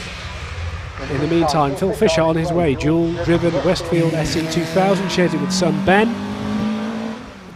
Nipping up the Cedar Straight with some purpose now. Dappled sunlight on there now interspersed with shadows. Sun made its way back out, breaking into bottom S. Fallow, excuse me. Bottom S? Oh, I know. Isn't muscle memory awful? Yes, well, he's heading up into Farmhouse Bend. Oh no, that's Harewood. He's Phil Fisher, round museum. 61.95 earlier. It's an improvement to 60.24. I think I'm going to have to start paying fines, I think, at this rate. Joy Hoyle is on the hill now. She's making her way through Keepers. Nice line through there. Middle of the road, keeping her foot in. You'd expect her line to be inch perfect. She is an instructor at the driving school here. breaking into fallow. Yeah, Joy through. Fallow takes a big cut on the inside, on the curb. Now up into Museum. 60.03 on the first run and improves to 57.08. Richard Price is on the way and he means business. Snatcher the front brakes into triangle. Rapidly through keepers. He's now making his way up the hill and will be with you shortly. Yeah, Richard Price rocketing up Cedar Straight through Fallow, no problems at all. Up into Museum. Neat and tidy through Museum, back on the power. 53.15 on his last run. Over the finish, 52.43. Nice improvement, but keeps him out of the top three. Not quite quick enough. And that is the end of the batch. There we go. That is the end of our third batch of 7.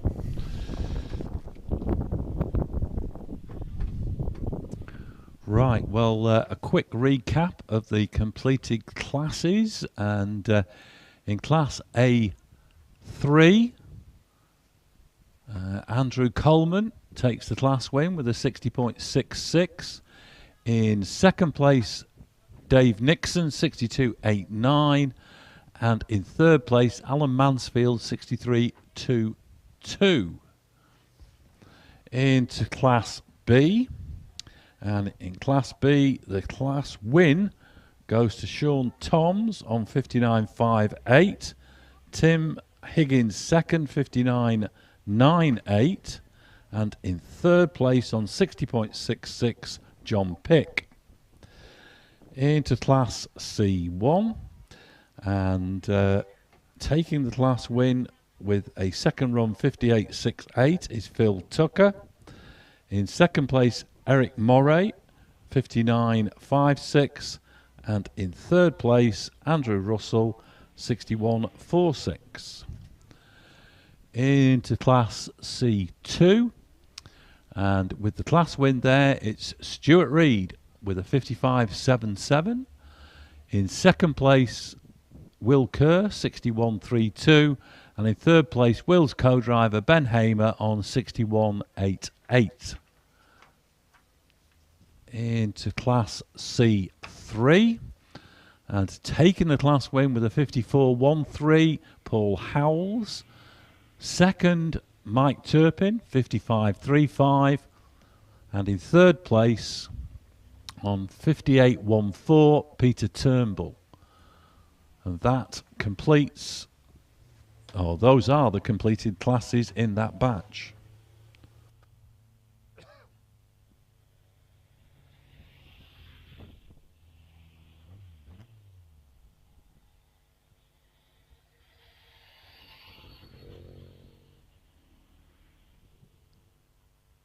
Cars all making their way back down in tidy formation.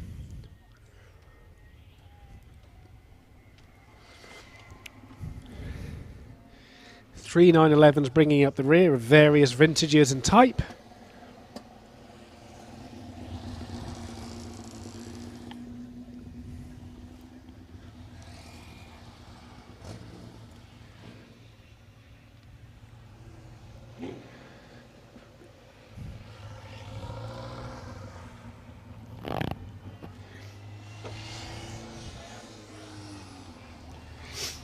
The GT3 Cup we see just coming round keepers will be the last car down into the paddock, and we will kick proceedings off in Class D. So that's with car 78, Ben Fisher.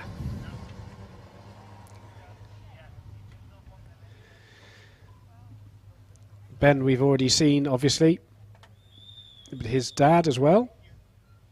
We have already seen. Ben has already won that particular... Oh, no, he hasn't. His father is half a tenth in front. So with his father with half a tenth in front, he's not quite won that particular battle just yet. We have to hold our breath and wait and see.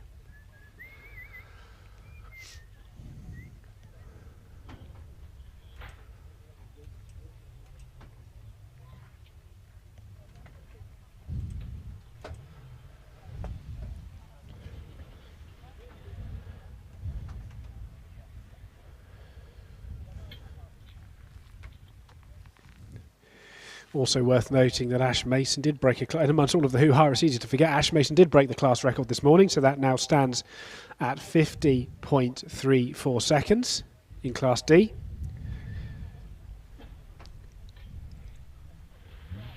And now we have got our sole participant in Class C4, modified series production cars over 2 litres, and that's Stephen Moore.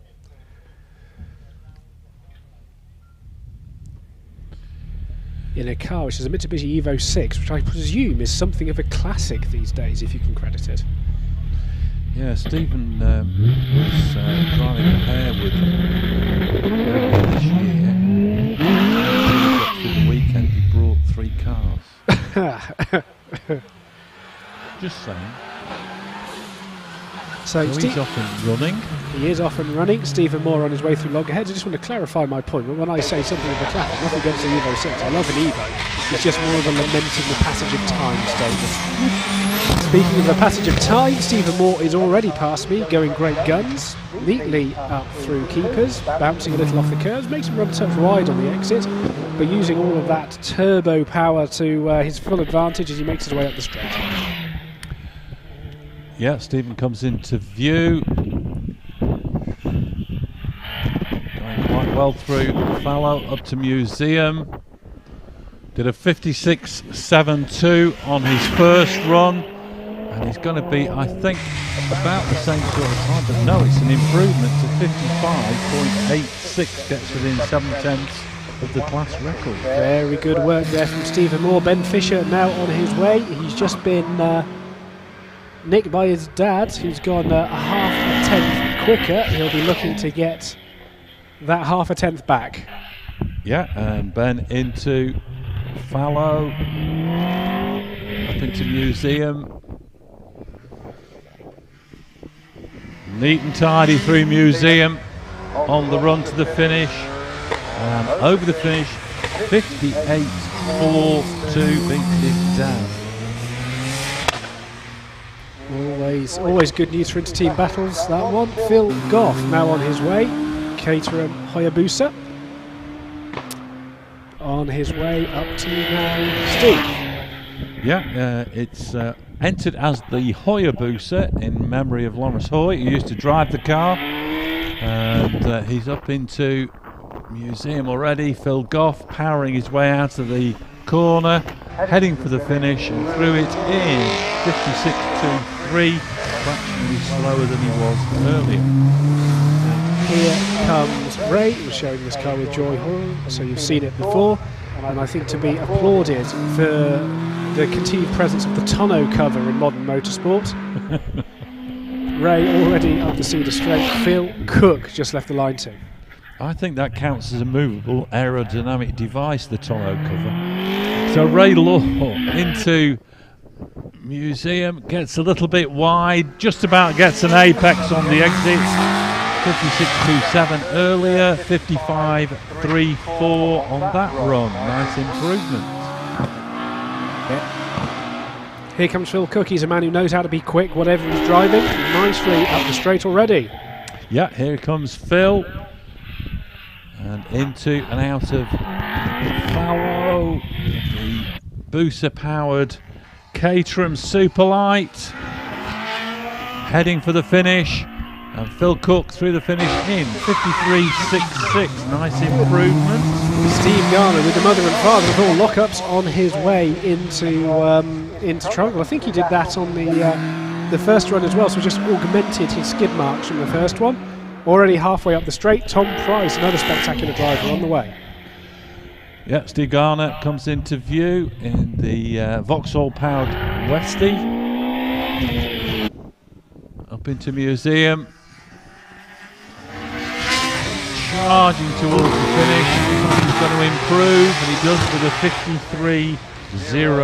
53.08.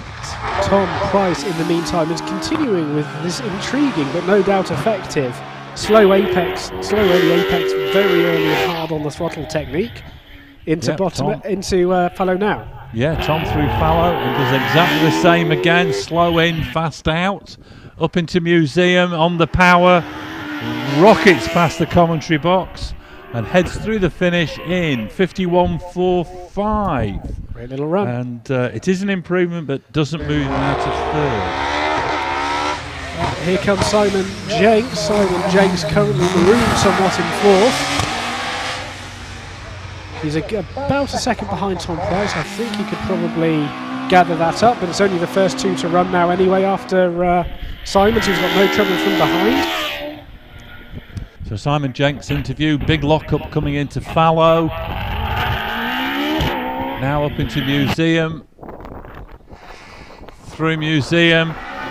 Simon Jenks charging towards the finish. And over the finish line, improves to 51.91. 51.91 keeps him fourth.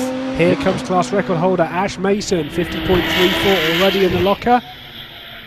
Absolutely Ash, flying. Ash into Fallow already, big cut on the apex. Into Museum.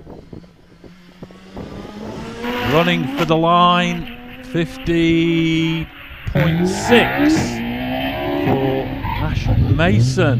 Not quite as quick as Andy Griffiths' record that stood at the start of the day. No, but here comes Andrew Griffiths now. The door was slightly left ajar by that, so I'm sure Andrew will want to be sticking his foot in it. Flying on the first part of the hill, very neat on his way down into Triangle. Catches a dab of oversteer on the exit as well, accelerating up to keepers, taking an aggressive line on his way through, keeping it nice and tight so he can get on the power early as he heads up the Cedar Straight. He's got about 7/10 of a second to find. So here comes Andy in the Caterham into Fallow, charging up to Museum. Two dabs at the throttle to get it through the corner on the run to the finish, over the finishing line, 50.86. Little improvements all round in that class. Now we're on to the Sports Leader cars up to 2 litres. We have got second in class Derek Kessel on the hill. This much modified Mini really hustling it along now. Yes, Derek Kessel in the Special Saloon Mini, the Maguire Mini Cooper S. Into and out of Fallow. Up into Museum. This pretty little Special Saloon heading for the finish, lying in second place. And over the finishing line, 58.41, a marginal improvement. Stays in second. Well, Sue Young sat on the line at the moment, tiddling about with her gloves. Now she's just looking straight ahead. Drops the clutch now, and off she goes. Good start, 2.37 seconds. Going into Hall now. And then round to Loggerheads, where I'm sure we will see her at some point. There we are, 15.71. Making her way down the hill now. Flicking it right round Triangle, getting the power down in between the corners. Into keepers, nice textbook lines, hugging the inside, taking the shortest route. Foot down up the Cedar Straight as Neville Thompson and the Pell Genesis gets underway as well. Sue Young up into Fallow with the Radical Pro Sport. Through Museum, just a run to the finish. And Sue over the finishing line, slightly slower than earlier, 60.02. And following him, we've got Neville Thompson. Pell Genesis did a 64.08 earlier. Still learning the car, still learning the track, so we've still got a bit of gathering back to do, but we're sure he'll get there. That's when the gains come at their biggest. So Neville Thompson into and out of Fallow.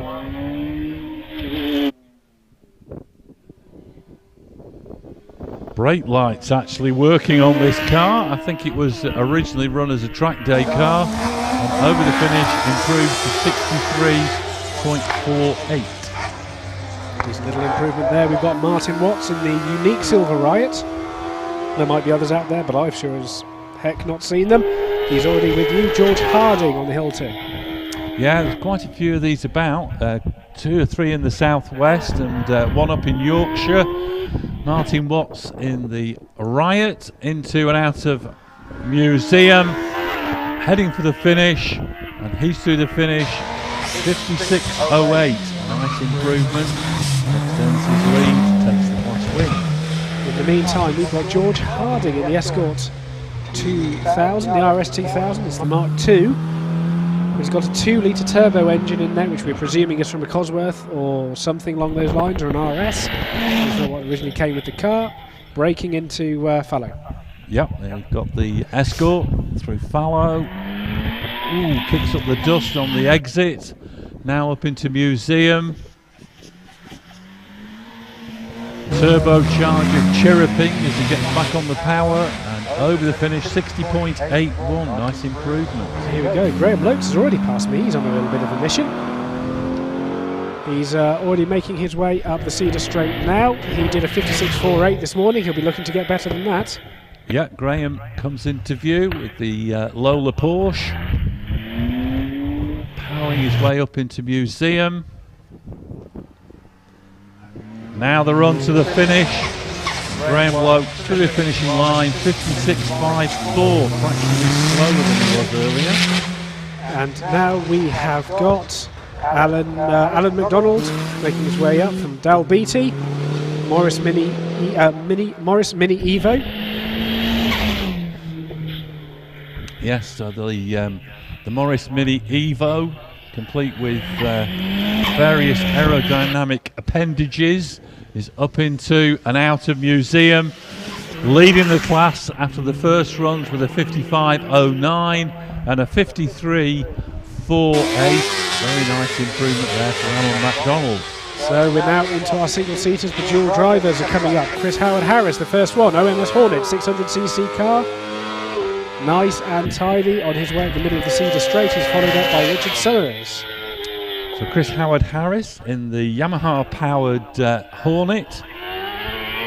Sole runner, unfortunately, in Class H for the up to 600cc single-seaters. 55.26 on his first run. Improves to 54.62. In the meantime, Richard Summers already passed me and up with you. Yeah, Richard Summers in the Space Frame DJ Firehawk into Museum already. 50.20 on his first run, and Richard over the finish. 48.81 takes him into second place. Absolutely thumping improvement there from Richard. Mark Lawrence is pursuing him very vigorously. 51.94 on his first run. Already giving us a doesn't get triangle quite right. It almost grips a little bit too much. He didn't get the slip he needed to get the power down, so he had to make a bit of a steering correction. He's now making his way through keepers, and he's on his way up the Cedar Straight. Tom Weaver on the line. So Mark Lawrence comes into view in the 3000M. Already heading up into Museum. And charging for the finish line, and over the finish, slight improvement, 51.7. Sounds like a little bit of a snatch break from Tom. We're going very nicely in between triangle and keepers, smoothly around keepers, nice in the middle of the road. Nice assured piece of driving from Tom. Yes, Tom leading the class after his first run, 59.81. Heading up into Museum. Just the run to the finish, and he's through the finish. 59.97, fractionally slower. Good and consistent from Tom Weaver. Carolyn Ryder, 1.6 litre Empire Wraith. Going well now, nice and tidily between the corners down here. Smoothly round keepers, already making her way up the Cedar Straight. Stuart Sugden on the line. Yes, Caroline Ryder into and out of fallow. Rounding Museum. Now just the run to the finish line, and over it in 50.73, fractionally slower. Stuart Sugden turned it round on his first run, so he didn't get a time, but he is going very, very well indeed as it stands. Yeah, Stuart Sugden into and out of fallow in the GWR Raptor 1, up into Museum. Slight over braking going into the corner, but over the finishing line, 46, 7, 8, up to 4th in the class. Not bad. Zach Zammit being his usual spectacular self as he makes his way round keepers. Lots of fishtailing and sparks coming off the underside of the Empire Evo. He'll be up with you. Yes, Zach Zammit did a 48.23 on his first run, up into Museum, now back on the power, on the charge, and over the finish, 46.19. And he goes into second place. Great little time there from Zach. In the meantime, we have got Liam Cooper on the hill. Nice and tidy on his way through Keepers and up the Cedar Straits. Alan Warburton on the line. So Liam Cooper comes into view, takes a big cut at the fallow on the curbing, now up into Museum, out of the corner, powering his way to the finish, and over the finish line improves to 49.23. And here comes Alan, making his way down into the triangle. Apparently you can hear the tyres chirping away as they go over the bumps and grip and ungrip over a course of about a second. Nice and tidy up the middle of the road and soon into your sight. Yeah, Alan Warburton in the GR59, heading up towards Museum already. Good run. Front end bobbles a little bit as he goes round the corner, and Alan over the finish improves to 47.04. And I think that's the end of the batch. Yes, it is. That is the end of the batch.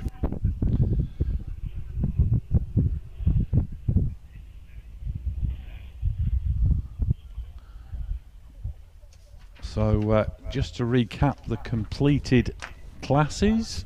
Class C4, only the one runner there, Stephen Moore, so he'll take the win. Into Class D, and the first run, 50.34, which is a new class record for Ash Mason, takes the class win overall. Andy Griffiths second, and in third place, Tom Price. So the same 1, 2, 3 as after the first runs.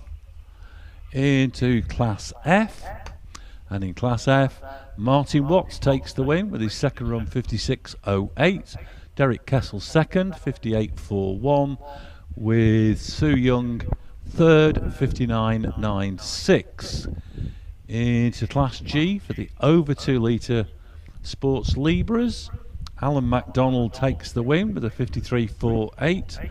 Graham Lokes second, 56.48, and George Harding third, 60.81. In Class H, just the one runner there, Chris Howard Harris will take the win with a 54.62 on his second run, and that completes the classes that we saw in that class. We got a lot of extra runners in the 1100, 1600 and Formula Fords. So we'll see those classes completed in our next batch. Meanwhile, the queue heads down the hill.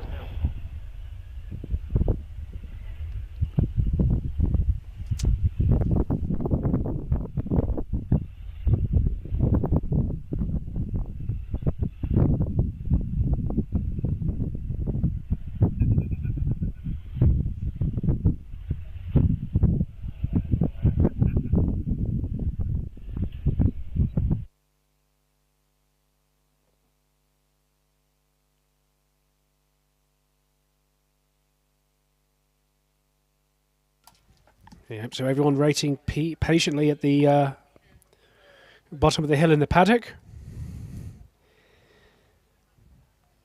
And we can see the various 1100s we still got to go. I can see the Summers' DJ Firehawk. I can see the Saxon. I can see Carol Nichols in the Nike, all waiting to go. Harry Pick jumping into the OMS.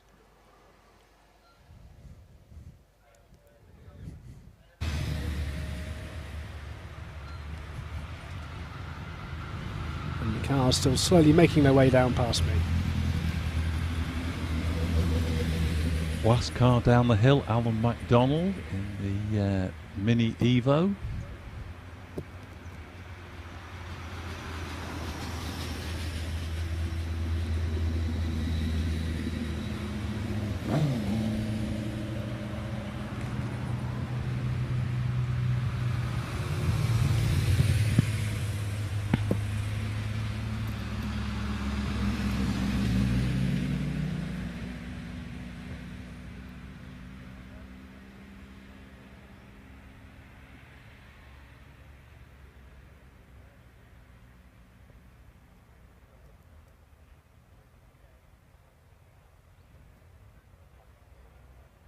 There we are. And everyone is here, just alleviating a small traffic jam.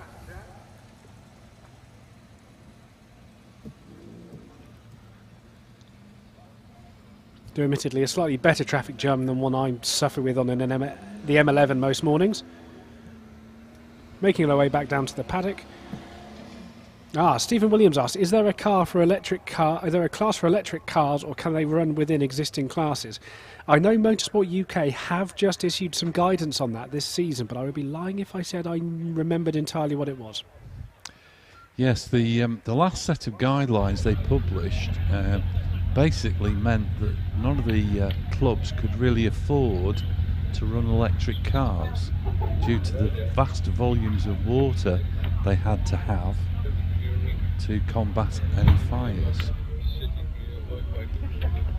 So I don't know, I haven't seen the new proposed regulations for electric cars, although at some venues there are already class records which go back about three or 4 years. Yes, there are. It's all sort of done through special exhibitions and club dispensations to allow the class record to stand and things, rather than just genuine competition per se. I think that one of our A3 sprints, the guy with the electric car, which was a self-charging, not a self-charging hybrid, it was a hybrid engine. He ran it as pure electric in the event, but he ran it in the standard road-going class and created a record. So I'm not sure. I suspect that most clubs will be loath to take on any additional costs that might be incurred in running a class. I think, especially at the moment. So yes, there's your answer in a roundabout way. There is regulations covering it, but people don't tend to at the moment.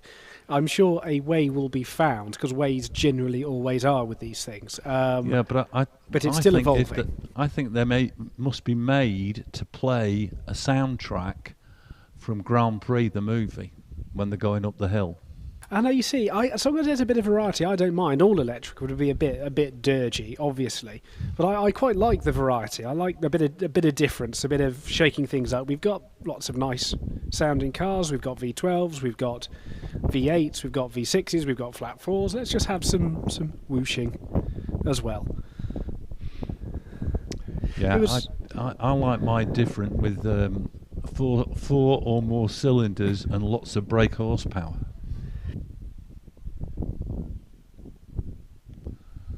Possibly in a minority at this particular venue. No, I find the technology fascinating, and it is the future.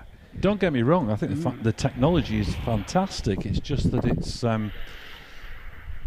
so dull, and there's no noise. There's no sort of joie de vivre with the cars. They're just soulless.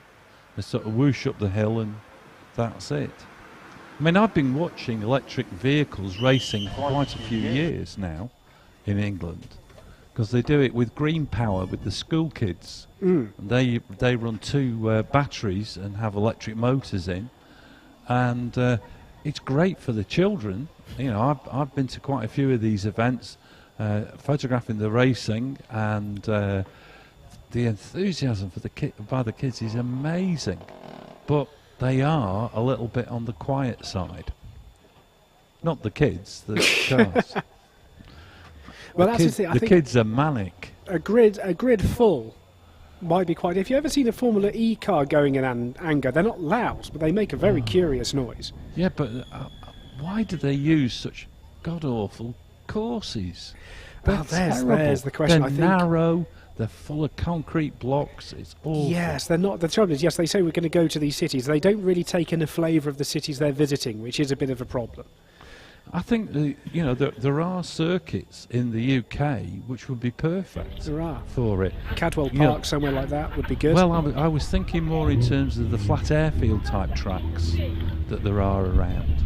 You know, Silverstone wouldn't be too bad. Goodwood would be okay. I see Goodwood would be good. I think Silverstone might be a bit too big, and the thing they're trying to conceal, I think, is they're trying to avoid the inevitable comparisons with Formula 1.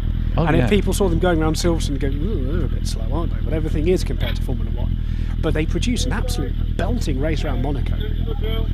But again, I think that's due to the fact that the course they use at Monaco, because of the nature of it, does tend to be processional, so they can get away with it.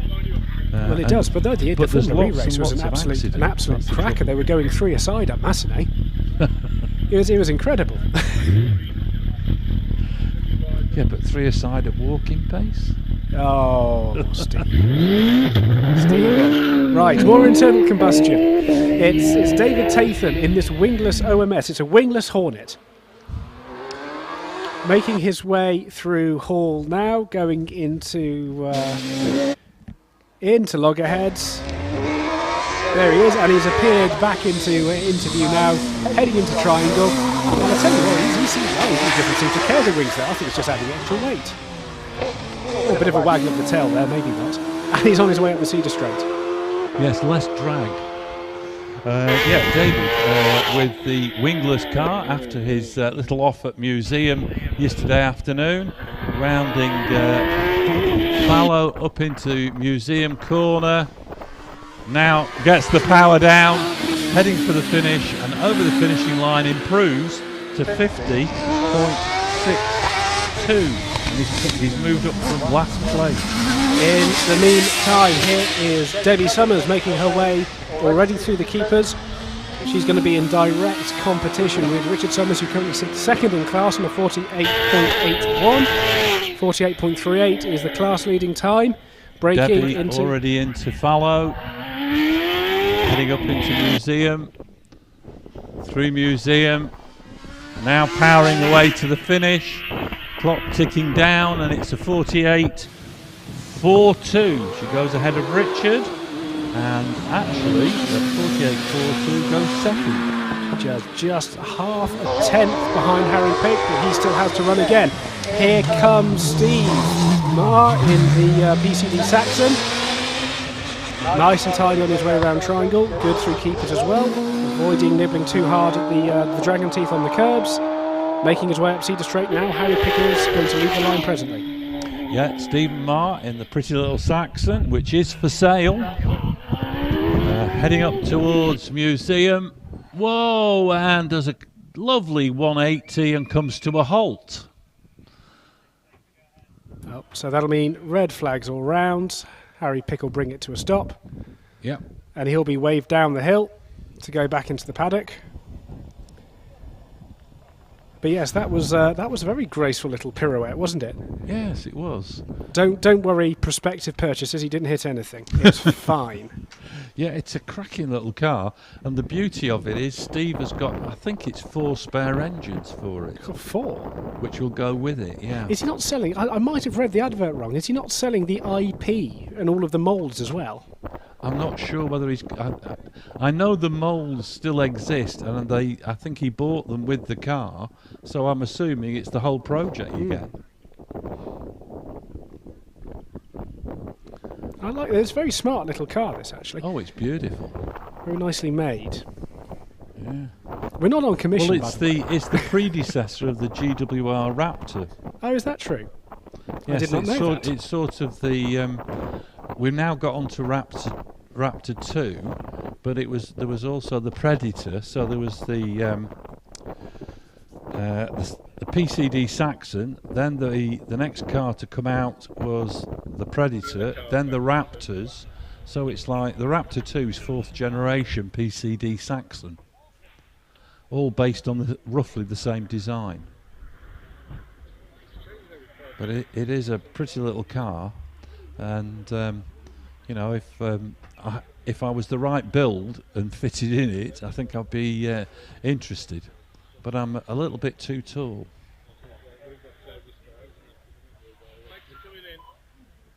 I am also a bit too large to get in, but possibly in other dimensions.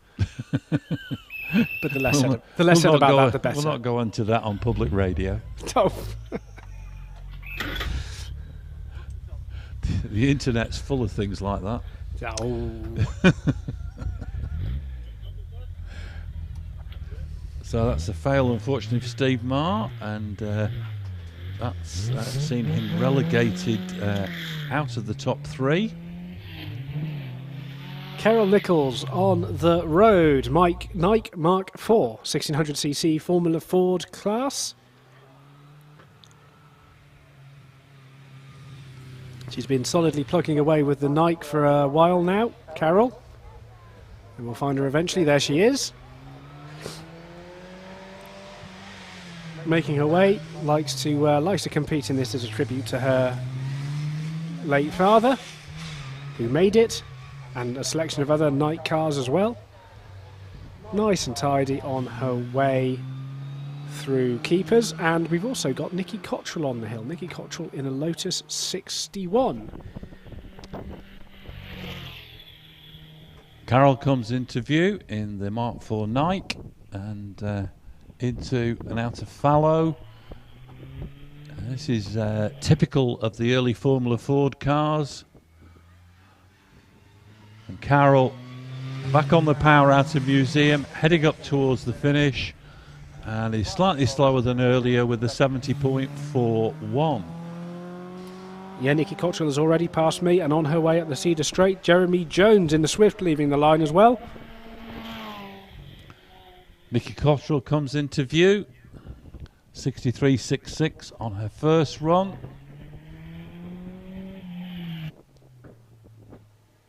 A bit of a pop and a bang on overrun as she goes through museum. Now back on the power, heading over the finish, and improves to 63.48. And Jeremy Jones heads past me. Smart and tidy run. Class still led by Tom Reeder on a 59.81. Jeremy making his way up. Stephen Morgan leaving the line. Van Diemen RF89.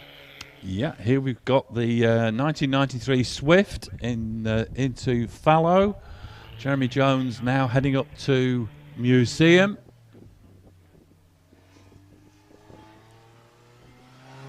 And Jeremy on the run to the finish. And through the finish in 65.08, fractionally slower than his first run. In the meantime, Steve Morgan is already past me, feeling his way up the hill to a certain extent. Next car we will see on track will be Harry Pick, who's going through his class I run, and that's a class he's already run. This one will just be for glory. So Stephen Morgan in the 1989 Van Diemen, heading up into Museum Bend. Did a 63.31 on his first run. And up through the finish, 60.77 takes him into third place. Nice run there, Harry Pick. He's already on his way. Really enthusiastic run this. He's really darting about across the track. So Harry Pick into view in the last of the 1100cc cars. Into museum, just gets it through the corner on a knife edge, and Harry over the finish. This is incredible, 48.38, exactly the same time as on his first run. Excellent consistency. Twice that's happened today. Excellent consistency from Harry. We're back to the Formula Fords. We've got Les Buck on the hill. Only one car to go after Les in this class. He did a 60.85. He can find another 10th. He'll get himself back into third. So Les Buck heading up to the top of the hill in the Pringit Mistral. Again, a very early Formula Ford car.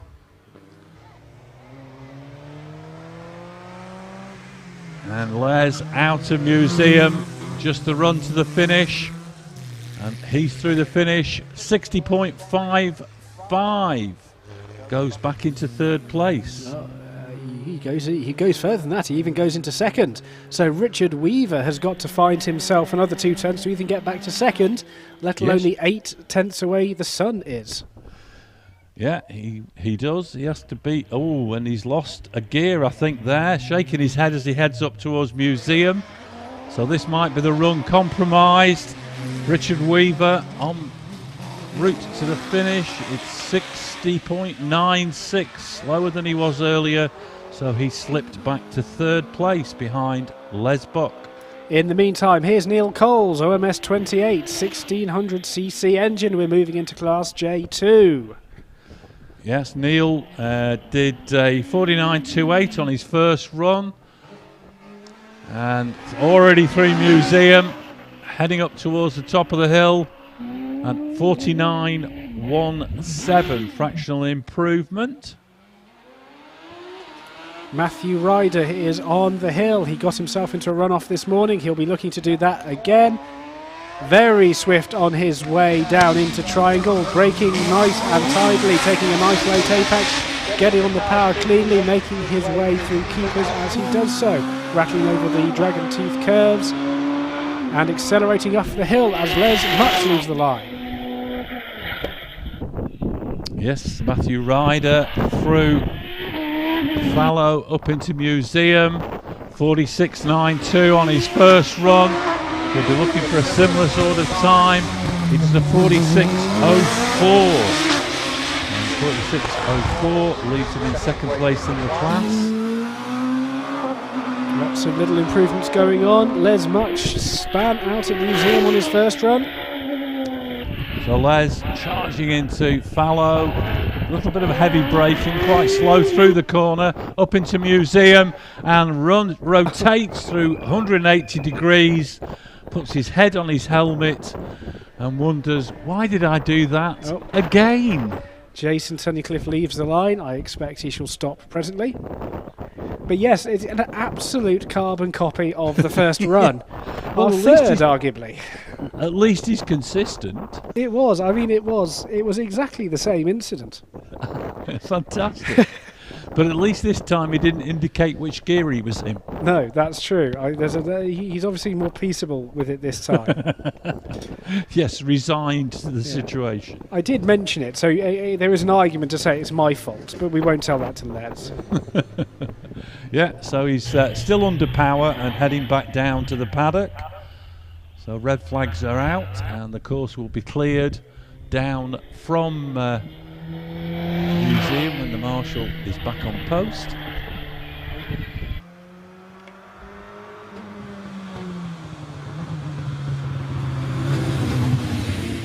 Yep, Les is zipping down the hill.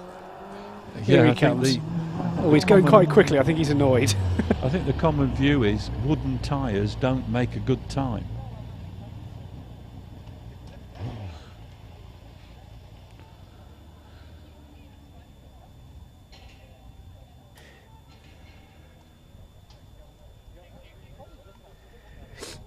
We've had a message from one Lee Corbett. There's a familiar name. Hopes to get over next year. Well, we look forward to seeing you, Lee.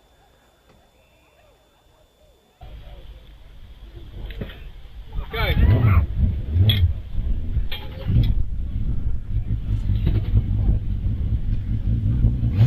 Ferries from the Channel Isles permitting, of course. We know what they can be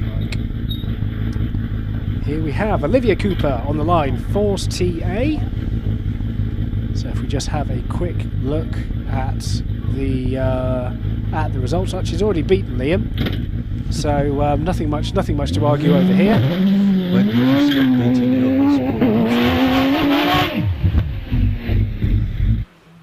Yeah, Olivia off and running.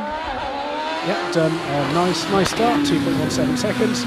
Nicely round loggerhead. A little bit of the kick at the back, which is gathering it all up. Breaking down into triangle now. Neatly round the corner, tagging the apex on the end. Nicely through keepers as she does so. This is a very sensible run, very smooth. Not too much to report. Darren Gumbly leaves the line. So Olivia Cooper into and out of fallow. 47.83 on her first run. Just a charge to the line and slightly slower, 48.87 for Olivia Cooper. So the track still seems to be there or thereabouts as the weather changes slightly, but Darren Gumbly is making his way up the hill now, going very well indeed. Einan Price will follow. Yes, Darren already out of fallow, up into museum. Just the run to the line, and he's through the finish in an improvement, 46.49. Well, Einan Price left the line, but the car sounds very sick, and he's not really going terribly quickly on his way up the hill as it stands. Wouldn't be surprised to see him dart off to the left. In fact, I think he might. Yes, he's indicating he will be. So it's a bad day out for Einan Price. Couple of failed runs. That's a tremendous pity. It's not a great way to end the season, and so I'm sure he will be back stronger for the experience.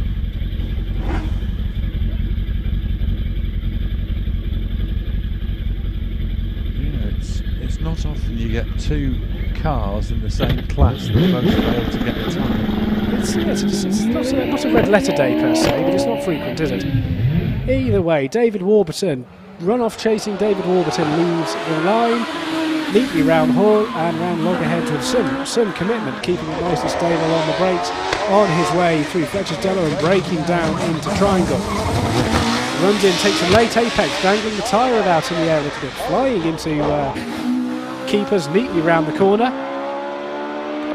Really, he's got some get up and go, this GR59, and he's into your side. Yeah, hard braking into and out of fallow. Beautiful cut on the corner as well. Through museum, front wheel off the ground. David Warburton over the finish. 45.25, fractionally slower than his first time. Here comes Jason Tunnicliffe, and he's had a big moment on the exit of triangle, getting on the power a little bit too easily. Huge amount of sparks coming off the underside of the car. He'll be feeling that in the morning, and he'll be with you presently. Yeah, heading into fallow already, sparking his way through the corner. Already up to museum. Again, sparks generated. The back steps out, but he catches it. And Jason Tunnicliffe heading over the finish, 47.63, a couple of tenths quicker than he was earlier. In the meantime, Kevin Creven's here, Swift, or Swallow, excuse me, is the other one, making his way down through triangle, accelerating neatly through keepers, little nibble of the curbs on the inside of the left-hander, accelerating up towards fallow now, into the patchy sunlight. Yeah, here comes Kevin Creven in the Swallow. Up into museum. A little bit of a lock-up going into the corner, but gets back on the power early and heading for the finish. Through the finish, 53.92. Not quite as quick as earlier. In the meantime, Trisha Davis is on the hill, and Nicola Dearden will be momentarily. Yes, Trisha heading into fallow with the Reynard. 51.71 on her first run. And Trisha, neat and tidy. Back on the power, heading for the finish line. And through the finish, improves to 51.22. So Nicola Dearden, there we go, is going well. Already got away down into triangle now. Leaning on the brakes, taking a tight line, hugging the inside of the corner. Nicely through keepers. Richard Alexander will be on the hill in the Force PC as well. And in the meantime, Nicola Dearden will be with you next time. Yes, Nicola heading up to the top with the Gould Delara. Through fallow. Now into museum. rotational delay on her first run, and over the finish, 60.06. Richard Alexander already making his way up the Cedar Straight. I think he might be the end of the batch. Yeah, a very pretty little Force PC already through Fallow, up into Museum. Richard's first run time, 51.91, and slightly slower, 51.96. And I think that is an end of a batch. It is indeed.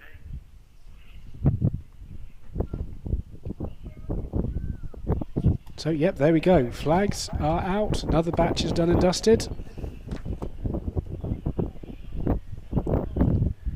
The cars will come back, and we have got 3 more batches, then a run-off for your entertainment, ladies and gentlemen. Well over halfway through our programme of runs for the afternoon. Right, so just to recap on the completed classes in that batch. In Class I, the win goes to Harry Pick with 2 runs of 48.38. In second place, Debbie Summers on 48.42. And in third place, Richard Summers, 48.81. Into Class J1 for the Formula Fords, and taking the class win with a first run 59.81, Tom Weaver. In second place on 60.55, Les Buck, and in third, Richard Weaver, 60.73. In J2, the class win on 45.04 from the first run goes to David Warburton. In second place, now let me get this right, it's Matt Ryder, I think. Yeah, Matt Ryder on 46.04, and third, snatching third at the end there, Zach Zammit with a 46.19. And that's it for completed classes. Cars already heading back down the hill. The marshals working overtime at getting them moving, and Gravity mainly getting them back to the start, or back to the paddock.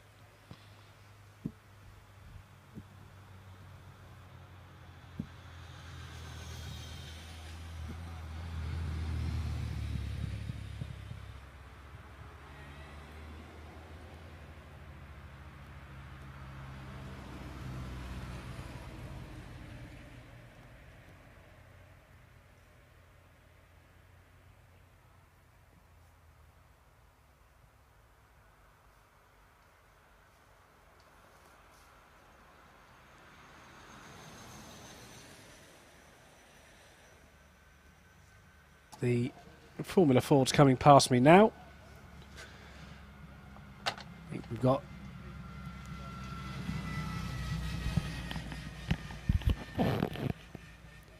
old Les Buck dragging his heels ever so slightly, but I think he's the last one.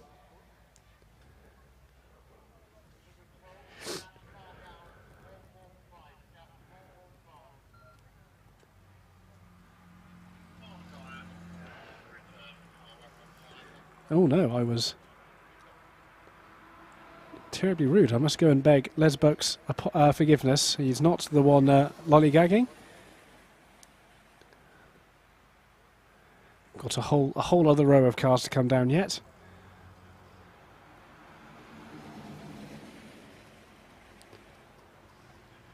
Yeah, I think it's Jason Tunnicliffe who's the last one down. Yes, I think you're right. I've just had 115 on the radio, so...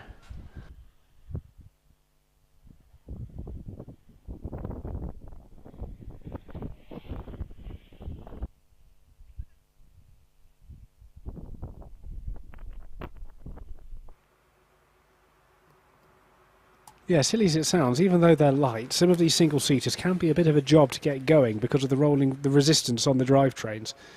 They're also tightly compacted and machined closely. There's absolutely zero slack in there.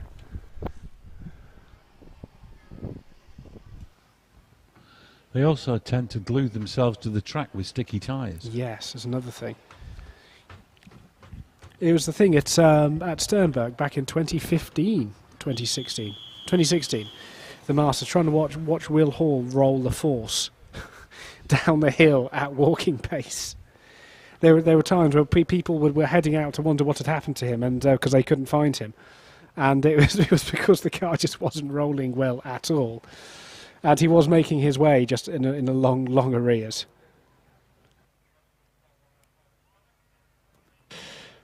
So, JMR Media, what time are the second runoffs? Excellent question.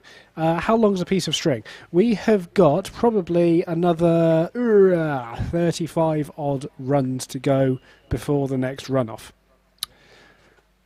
Sitting on the bubble at the moment is Liam Cooper on 49.23. Fastest qualifier so far, David Warburton on 45.25.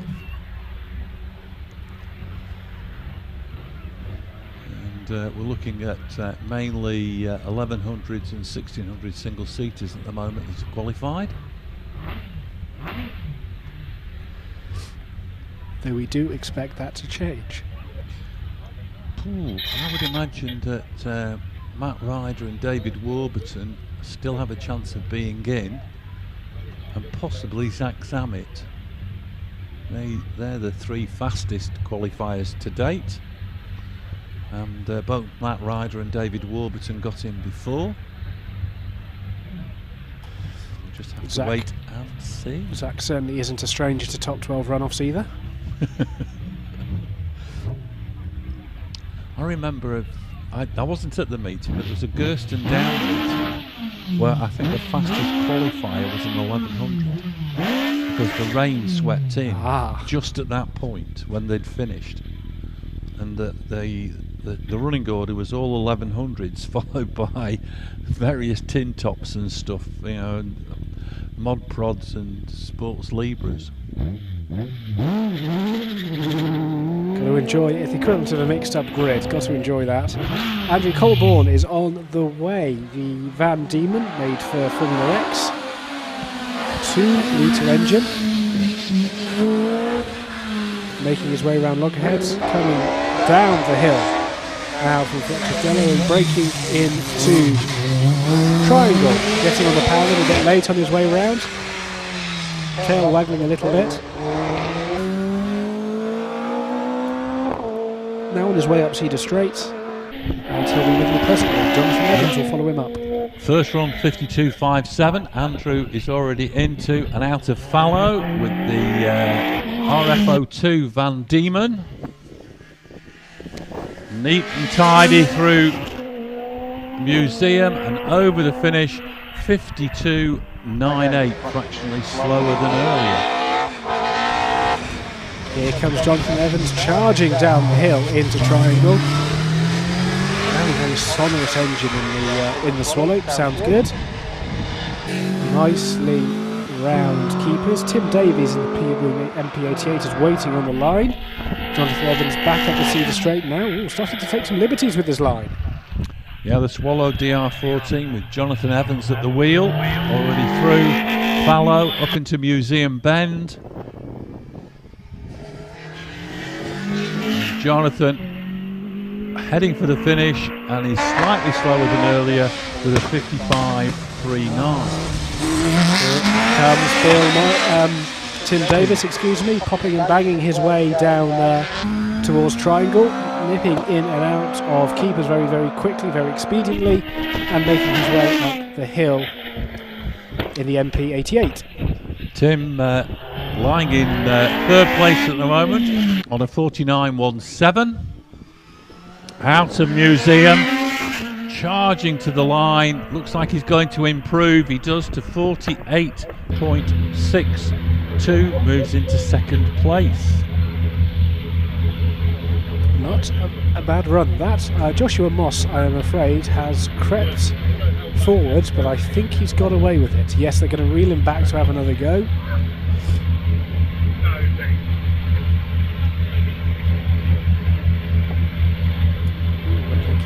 They're keeping on wheeling. I think they stop wheeling and he can have a bit of another go at it.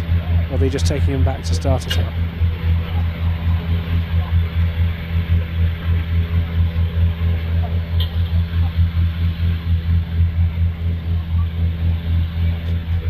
you see he's wheeled off an awful long way. I can't see him anymore. And the marshals at the start line are both sort of looking semi-suspiciously at the track. So I don't know whether we've had a mechanical failure on the start line there. It is hard to say.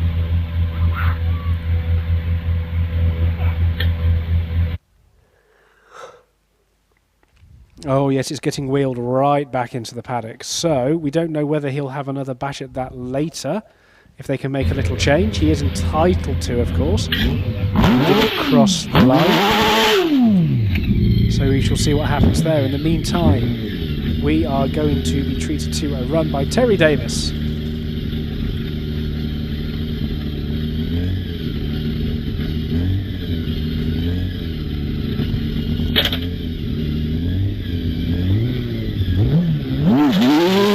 Chassis with one of his own creations in the back, and very potent it is too. Up into Hall, accelerating away, a little bit of a lift as he goes into loggerheads. Holds on nicely with foot right before he flicks left and heads downhill towards Triangle, where he brakes nice and smoothly, snatches the brake ever so slightly on the entrance. A little pop and bang as he makes his way through keepers. Squeezing the power on, back out into the sunshine. The weather very much all 4 seasons in a day here at the second, and up with you. Yeah, Terry into Fallow. Up into Museum already, quickly through the corner. Now back on the power and over the finish, slightly slower than earlier with a 50.4. Andrew Henson on his way down the hill. Gul Dallara, third in class at the moment. He's just had Tim Davis mug him of his second place, so I'm sure he'll want that back. Neat and tidy. Jonathan Varley is still a good 2.5 down the road, so I think he is quite possibly safe, but Andrew Henson's giving it a go. Yes, Andrew Henson already out of Fallow. He was equal on time to Tim Davies on this run down at Keepers. Now heading towards the finish, he's ahead and over the finish in 48.52. Goes back ahead of Tim Davies. Only a 10th in it, good close hill climbing. Jonathan Varley is on his way. 46.58 is the record. We're still a good 7/10 of a second off that. I suppose you never know. Jonathan Varley already making his way down to Triangle. It is his record, of course, but I think he's still betting on the new engine. This would have been set on the old power unit. Nice and tidily through the 2 corners at Keepers and accelerating up the hill. Yes, Jonathan Varley into and out of Fallow. He did say to me yesterday the engine performs so differently to the Ford BDG. So much potential. He's over the finish, 47.15, and that's an improvement for Jonathan. Here comes Paul Alexander in the Force PC. Nice and smooth, not locking any brake in any particular way on his way down into Triangle. Always a bit of a challenge running downhill to the corner. Nice and tidy round Keepers, and he's heading up the Cedar Straight now. Yes, we've got the Force PC back into Fallow. Paul Alexander at the wheel. Did a 51.2 on his first run. A little bit slow into Museum, but picks up the power and heads to the finish. 51.79. Fractionally slower than earlier, but at least he'll beat Richard. Here comes Peter Taven, OMS 25. Slightly earlier variety than the R28s. Going nicely though, shares the car with Neil Coles, I believe, but I might be wrong. And Pete Tatum already heading up into Museum, did a 47.74 on his first run in the 25, and over the finish 47.11. Nice improvement, but won't move up the order. And he wrote. Yep, I was talking nonsense with that last statement. I wish to strike that one from the record. Here comes John Chalmers, Rolt, Formula 3 car from the late 1990s, well, early 2000s, in fact, the 2002 season, before they were out-survived rather by Dallara and Dallara's sheer manufacturing power. Up the hill already, Simon Moyes will follow him up. Yes, and John Chalmers using every millimetre of track up the exit of Fallow, up into Museum with the route, on a charge, popping and banging his way over the finish line, slightly slower than earlier, 47.09. 47.09. He stays fourth. Simon Moyes, third in class at the moment. On the way now, supercharged 1.3 litre engine in the Steel GR59, one of the very early examples of the breed. Flicking his way through keepers now and accelerating up the Cedar Straight. Yeah, Simon Moyes comes into view. 46.56 on his first run, up into Museum. Very quick through the corner, charging towards the finish, over the finishing line. 45.74, moves up into second. That's a bit more like it from Simon. He took second off Richard Spedding. Paul Hames is leading the class. He's about a second down the road from Richard and Simon. Very, very close, actually, I seem to remember, to the existing class record. Yeah, 44.35 is the class record. We did a 44.49 earlier. Long-standing class record has been around for about 6 years now. So Paul, yeah, taking a big bite out of the inside of keepers. He's really, really on it. So Paul Hames into view, through Fallow, up into Museum.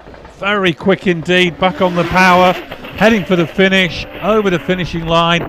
43.93, class record. Great little run. And I remember when some of Josh Goodyear's records were looking untouchable. Fantastic run there from Paul Hames. Here comes Richard Spedding. Trying to get this car running right. Absolutely rapid on their day together. Richard Spedding in this car. Nice and tidy on his way through keepers, middle of the track. 3/10 down on Paul Hames' time at keepers. Richard Spedding already out of Fallow, up into Museum. Nicely controlled through Museum, head down, charging for the line. 45.3, goes back into second place. Not bad at all. Here comes Lee Griffiths breaking down into triangle. Nice and tidy on his way round, accelerating up into keepers. Not particularly troubling the curbs, that's good. Accelerating his way up the Cedar Straight. Ian Tucker will be shortly behind him. So Lee Griffiths leading Class K3 at the moment. After the first run with the OMS 28, he's up into Museum. Just the run to the line, looking like he's going to be a lot quicker. He is with a 47.03.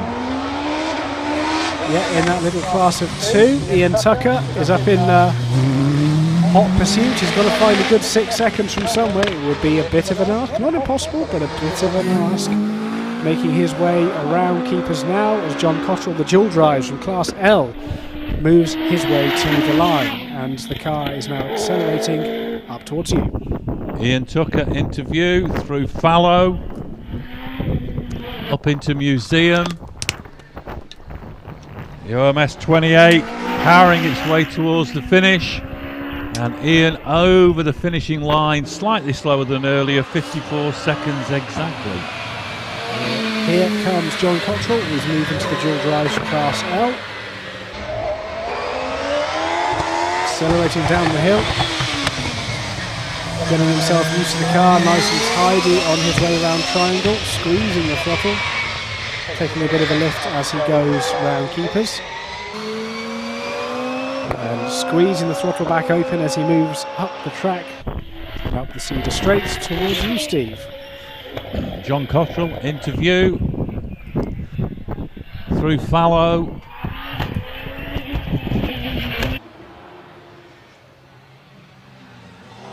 Back on the power at Museum, heading for the finish line, and through the finish improves to 57.77. Not bad, good improvement there from John Cottrell. Ian Owen making her way round triangle. Threading her way through keepers as well, rumbling over the Dragon's Teeth. And nice and middle of the road.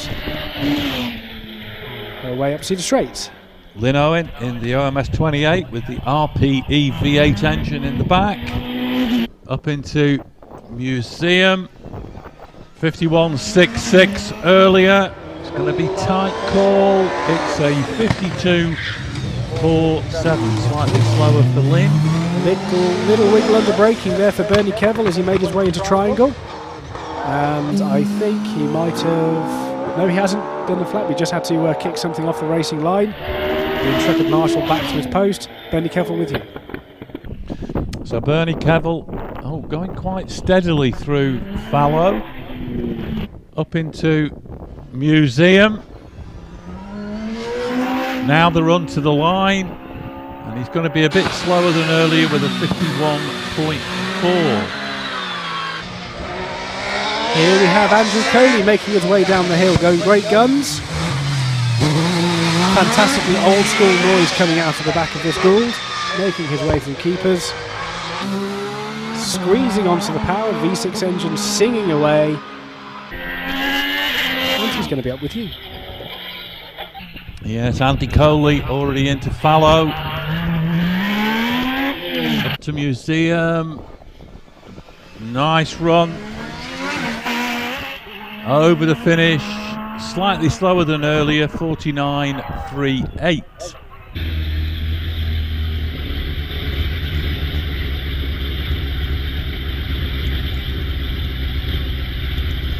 And here we have Graham Wynn. Graham Wynn was one of our runoff qualifiers. Didn't quite go for him in the runoff itself, but he'll be looking to amend that.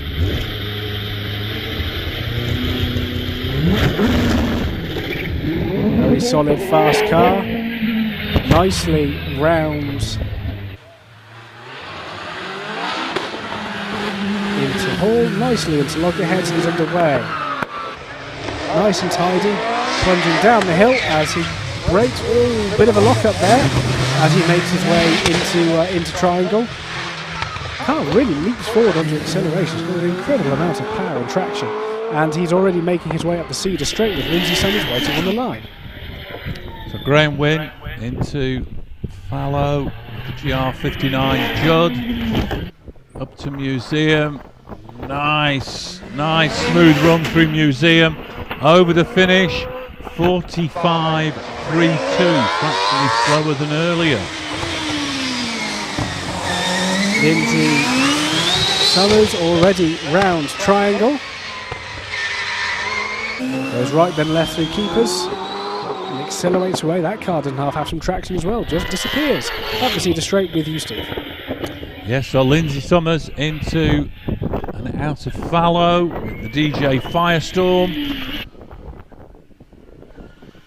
And Lindsay just the run to the finish, and she's through the finish 49.89, just 100th quicker than she was earlier.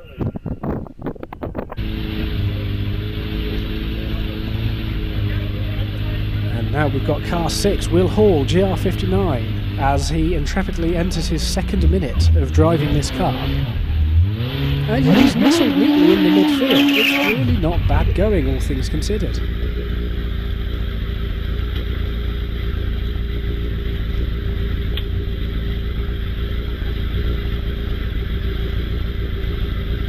Yes, well, he's only had 2 runs up the hill with the car so far.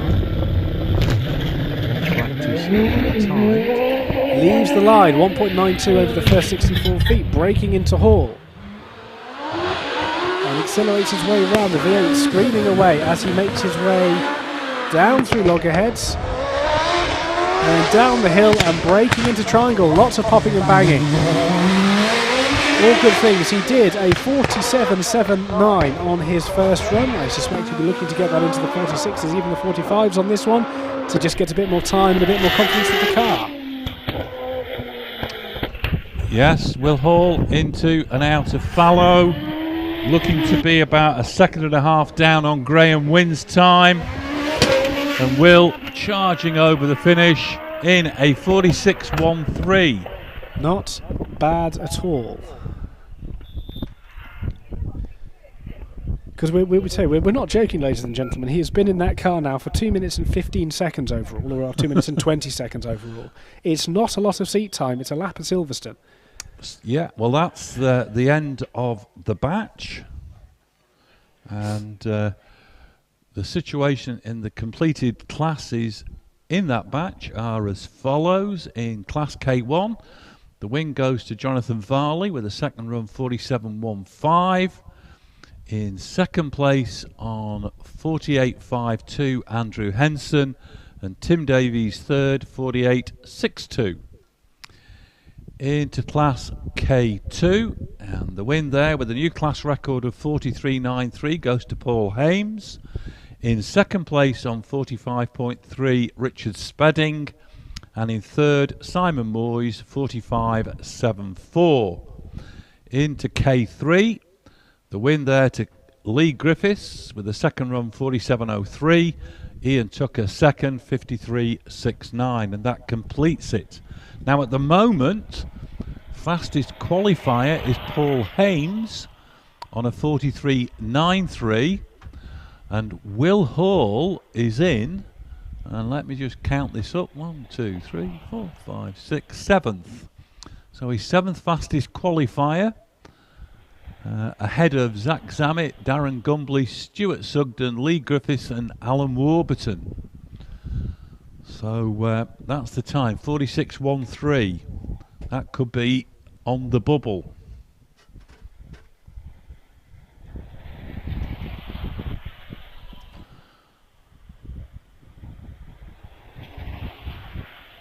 So we just had a little note from course control for any spectators at the top. If you've got a flash enabled camera, if it's on automatic or something, can you please turn the flash off?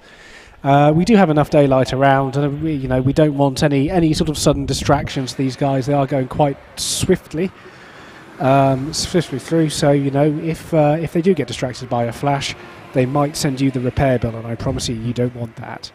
So do try disable all the flashes on your cameras or camera phones or whatever when taking photographs. Thank you.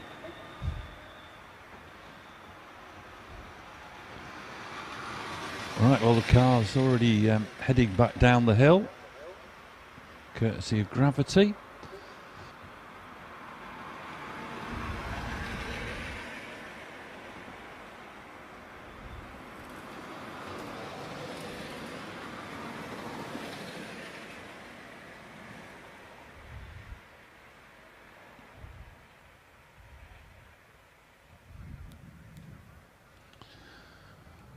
And judging by the times set in the first run, I think Will Hall's 46.13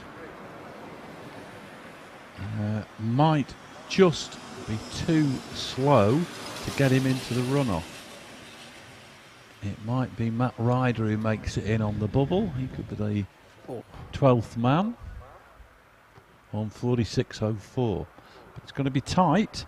And any mistake by remaining runners in Class L, and it might mean they don't qualify, and Will Hall will sneak in.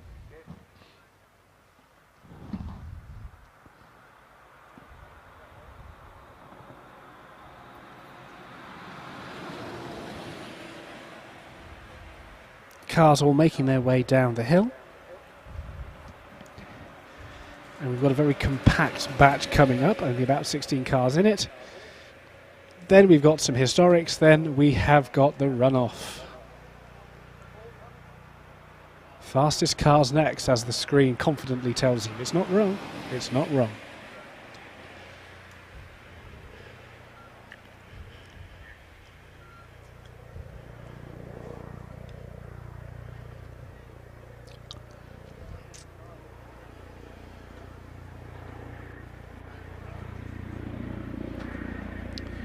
Well, the time to watch out for in this next group of cars is Wallace Mingy's class record of 41.91. That could be under threat. Although it has gone a lot darker. It's a bit grey, isn't it? And a lot colder at the top of the hill. Right, so I'm going to get back onto my little pad. I'm seeing just how many times today people go under what the old record was. We're up to 7 today. Well, the old record was 43.18, wasn't it?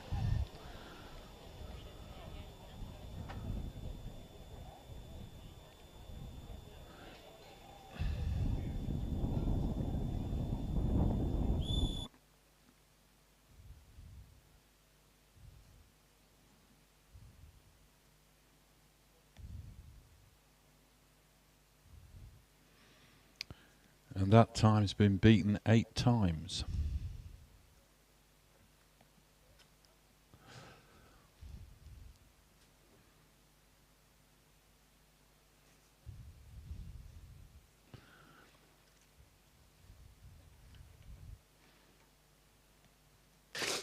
So we've got everyone readying themselves in the paddock. Who can I see? I can see Terry Graves getting ready in the GR37. I can see Steve Owen getting ready in the Works OMS. Who else have we got? I think we've got Scott being strapped in.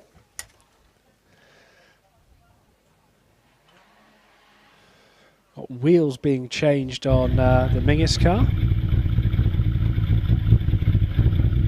And we've got Paul Crute on the line, OMS 28.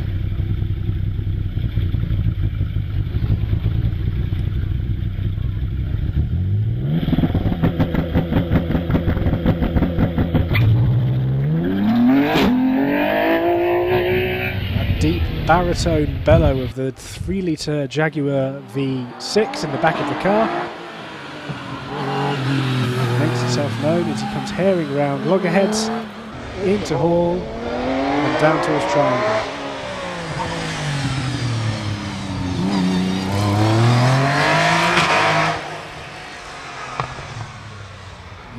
That's a nice one. Making its way round keepers now, and he's getting his foot down along the Cedar Straight. It will be Terry Graves. It's got a GR55 HB. It's not. It's a 37, and he is braking into Fallow now. Paul Crute out of Fallow up into Museum Bend. Heading for the finish, and slightly slower than last run with a 52.85. No improvement for Paul. Terry Graves making his way up through keepers.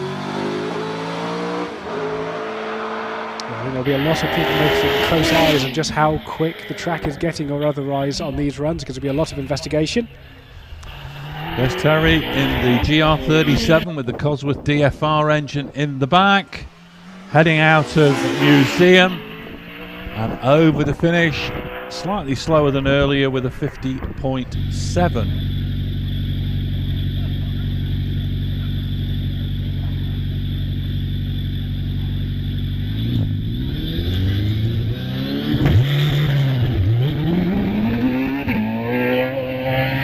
Stephen Owen on his way, making his way up to Hall now, 2.2 for the first 64 feet with RPE V8 in the back of the car. Waiting for him to emerge from behind the trees. There he is.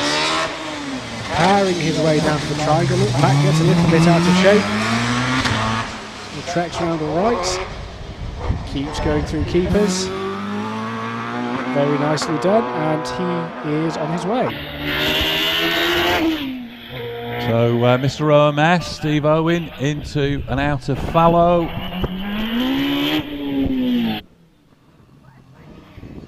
Neat and tidy through Museum, just the run to the finish, and he's going to be a little bit slower than earlier with a 48.69.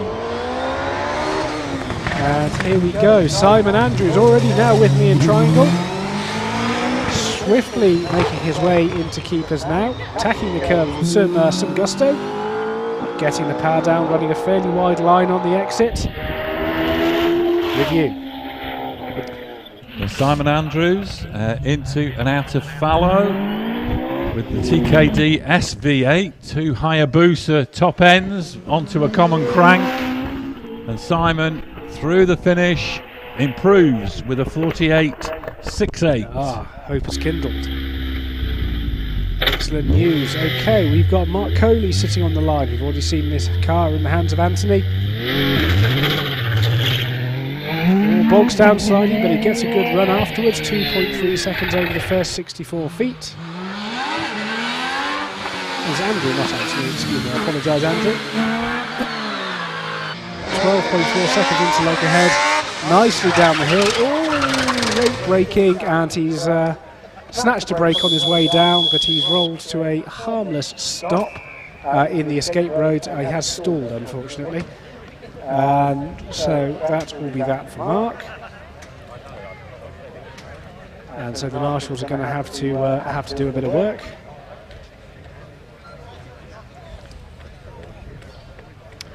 Yeah, and it's come up on the computer with that dreaded word. Ah, you see, Mark has very wisely had a starter motor installed in the car. Ooh, a couple of nasty little flat spots on those AVONs though on the rear. They will need a little bit of TLC. He's going to roll his way back into the paddock, and the red flags will come in, and we'll crack on.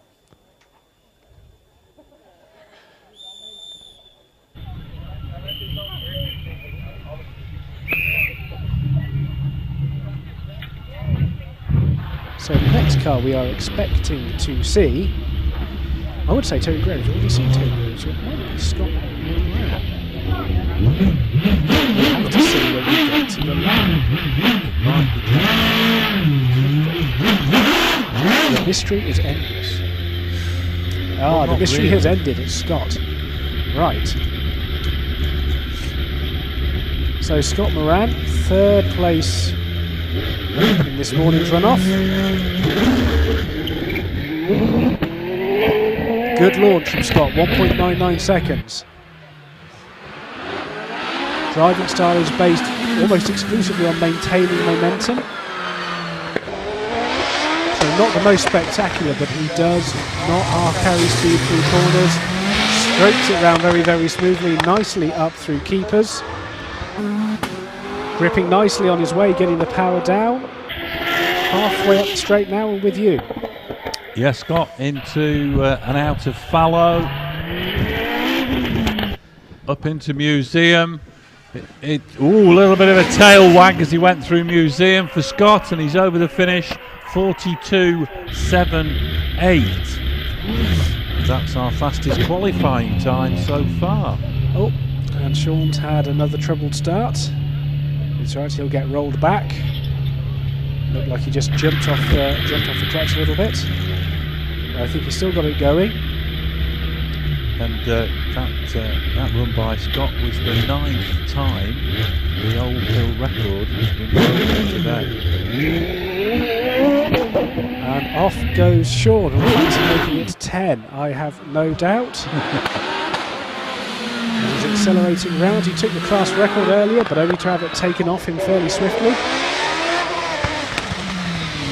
Accelerating downhill. This is a lovely tidy run so far from Sean.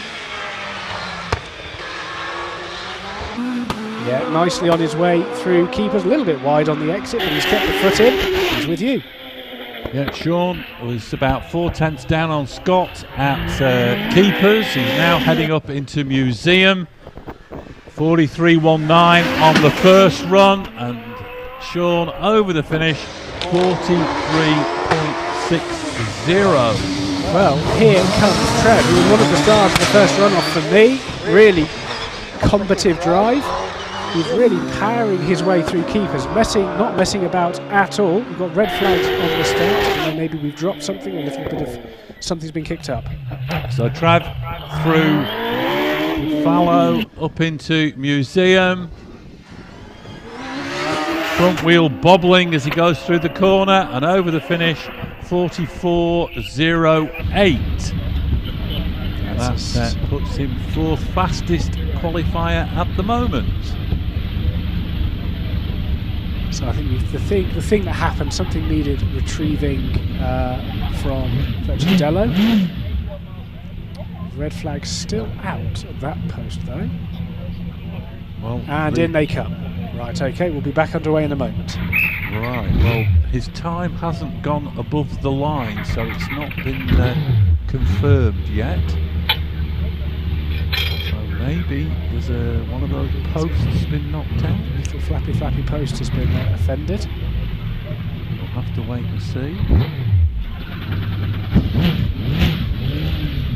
Yes, we have a 1 second penalty for Trevor Willis. So his time now becomes 5:08. But nevertheless, he has qualified for the runoff, just ahead of David Warburton. And here's Dave Uren.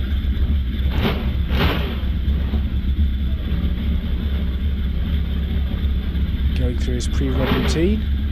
Visor down, revs up, clutch in, and he's off. A little bit of wheel spin at first, but really bites, and then it absolutely goes. He's going into Hall now, and he'll be accelerating up to the tiny left-hander of Loggerheads. She takes a very early turn, and he dispatches nice and quickly, accelerating his way down to Triangle, gets it slowed up very, very smoothly indeed. Accelerating his way into Keepers now. Neatly round the corners. And his foot is hard down, and we will see Jack Cottrell up next. So Dave Uren already into Fallow in the GR55B, up into Museum. Now powering his way through the corner to the finish, and it's a 43.47, second fastest qualifier.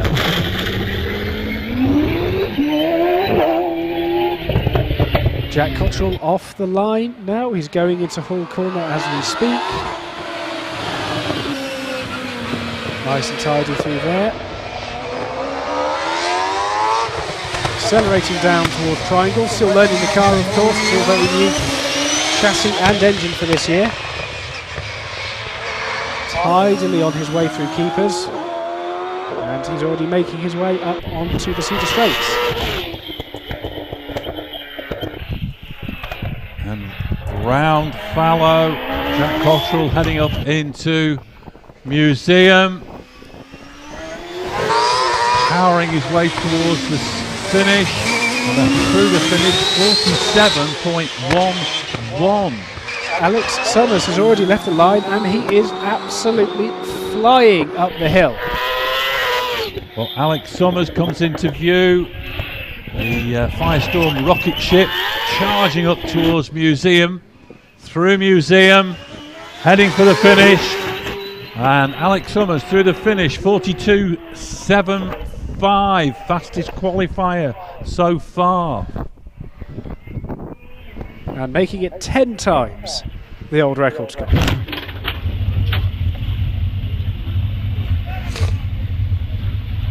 Which is becoming something of an exercise in pointless statting, but it is quite good fun. So currently sitting on the bubble, Graham Wynn.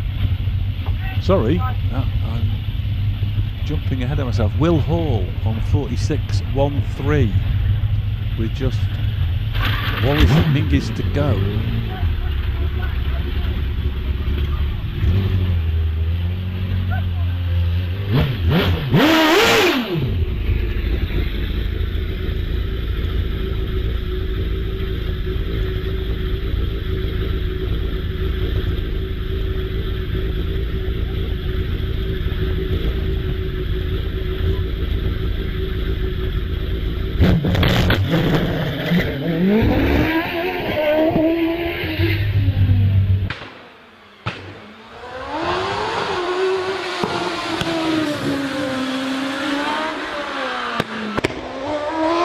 Wallace already powering his way down to Triangle now. Nice and tidy on the run on the way in as well.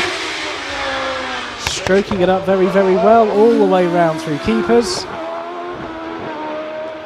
Flying his way up the Cedar Straits. Wallace Mingus streaking into Fallow. Heading up into Museum. On the power. Charging for the finish line. 42.53 for Wallace Mingus. That makes him the fastest qualifier and drops Will Hall out of the running. Okay, Joe Mackerel is making his way past me now, going through Keepers. little bit of a change of pace. He is now making his way up the Cedar Straight and will be with you presently. Yes, Joe arrives heading into Fallow in the 1983 Tiger. Round Museum, just a run to the finish. And Joe through the finishing line, 58.57. That concludes the batch.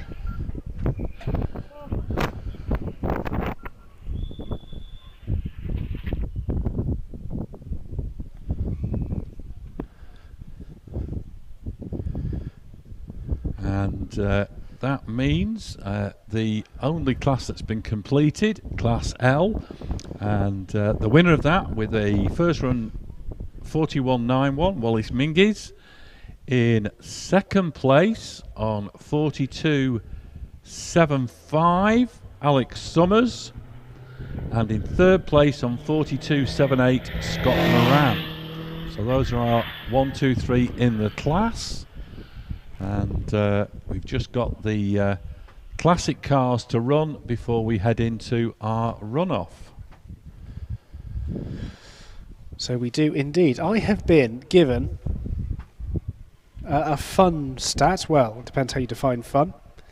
A fun stat from David Finley via Richard Brandt. So David says, if Wallace can lower his time to a 41.68, he will then break the record for the most time taken off a record in one day. That's currently held by Graham White Jr., who did it at Doon several years ago.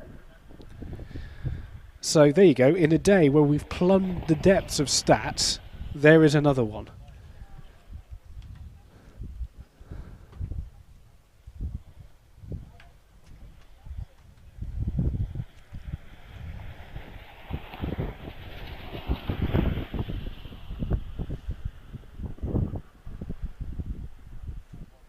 It's pretty much the only record we've got left here today. They're all in pieces on the floor.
Graham Woodcock's asked, how many hill records have been broken this season?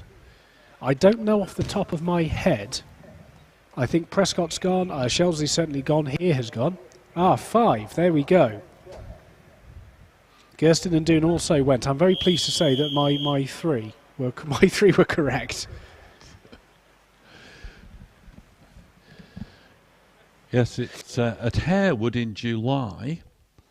Wallace Mingues in practice smashed the hill record, but it was only in practice. And in the event, he failed to break the record in qualifying in the first top 10 runoff, and then, of course, in came the torrential rain and the meeting was abandoned. So that would have been interesting to see if that had managed to stay dry. So just the two historic classes to complete, and then we're into our runoff. There you go. Last one of the season. It's been nice to be able to get a full season of competition in again after the last year, so it's been a blast, I think, and I think everyone's looking forward to one last go.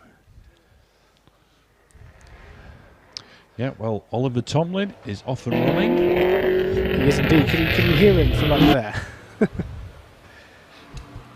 No, I just saw it on the laptop. Yeah, Oliver Tomlin is now making his way nicely round loggerheads. Quiet on the car we were talking for a minute.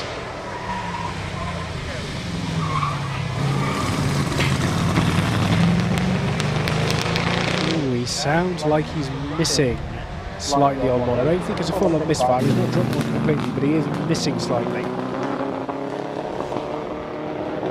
Making his way up the Cedar Straight now. So Oliver Tomlin comes into view in the Chapman Mercury 3, car constructed by his grandfather. And, Oliver loves driving this old beastie up into museum. And back on the power. It's going to be slower than he was earlier with a 68.65. I think I might have detected a slight misfire. Yes, he is just missing slightly on one, I think. And but either way, John McKenzie with you. Yeah, John McKenzie in the Ford Cortina Mark 1 GT. Up into museum already. John heading through the finish. 69.05. That's quicker than he was before. And here comes the Brabham, Andy Tippett, sounding glorious as he makes his way up into the lowering sunshine. Yes, Andy Tippett comes into view in the BT30X, now running a Buick V8 into an outer museum. Roars past the commentary box and over the finish. 57.3, fractionally slower than he was earlier. Here comes Roger Deans in the Lola, the T142. To say lumbering would be very, very unkind. However, it does have a different stance and purposefulness to the slightly lighter Brabham. It's the sort of thing which batters obstacles down rather than dancing through them, I think. Broadsword rather than a rapier, but a fantastic car with charms of its own all the way up the Cedar Straight. Broadsword calling Danny Boy. Yeah. Roger Deans into and out of fallow already in the 1969 Lola T142. Rumbling its way towards the finish. And Roger through the finish, slightly slower than earlier, 63.67.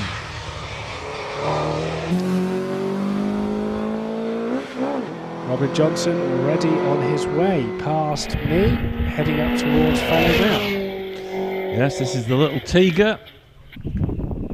Robin Johnson through fallow. This museum to negotiate.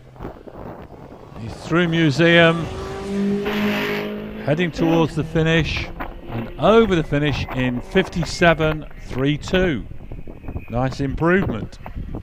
And that concludes our class runs.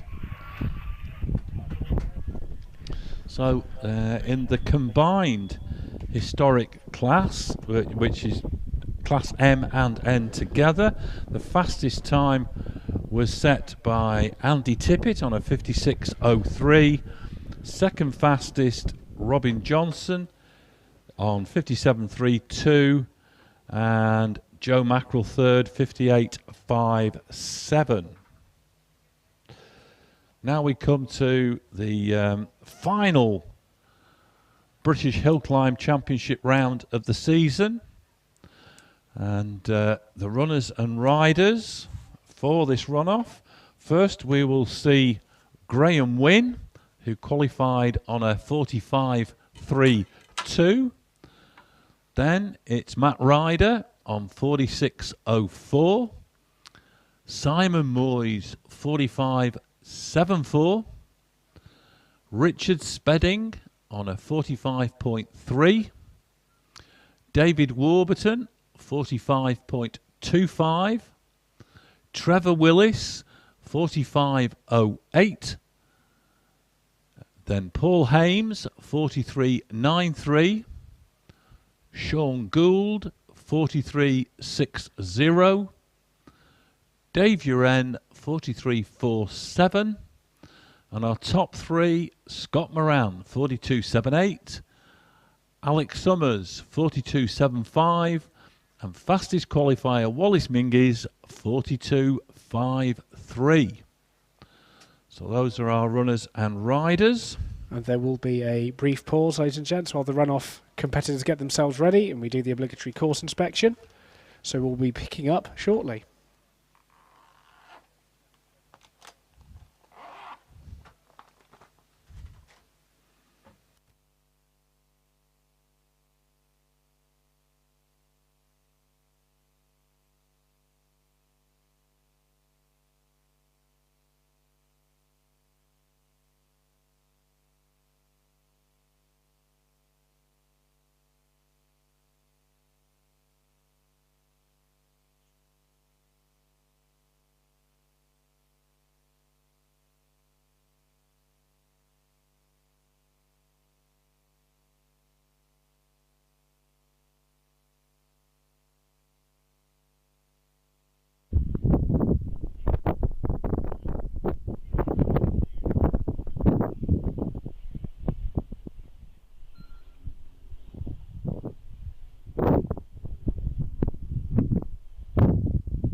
So the sensationalist in me wants to say it's raining.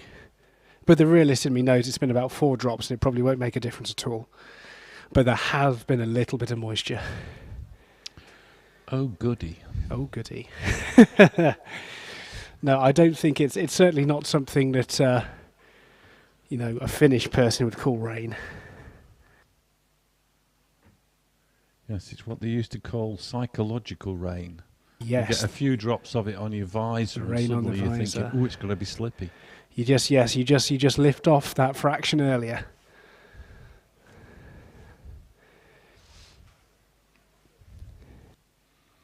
Well, it's certainly a lot colder and a lot windier now at the top of the hill.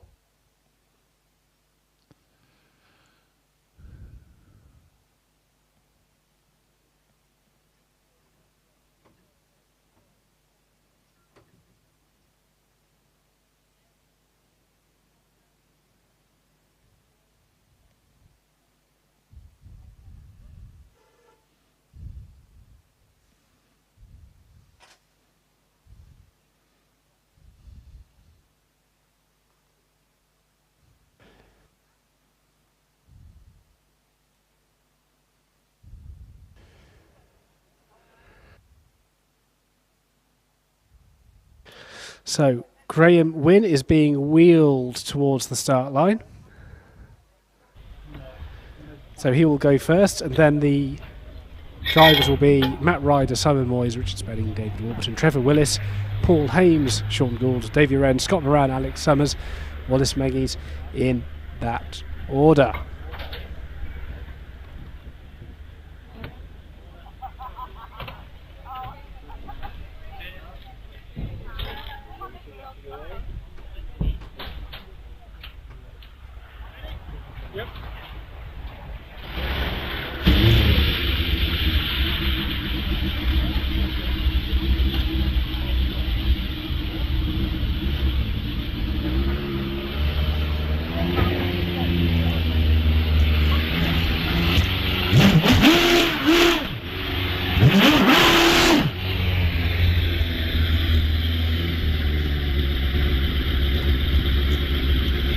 So Graham Wynn being rolled to the line. He will be the pace setter.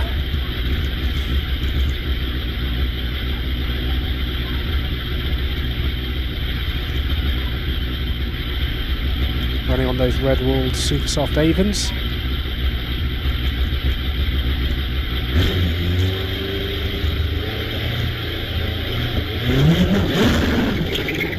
Drops the clutch, off he goes. Good start from Graham Wynn, dead on 2 seconds over the first 64 foot. Little bit of a lock-up as he goes into Hall. But showing a good amount of commitment as he makes his way through loggerheads. He's breaking into Fledgersdello and now heading downhill into Triangle.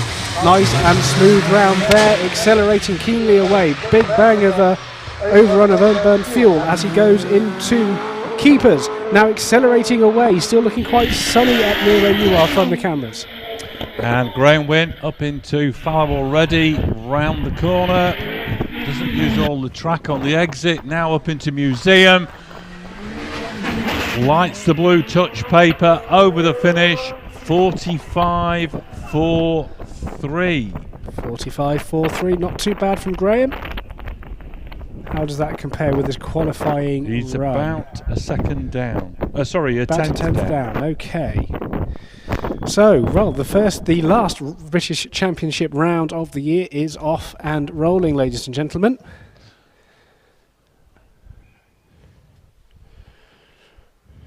Yes, and Graham heading down the return road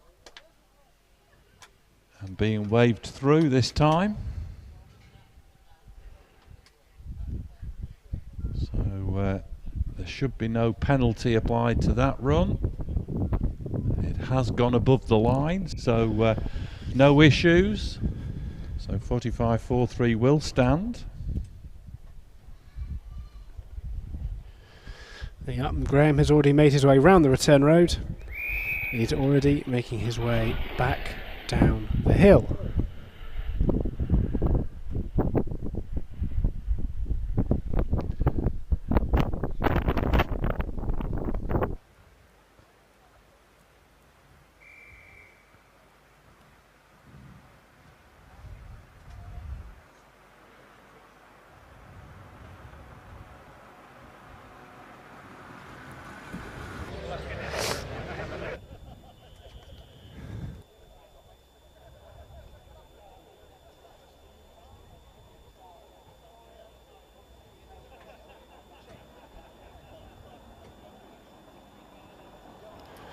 There we go. Graham is back, so the red flag should be coming in. And so Matthew Ryder should be making his way to the line.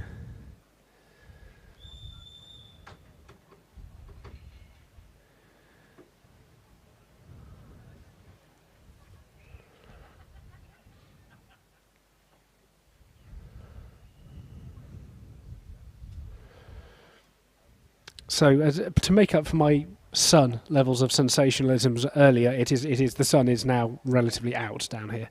So I think we're all good.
Go. Matt Ryder coming to the line.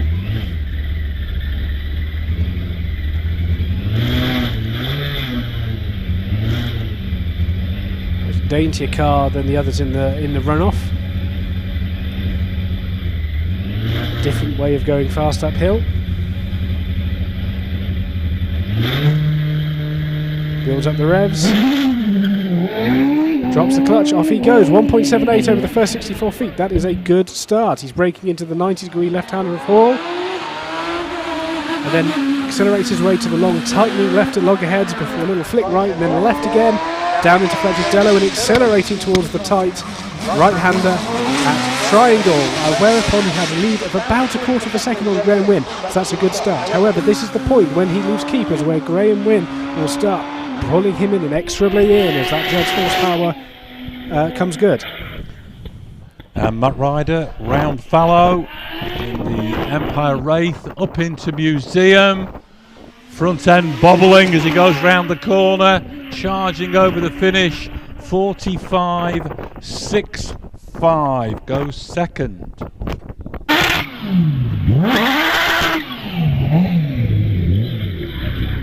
Not a bad run from Matt. I think since he may be a shade disappointed, he had a good run. He just lost a little bit of time in the last quarter of the course. It is his fastest time today, though, by a tenth of a second. So here's Simon Moyes, drops the clutch, off he goes, supercharger kicking in. Darting his way round Hall, getting the power down nice and early. Letting it roll slightly around loggerheads before tearing down the hill into Triangle. Nice tight line. Tortured Tyres squealing, but he's building up a slow buffer to Graham Wynn, just piece by piece. He's building it up. He's now nip and tuck all the way through at a slightly slower time through keepers. Simon Boys now into fallow. Good tight line through the corner. Up to Museum. Tyres squealing in protest as he went round the corner and over the finish. 46.46. So he's starting to look like goes third. Graham Wynn finished the hill pretty strongly, it looks like. Yeah, and but not as his 45.43 wasn't as quick as his qualifying time. By as I say, just on a tenth of a second. So next should be a Richard Spedding. There we go. The sun is quite low as you go into keepers. It's not that low though.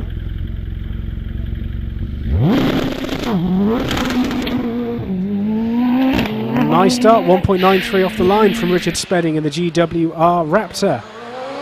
Neatly round Hall. Sounds like he's pretty early on the power as he gets around there as well, which is good. Nice and tidy on his way through loggerheads. He is now ripping it downhill. Nice and tight on his way around triangle as well. Nicely through keepers. This is all very nice, he keeps saying. Yep, he's building up a really good buffer of time now. This is going to be a cracking little run. He's with you. Richard Spedding charging into Fallow. The GWR Raptor 2. Up into a Museum. Through the corner. Little hesitation on the apex. And Richard over the finish. 45.23. His fastest time of the day, and goes into the lead.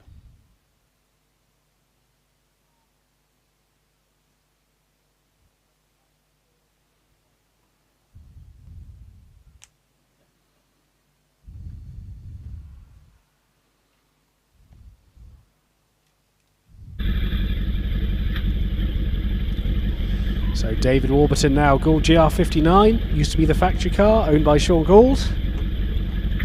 Now found its way into the hands of the Warburtons.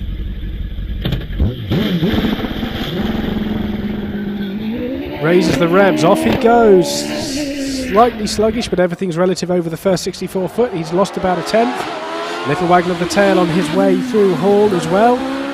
Keeps everything collected and tidy up, and he's just slowly starting to reel that disadvantage back in. And he goes at 2/10 up at triangle. This is a good tidy run from David Warburton, preserving momentum all the way around keepers as he gets the power down nice and early. He's still within about a tenth of Richard Spedding. Here comes David Warburton in the GR59. Superb through Fallow, up into Museum. Through Museum, inside the front wheel off the ground, and David Warburton through the finish. 45.06. He goes into the lead. Cracking run. So the next car we've got up is Trevor. Yes, Trevor Willis. Trevor did a 42.83 in the first runoff, which was a very good time. He had the 1 second penalty though in qualifying for this runoff, which is why he's a little bit further down than you would expect.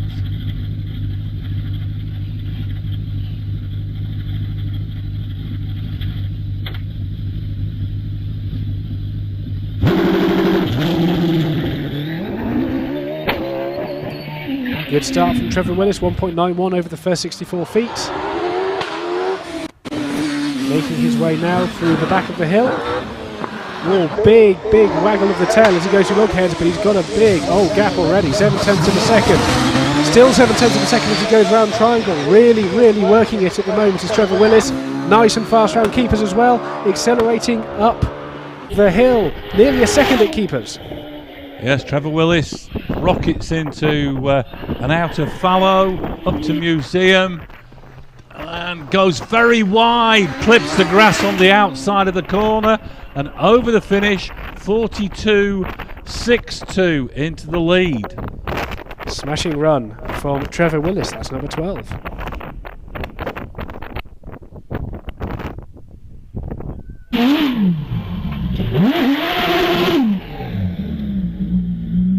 So halfway through the runoff, Trevor Willis leading on a 42.62, and at the moment it's looking like Simon Moyes and Matt Ryder will not score points. They're in 6th and 5th at present. Paul Hames waiting on the line now. Small adjustments on the visor. Holds the grip, steals himself. Up go the revs. Off goes the car. 2.07 over the first 64 feet. Not too bad a problem here because you've got a slow corner almost immediately after the start. All that time can be made back up. Paul Head, he's lost about 8/10 of his way through loggerheads. He's got some work to do, but he can do that work. Car and driver are a very capable combination. Plenty of power on tap with that turbocharger. Neatly through triangle, neatly through keepers. Still losing a little bit of time as he goes though. Here comes Paul Hames into Fallow. Very quick indeed through the corner, up into Museum.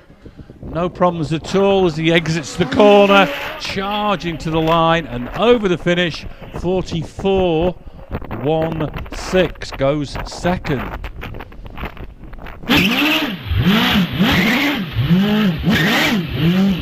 So next up, Sean Gould, 5 cars to go.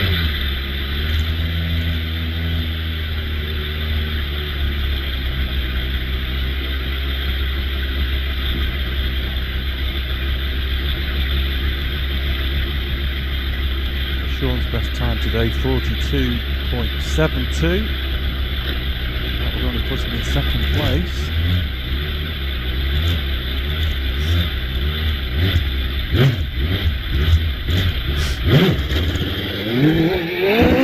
Clean start from Sean, 1.81 off the line as he heads into Hall. That's not bad at all. Round he goes, squeezing the power on through the ever-tightening left of Loggerheads. Oh, takes the tail out round the exit, but gets it gathered all back up and is now charging down the hill into Triangle. Runs a little bit wide on the exit as well. This is a little bit scruffy so far from Sean, but the time is all stacking up okay at the moment, though he's lost a couple of tenths. Sean charging up Cedar Straight, comes into view through Fallow, takes a big cut on the apex, up to Museum. Neat and tidy through Museum, charging to the line, over the finish, 43.05, goes second.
Davey Wren being lined up, just fidgeted back just a touch. He's now ready to go, drops the visor. And the knick-knack cries out as the car leaves the line, 2.07 over the first 64 feet, charging into Hall already and accelerating very swiftly between the corners, really looking like he means business, nice and stable at the back end. Shipped about 0.8 of a second though, already on this run, so maybe that started slightly costing him, but he's really trying very hard on his way to keep a little puff of brake smoke. Accelerating out now, he still finds himself just a touch adrift of Trevor Willis, who did put in a storming time. Davey Wren into Fallow, back end wags a little bit, now up into Museum. Oh, and he got a little bit too tight in on the turning point, over the finish, 44.15, just goes ahead of Paul Hames into third.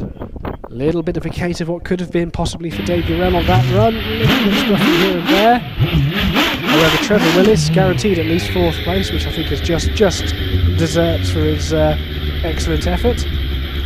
Scott Moran now lining up. A one-time record holder here himself.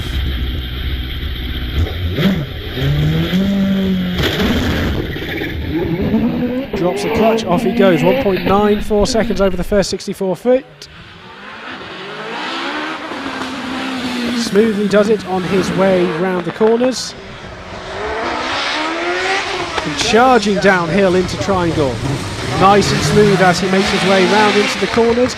Really carrying huge speed on his way into keepers as well. He's managed to inch ahead of Trev, just keeping that gap to about 0.2 of a second as it stands.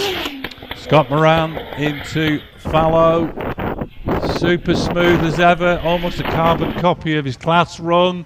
Now through Museum, only the run to the line, through the finish, 42.17 into the lead. Smashing time there from Scott Moran, super competitive. Himself only about a half off the record himself now. 2 men to go. Alex Summers follows by Wallace Mengis. 42.17, it would have been a record had it not all.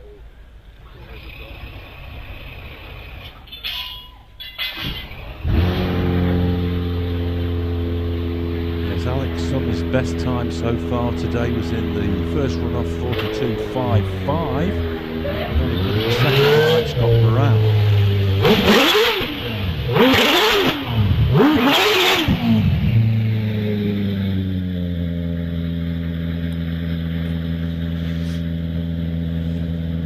So Alex is lining up a little bit further to the right than some of the other drivers. What does it mean? You could read too much into these things. Builds up the revs, no messing about, off he goes. 1.79, storming start, drifts over to the left-hand side, and then over to the right to dart back into the 90-degree left-hander. Nice and tidy, but it's really nip and tuck with Scott as he goes around loggerheads. Smoothly does it down into triangle from Alex Summers as he accelerates up and through keepers now. He's absolutely nip and tuck, all within a tenth, still within a tenth of Scott.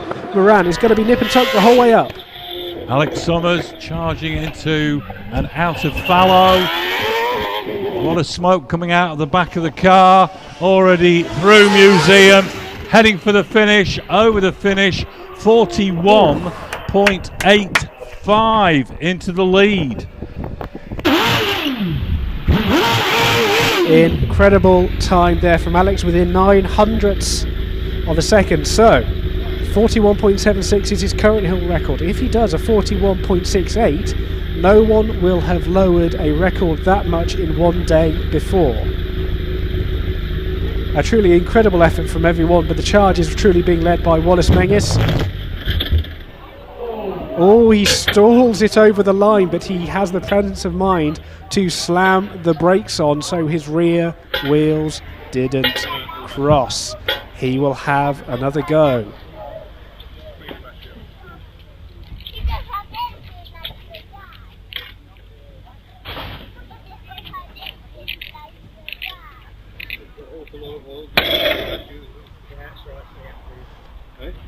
The battery is being brought up. He'll be plugged in. The engine starts. The battery is unplugged. It's taken away.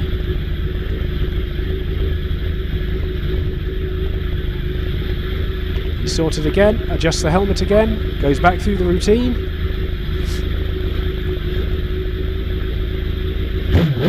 Down comes the visor. Up go the revs. He's off. Better start, 1.88 seconds from Wallace Mengis, very far over to the left before he makes the dart into the Hall corner. Carrying lots and lots of speed, really good through loggerheads. This is going to be the last run of the season. He is a tenth up on Alex Summers as it stands, tearing down the hill. Lovely controlled braking on his way into triangle, catches just a tiny stub of oversteer. Really, really quick on his way through keepers. Nip and tuck with Summers. Alex Summers is only 2 tenths behind at this point. And Wallace Mengis into fallow. Super smooth through the corner, up into Museum, on through the corner, charging for the line, 41.81, takes the win. 500ths of his class, 500ths in front of Alex Summers. Oh, these guys have ended the season as they started it. Alex Summers and Wallace Mengis have been having a titanic battle all year, and that's continued right until the very last runoff.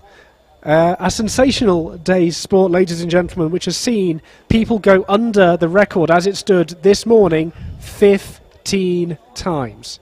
That is quite possibly unheard of in hill climbing history. I don't have the books to me, but I'm amazed if we can see a day where more than people went under the record more than 15 times.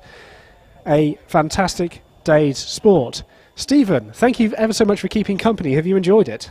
Oh, it's been fantastic. Great to call a new hill record here at Loton Park.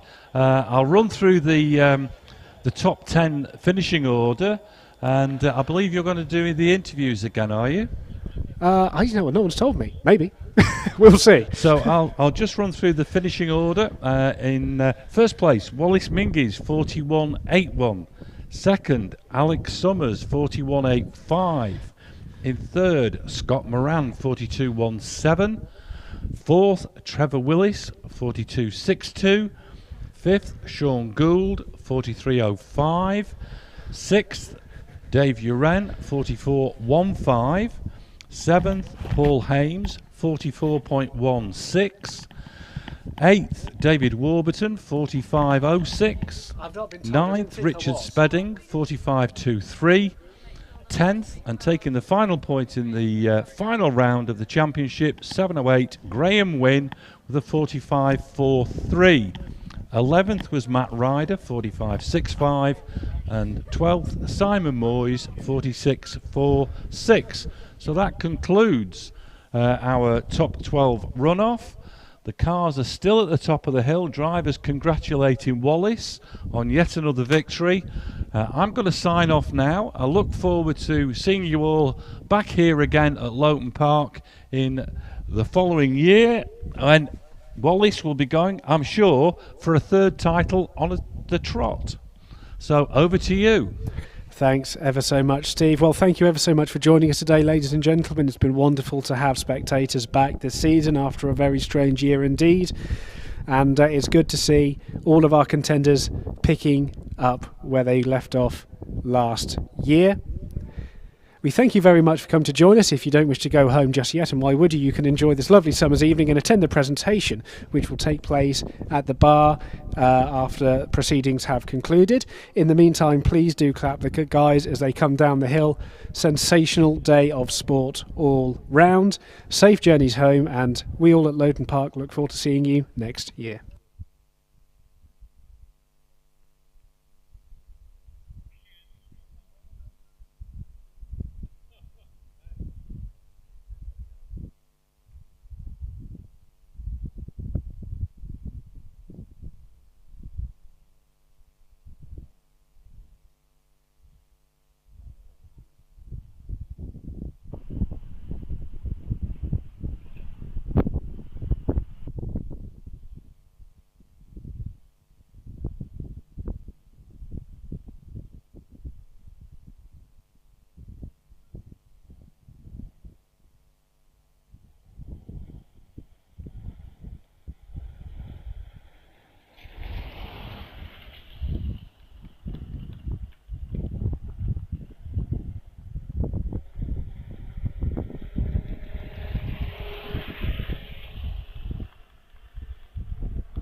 opportunity to write some better questions.